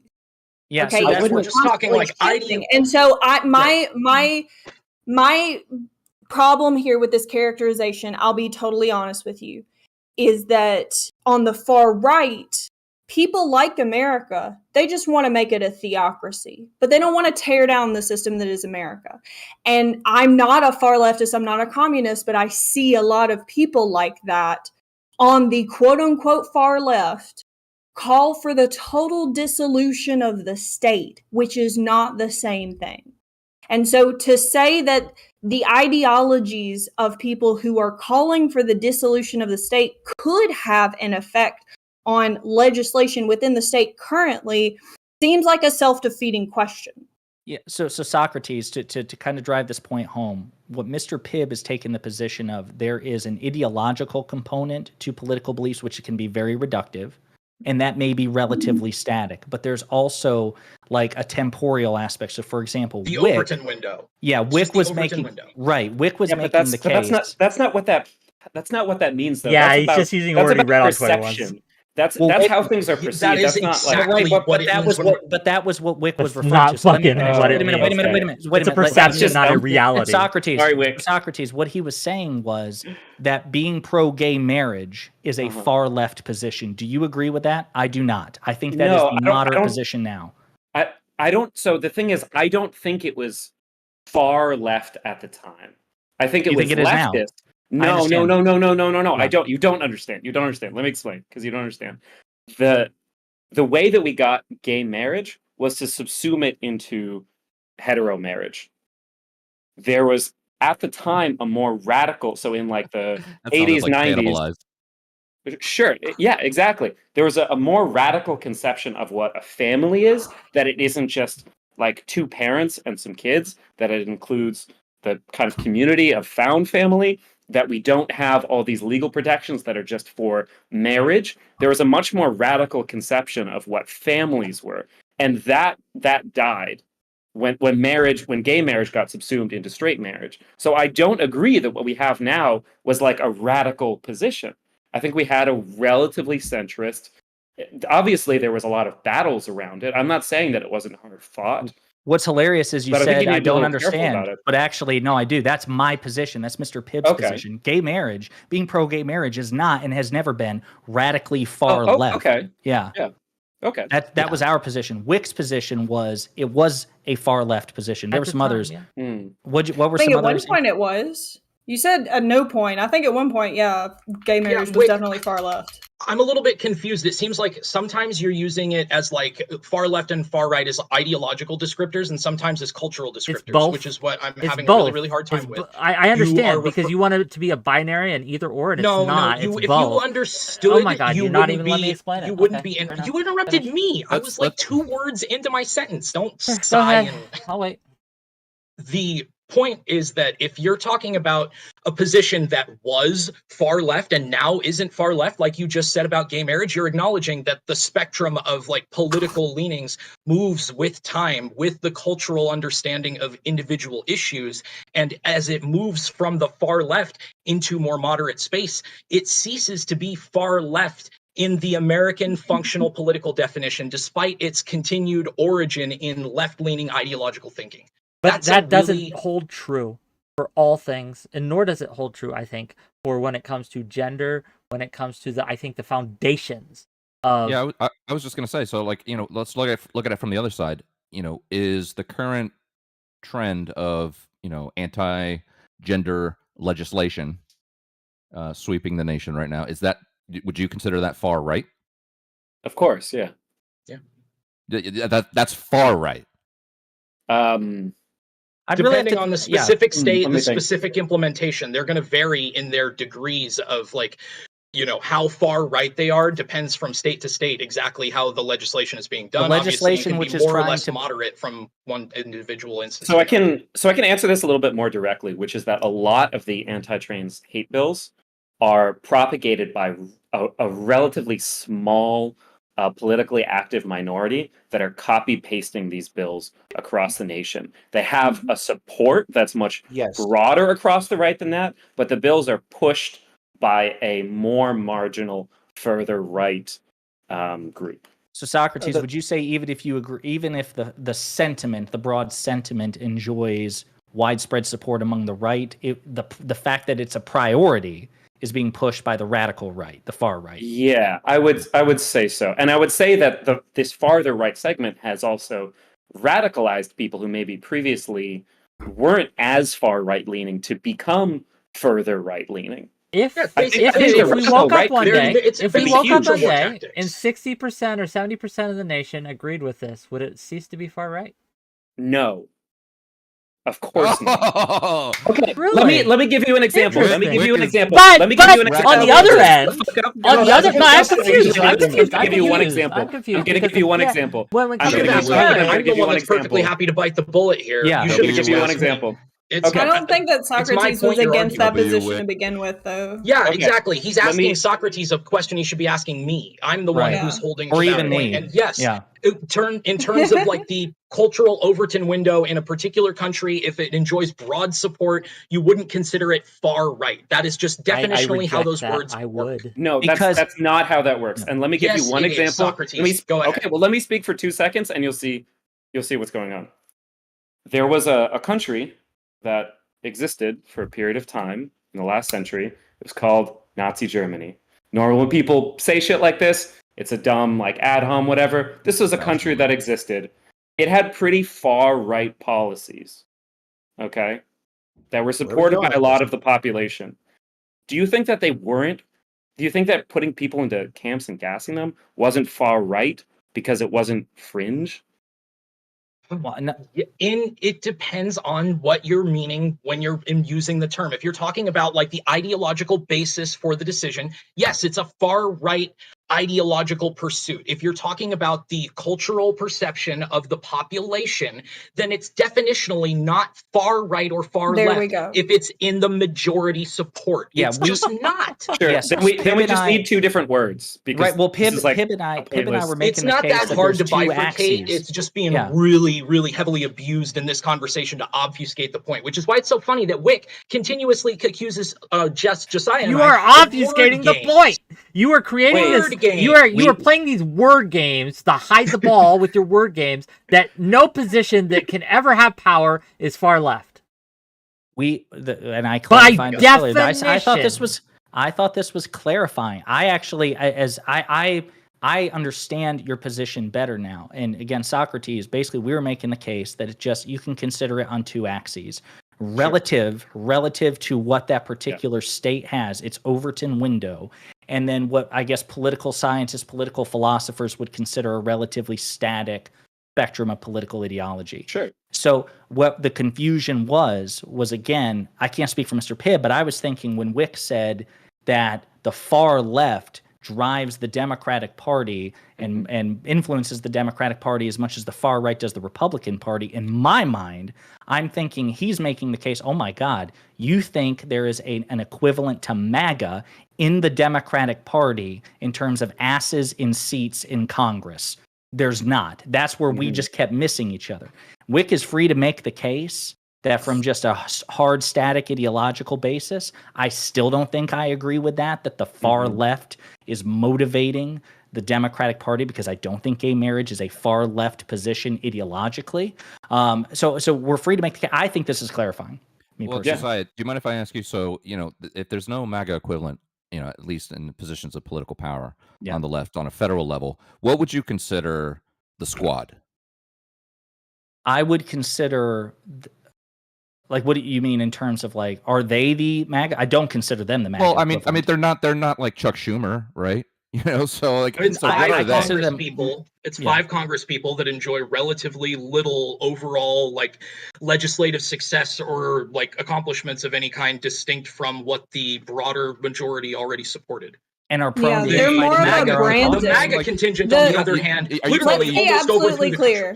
Let's be absolutely clear. The branding behind the squad is such that it is encouraging young women to run for Congress. That is the goal of having the branding of the squad. It's not a legislative equivalent in any way. Yeah. So the squad for positions within the squad too. What he's 100%. Referring to, I think, is the Progressive Caucus, which gets interchangeably used with the squad because the members are basically the same. Well, there's like 4 of them, right? There's like 4 of them with a huge set of set of policies. Like, I don't think AOC agrees with Taliban Palestine or what have you. Sure. Broadly. Look at their leader, Daedalus, 𝕵𝖎𝖎𝖙. She is the head of the Progressive Caucus, and she and the squad butt heads all the time.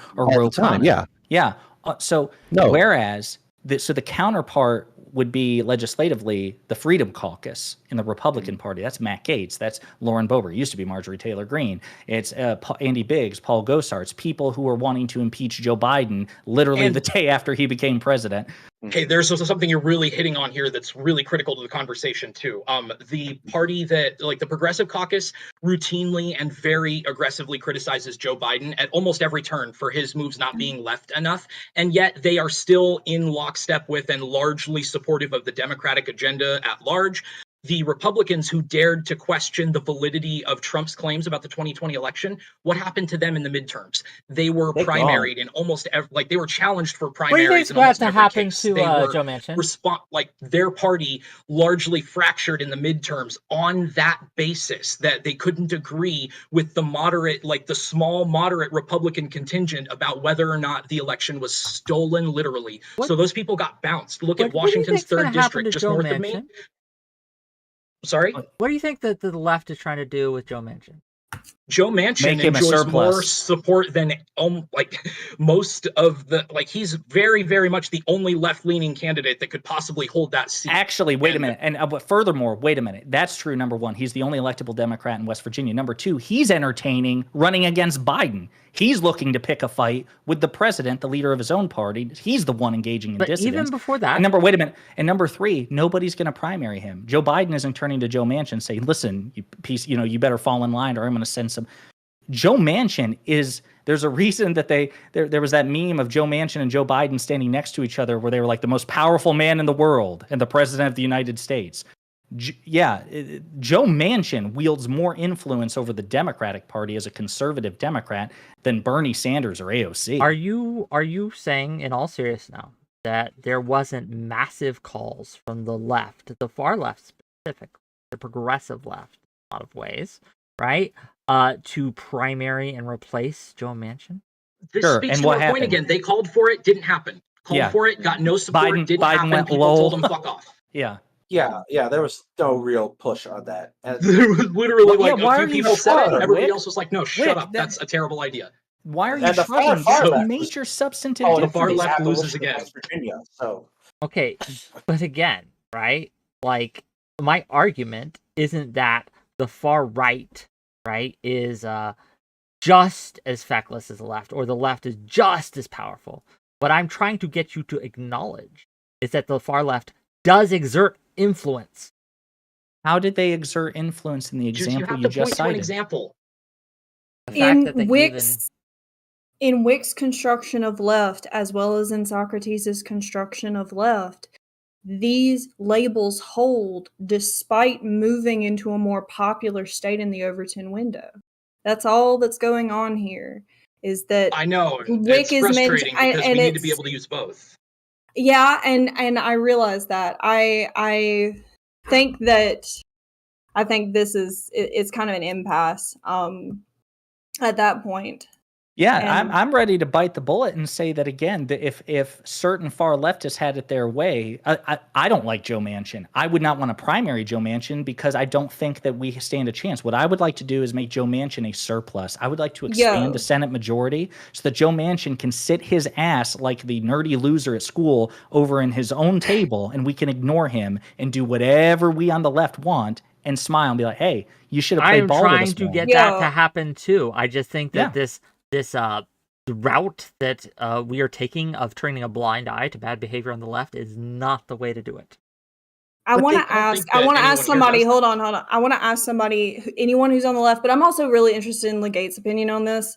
What is the interaction with what I said earlier about how most of the far leftists that I see, the true far leftists, like their intention to decodify the government as we know it? Like, is there any interaction with that? I didn't see anyone push back on that, but I'm also aware that there are probably leftists who wouldn't agree that that's like the true definition of the far left. I'm just interested. Yeah, so I'll push back on that because so one thing I feel like is so critical to distinguish for these conversations about like what is left.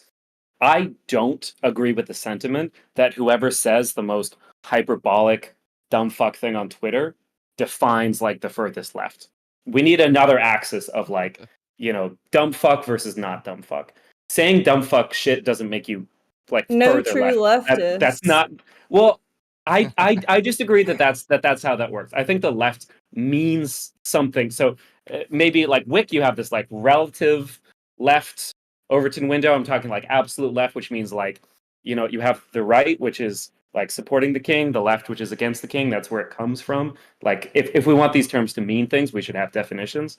But I don't agree that leftists are generally, and maybe I'm making a true leftist whatever argument, we can talk about that. But in my conception, actual leftists are talking about things like democracy, making it so everybody can vote, making it so everybody can participate in society.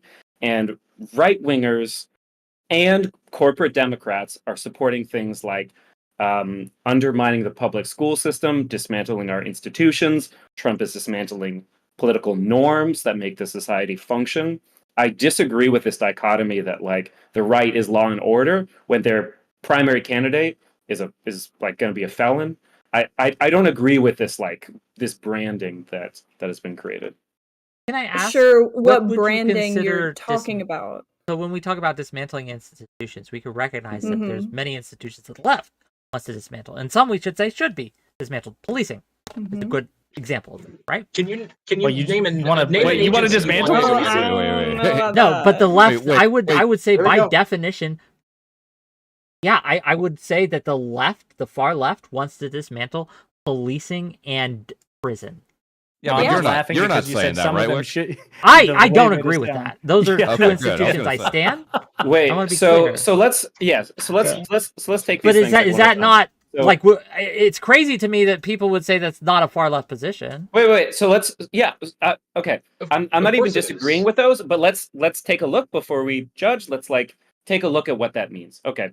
Dismantle. So let me take with the more justifiable one, which is dismantling the prison industrial complex. Let's start with the less hyperbolic. We can go to the more hyperbolic. Maybe there's more hyperbolic, which is really just a dumber version of like an actual position, right?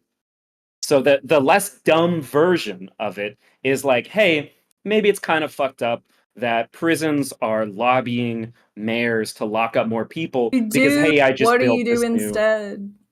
We What is need the someone that's positivist? further That's left what he than was Socrates he was getting- to I'm point out to sorry. Socrates. Yeah. I know. that I was this just is trying to far left. enumerate on the point. I'm sorry. Yeah, Scott. so a positive thing could be have legislation that requires a certain standards for prisons, and prisons such as in Alabama, where we had strikes that turned into forced hunger strikes of inmates, where they were forced to clean the facilities, they didn't have enough food, and they were being paid slave wages. We could have regulations so that would be a positive thing to say that there needs to be a certain level of health. You can't have just literal human shit piling up in the facilities. You have to have actual cleaning staff. The prisoners have to be paid. They have to receive medical care. Even something like that would be a massive change. Yeah, I'm gonna kind of piggyback off of that and then point out that the concept of having prisons that are privately controlled and more broadly, generally private contracts for a lot of services. I can't hear you. Sorry. Counterproductive, If you were talking, I couldn't hear you. He is. He's still talking. Sorry, I apologize. Here, I'm gonna start over. Yeah, having private contracts for things like prisons is not sustainable. It creates a perverse incentive to create prisoners. Removing that kind of perverse incentive would be a fairly, I think, milquetoast leftist position. Yeah. Abolishing prisons would be a far left position.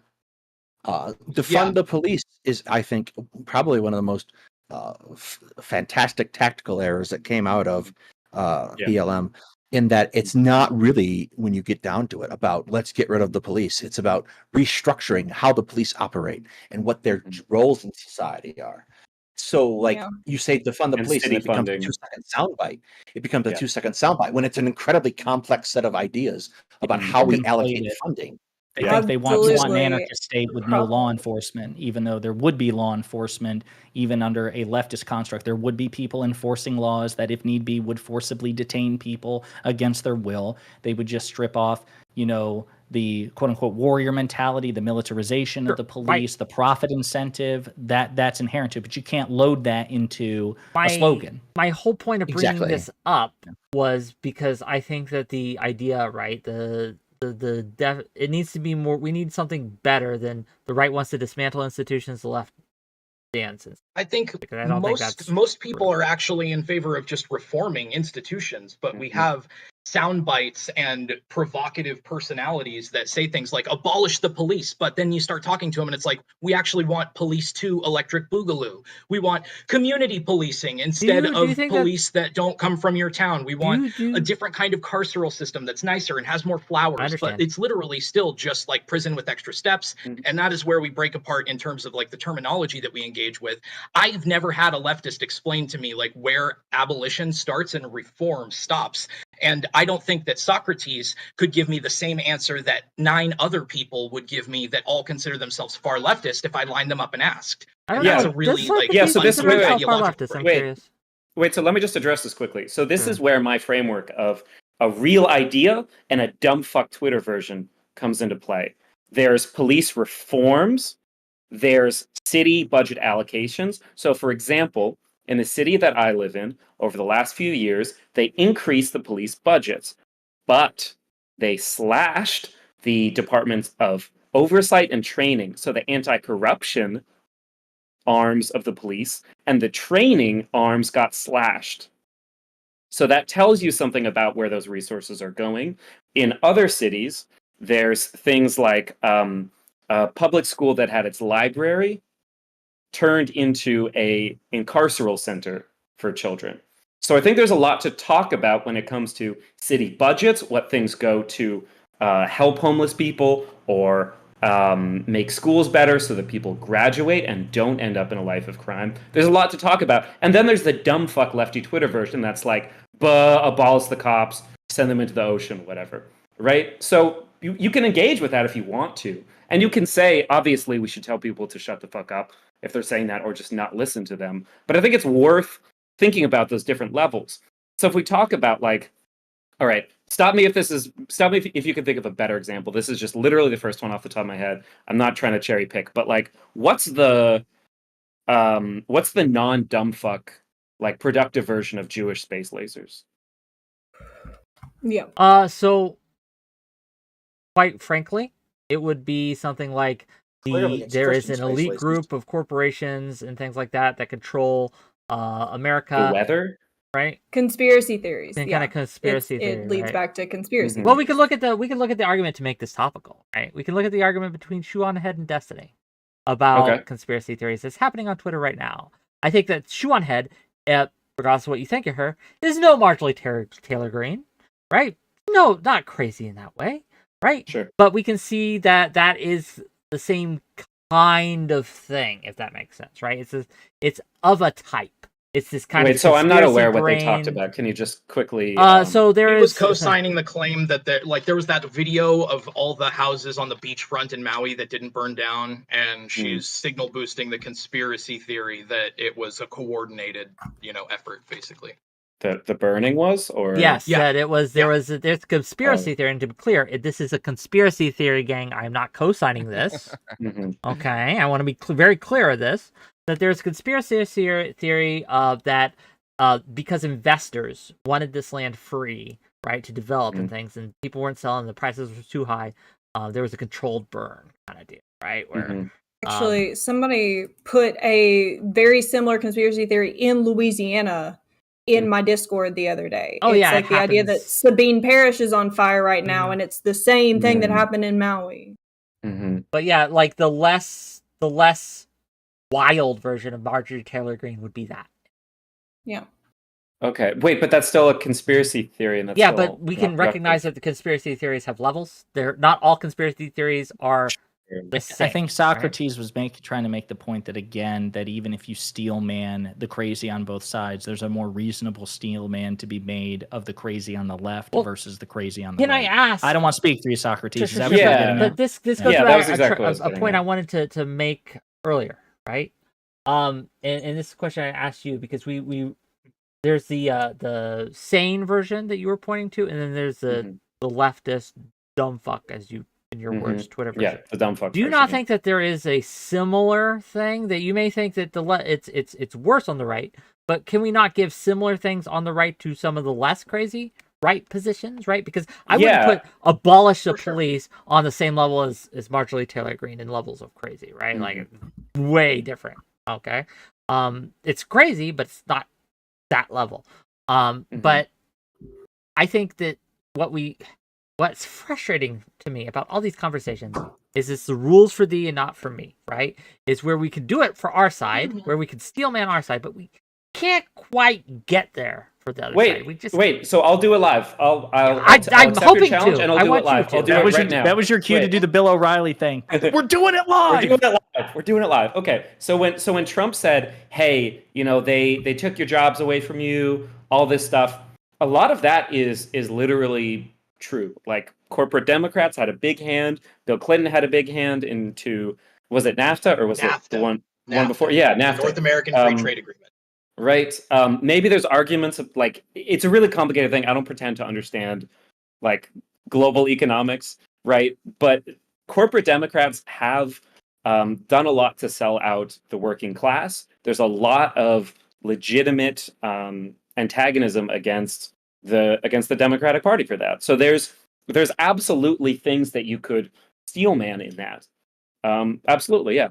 I'm perfectly fine steel manning the opposition, but I just need an example of a point that you think is being overpowered by leftist dogma, but actually has validity to it. I don't know that you've named a point of contention that you feel like is being drowned out by the left, but has validity.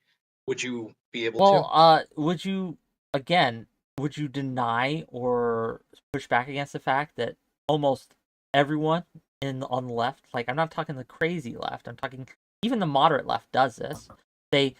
Republicans are stupider than us and they're evil.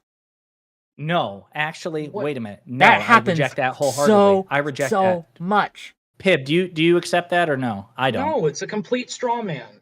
And actually, nobody on here has said that. Nobody on here has suggested that. You are talking about a belief that is not held by a significant amount of people and doesn't have any cultural or political efficacy behind it. What's the mechanism that's being enacted with? I don't understand. Here's the other point. Fundamentally disagree. My experience, right? And I don't have numbers on this, but my experience on this has been that's absolutely not the case. That a majority of the left-leaning people that you will talk to will say that the Republicans are evil and the Republicans are stupid and the Republicans are deplorable.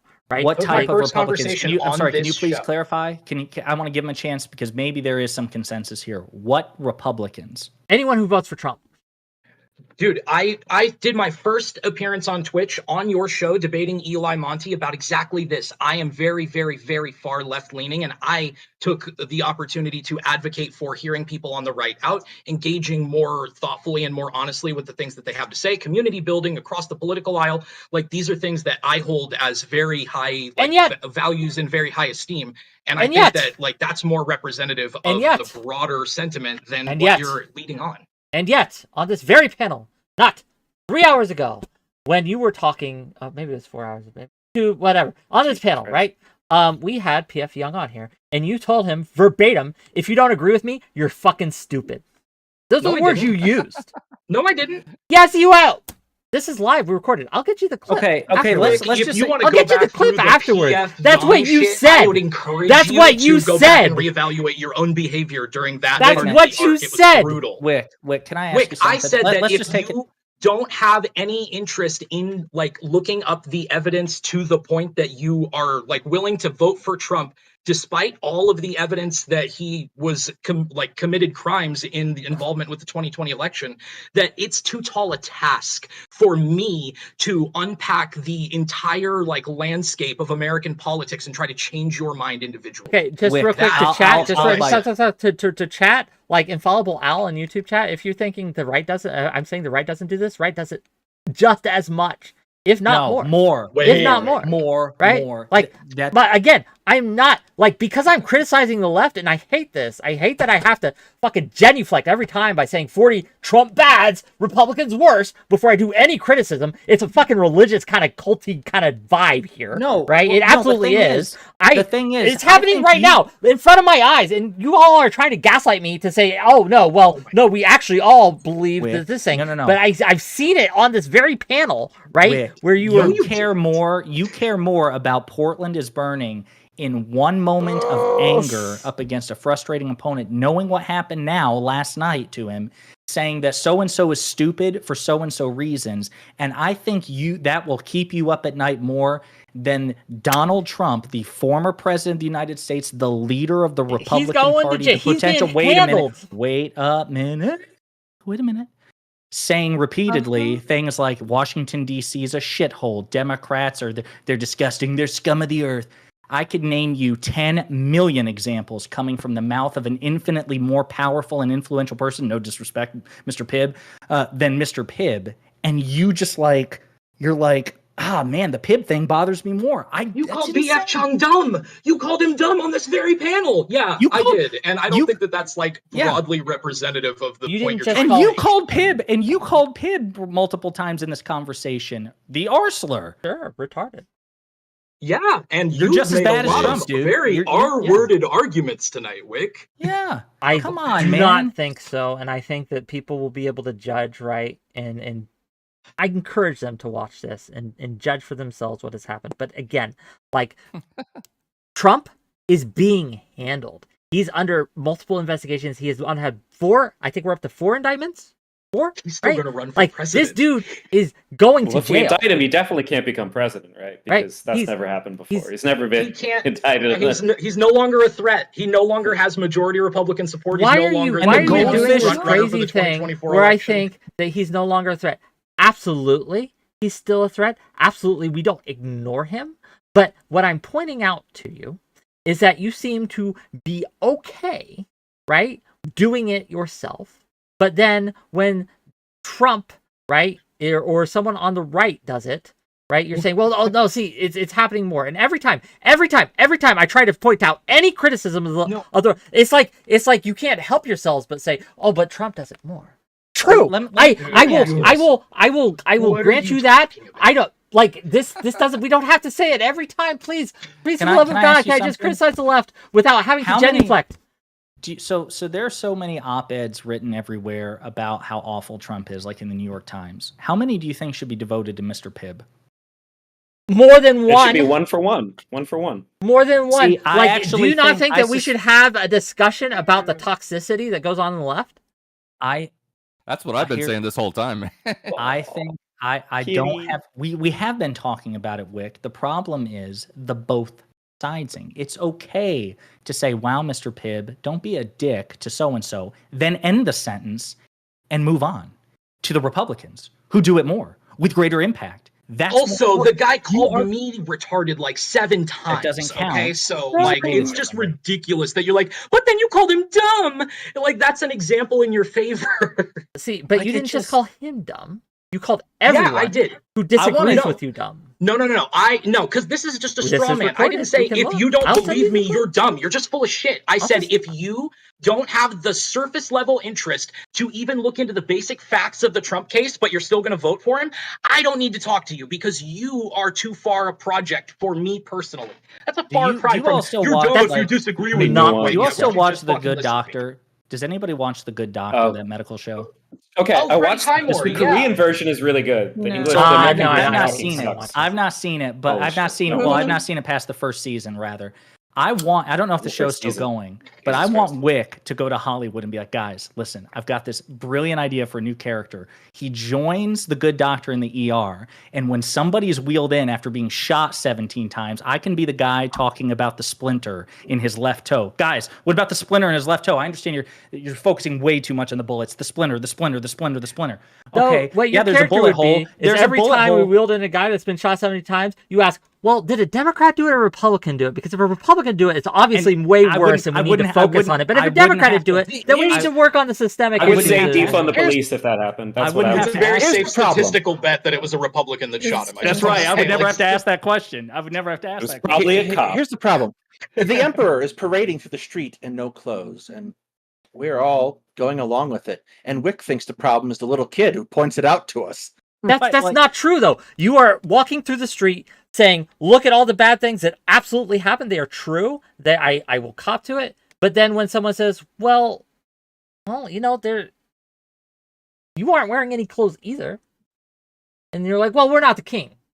so it's okay. An Well, example, wait. please. One Wick, example of that, please. Wick, what you're saying is like Just your one. elbows are showing. Isn't that the same thing?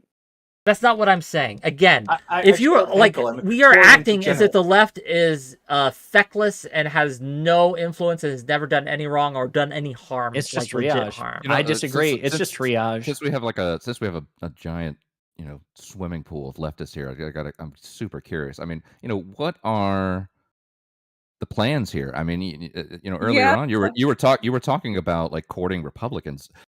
How in the hell are you going to do that? Thank you. I mean, you for can't. saying I know. Look, I know you're not going to get them all, but I mean, like, for whatever percentage of Republicans you think you could sway to your side might be effective for your cause. How the fuck does anyone here have an idea about what that even looks like? Yeah. Incredibly challenging. No. Incredibly. I don't think that we need to give up before we start. I think there's a lot that we can do. I think the first things that we need to do are accept that whatever conservatives, Republicans, people on the right have heard presented as who people on the left are, we need to start by contending with that. And we need to address that before anything else, which is to say, hey, I don't want to control you. I don't want to control your children. I don't think everything in the country is like just going all right, so just go along with it. I think there are massive problems. I think there are big issues economically when it comes to jobs. I don't think Biden is doing everything to address it. It's like building middle ground first. Well, yeah. So I think one of the ways to do that is by an offering. So, for example, I mean, you can say we're not trying to do this and we're not trying to do that, but what could you say is going on in the left to throw them a bone? Yeah, Here, wait. I've got a great one. Okay, this is a fucking singer. Okay, so there's a lot of people on the left who will criticize people on the right for being transphobic. I will say that this is not such a clear-cut case as it's presented. Corporate Democrats have taken up the rainbow flag as a defense of their shitty policies, economically speaking. And so there's a lot that the Democrats have done to feed into the weaponization of people's identities, of the culture war. There's things that they've done, and they've been able to do it in a more subtle way than people on the right have, because there is a large amount of corporate Democrat media control. Right? So it's not just that like people on the right are pulling this totally out of nowhere, the anti-gay, anti-trans sentiments. These are things that Democrats have fed into as well. I would just like to point out that, and I generally am very much on the side of Sock, but I feel like I'm picking on you tonight. I feel that Legate kind of asked, what are we gonna, and forgive me if I'm wrong, but it's kind of sounded more like, what are we building legislatively that needs to be... I think what I was really getting at is, what excesses would you admit to that would give the right some kind of moment to stop and take a breath and say, okay, they're not all that bad. They are self-aware. Give me some time here. In Portland, the decriminalization of all drugs and the banning of any sort of policing of their use in open public spaces. That is a position that I, despite being extremely left-leaning, I have been against since before we implemented it, and am more against it now because of the administrative and like support system based deficiencies that were obviously going to be exposed in such an atmosphere. Same with defund the police. We pulled $17 million from the Portland police budget in 2021.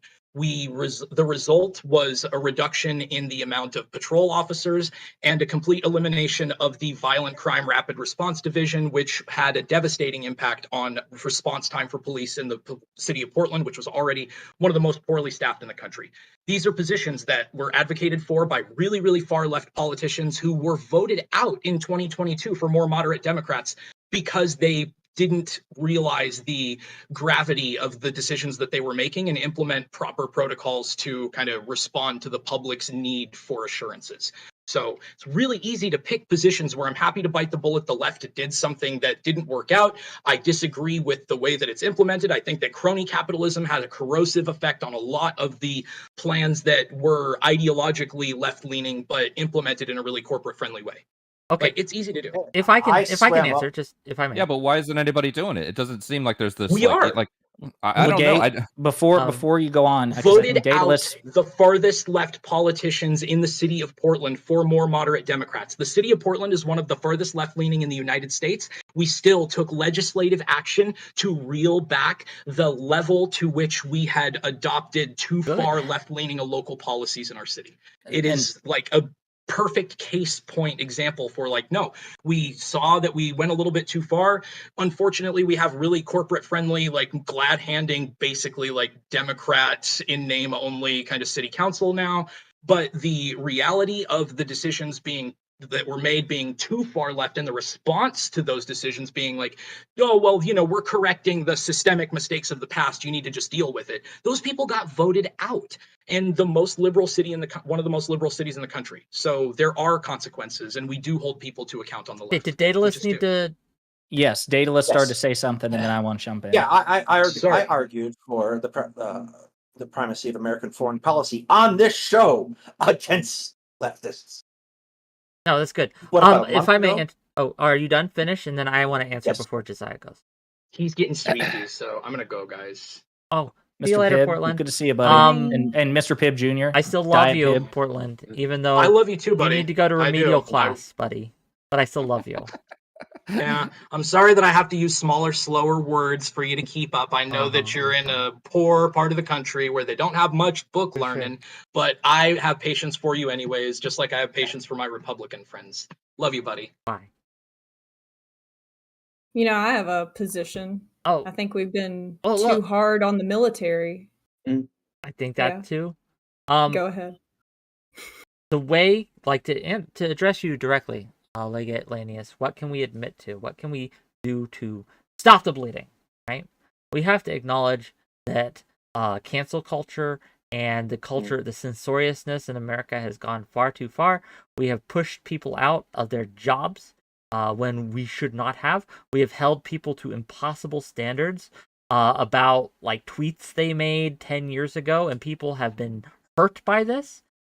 You know what? I agree with you, but that's a much harder battle because I think what Pibb was talking about was policy, and this is your Do you think people care more about policy or culture? If you want to own the culture, I think that's brave. But I'm curious to know how thorough your argument would be, because I mean, you can tell people on the right all the time that we regret the contagion that is cancel culture, but when people lose their jobs or their lives or whatever, I mean, there's a lot of people that are never going to care about that, and then there might be some that are, but they probably won't believe you. I think that you would be surprised how many people have moved to the right because that, because the perspective, to act as if this is only a left-wing thing would be foolish. I think the right does this. It's the original cancel culture, sure they do. Right? But to act as if the left is has their hands free of this, or is hands clean of this, I should say, would be a mistake. And I think our failure to recognize that we have indulged in this pernicious activity far too much is a mistake. Well, think about the irony. Think about the irony of cancel culture. I mean, the reality is the right pushes back against cancel culture, but look at brands like Target and Anheuser-Busch. Look at the amount of influence that the Daily Wire has or whatever. I mean, they could just put out a message, and billion-dollar corporations can go not belly up, but I mean their stock price can tank overnight. Sure, yes, but this happens in smaller scales all the time on the left too, right? I just want to say kudos to you, because here you are. That's why I was kind of chomping at the bit, because kudos to you asking what the left can do, because one of my questions is going to be, we have to establish good faith, and I'm going to ask you what the right can do, because it can't just be the left gives, the right takes. We need to worry about just the right's feelings. We have to establish that reciprocity. You know what the right can do? Kudos to you right there. Yeah, for owning the fact. The right can give me $10 from Infallible Al to say, sorry for being left, here's my money. IOC is base. Joe Yay. Manchin is the devil. Sorry, not sorry. And Yeah. they can also, the right-wing people can also donate to WhickTV, cross-ideological space, and that's what you can do on the right. But in a Sub serious to note. Wick. Yes. Sub Go. to Yeah. Wick. So that was Here's- I was just gonna say I'm genuinely, I think that's awesome that you did that you reciprocated there to Wick's point. The cancel culture is not a leftist construct. Both sides have and will and want to do it because that's just how groups operate. We want to isolate and alienate those who don't share our values if we can't convert them. It's just human nature, right or wrong, and the right has indulged in it as well. So kudos to you for acknowledging that. Yeah, and I think so. I think my biggest example of what the right could do is go Nazi hunting. That to me would be the best thing they could do because it would show solidarity, at least on a human level. I don't know that everybody here is in America or the West or wherever you guys I are in the kind of world, love that. but Yeah, unironically. if the right went Nazi hunting and owned the fact that some of their constituents are not some of the best that humanity has to offer, I think leftists would be like, wow, okay, Yeah. so we don't have to do it all ourselves, you know? Yeah, Right. as a That would be- pro-gun that'd be leftist, I'm And- over and- here and- like and- absolutely agreeing with you. I'm And- gonna and- head out, Wick. Thank Yeah, you so we're about much. to Bye, we're about Johnny. to close this out Yeah. because I need Bye, to friends. go. Right. Bye. just to end the Nazi hunting on a last note, you know, that also would contribute to bringing down the intensity of cancel culture on both sides because you know I remember I think one of the most famous or infamous maybe debates I ever saw was it was Vaush, it was Destiny, it was all Eric Stryker and all them. it was all the goats, but there was also Viv. Viv was on that Oh. panel, and it was the I remember that one. It I was was the playing infamous, Escape from Tarkov during that. The Yeah, list, it was right? It was the list, right? And List, the yeah. list, if we leave it to I'm happy to call Viv far left. I don't know if everybody else is here, but Yeah, that's fine. if we leave it to people in her circle to just make lists and start who knows who's gonna end up on that list. Maybe actual Nazis do. I mean, I hope we do, and I'm sure they will because I'm sure they're very thorough. But I'm sure a bunch of people that aren't Nazis will end up on that list. And when those people get canceled, it's just feeding the system. And so I think the right should definitely do a much better job at Nazi hunting. Yeah, that's a thing that I think is really important in the question that you asked. Is I can tell you again, I can't. Socrates is clearly, I imagine, pretty far left, but I imagine he's not quite as partisan in the way that I am. I'm nakedly and unapologetically partisan. I want the Democrats to win, and then I want Democrats to move further left because I think progressive policy is just better for the country, including conservatives. I think generally speaking, in aggregate, more people, including conservatives, would benefit under a Democratic leadership and then a progressive Democratic leadership, ideally. So that said, what you just did disarmed me enormously, because when it was my turn to speak, I was going to hit you with, why is it that Democrats always have to be the ones to reach across the aisle? President Biden is always asked, listen, you're running for president. What are you going to do to reach across to the Republicans? You got to be president for everybody. But nobody ever asked Donald Trump that question or Ron DeSantis that question. And I'd linked an article 7 hours ago when this conversation began of a great op-ed in the Bulwark, which kind of emphasized this point. The mainstream media, the mainstream left are constantly castigated and castigate one another. You're not doing enough to reach out across the aisle to the right. Whereas I would argue, actually, they do more than the right. And it has to be reciprocal. We have to do it. It can't be a situation where blue states just lead. Sometimes the red has to move forward first and say, you know what, my bad for the whole Trump thing, or my bad for the whole whatever. I give you the Trump thing, but they absolutely asked Bush this. The whole compassionate conservatism arc, right, that Bush coined, right? Compassionate conservatism, that came as a result of trying to reach across the aisle and him being asked and by the media in his party to reach across the aisle and work with the Democrats and et cetera, et cetera, et cetera. That absolutely was a thing. So Trump was an outlier in this, I would argue. Are you talking Bush Senior or Bush Junior? Junior. Bush Junior. I'd have to look back and double check that legislation or that his policy in terms of bipartisanship. But it's not just Trump. The hyper-partisanship which has infected the Republican Party didn't just begin with Trump. It was also under McConnell as well when they were in the quote-unquote minority. the assumption is always, because again, if you look at Barack Obama's legislative history, he was they called him who was the one who's in who would always run for the football and get, was it Lucy and Yes. Lucy. I remember Lucy would reading, hold the football. And okay, Charlie yeah, Brown, and Charlie yeah. would run for it. He was Mhm. Charlie Brown, because they were like, okay, let's work together, Mr. President, bipartisanship, and they would yank it away at the last minute. This is something that's gone on for 10, 15 years, depending on how far you want to take it back. And it doesn't show signs of dropping. Like right now, we're heading into 2024. Biden is still getting asked questions. What are you going to do to reach across the aisle? But nobody points out that, hey, Mr. Republican candidate, yeah, you're wanting to win the primary, but you have to win the general. And that's better served if you win the majority of constituents. And your party kind of struggles with that. What are you going to do, Mr. Ron DeSantis, to reach across the aisle? How are you going to serve Democrats? Mr. Trump, how are you going to serve Democrats? That's an asymmetry of expectation that we have to brutally kill, all of us together. We can't, because I'm telling you, I'll speak for my behalf. It makes me want to dig my heels in when I always have to be the one to ask the girl to the prom. I want some loving too. I want somebody on the right to go, hey man, and this is somebody who's grown up in a red state. Just to tell you, someone who talks to a lot of the right wings, like it might not happen in the media, but there are people on the right, that I talk to every day in my server, that I talk to every day in my life, right, that do talk about this, like what can we do to get the lost left, is how they call us, right, the disaffected left on our side, right? They do talk about this.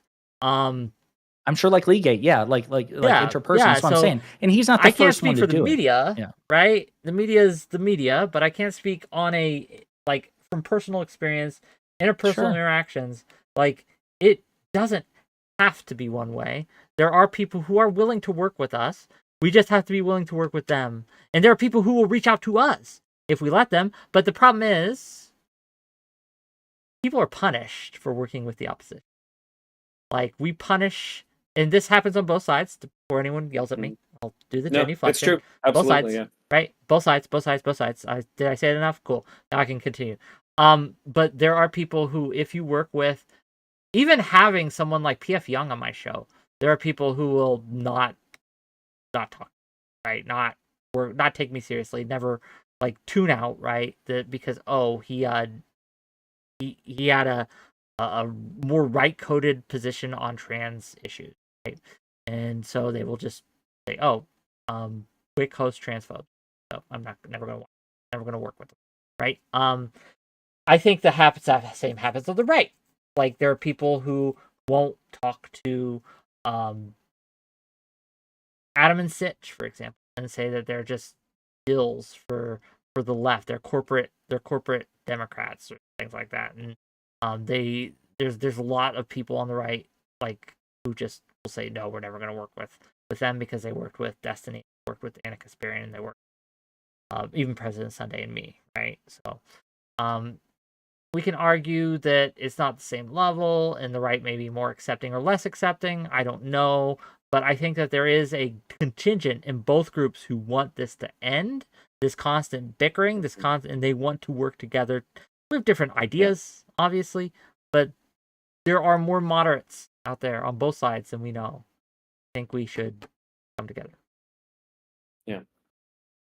And I think it's going to take some amount of bravery to say, hey, I'm going to trust to reach across to people who are in a different camp and potentially alienate a lot of people in my own camp and be okay with that, and start to see over time that really what these camps are is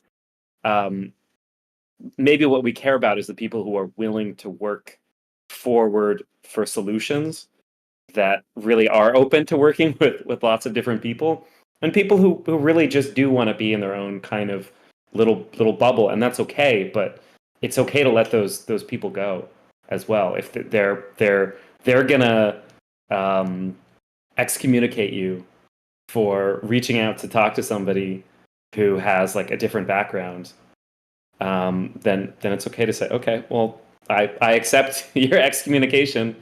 I'm going to build a new group of people who wants to make things actually happen. And on that note, we're forming our own left of hookers and blow.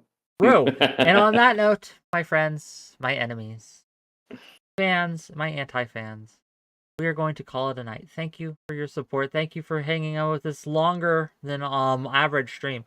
Tomorrow, 6 p.m. Eastern, we're going to be having Layman on. We're going to have Nine Tails, and we're going to have Carl on, and we're going to be talking about degrowth.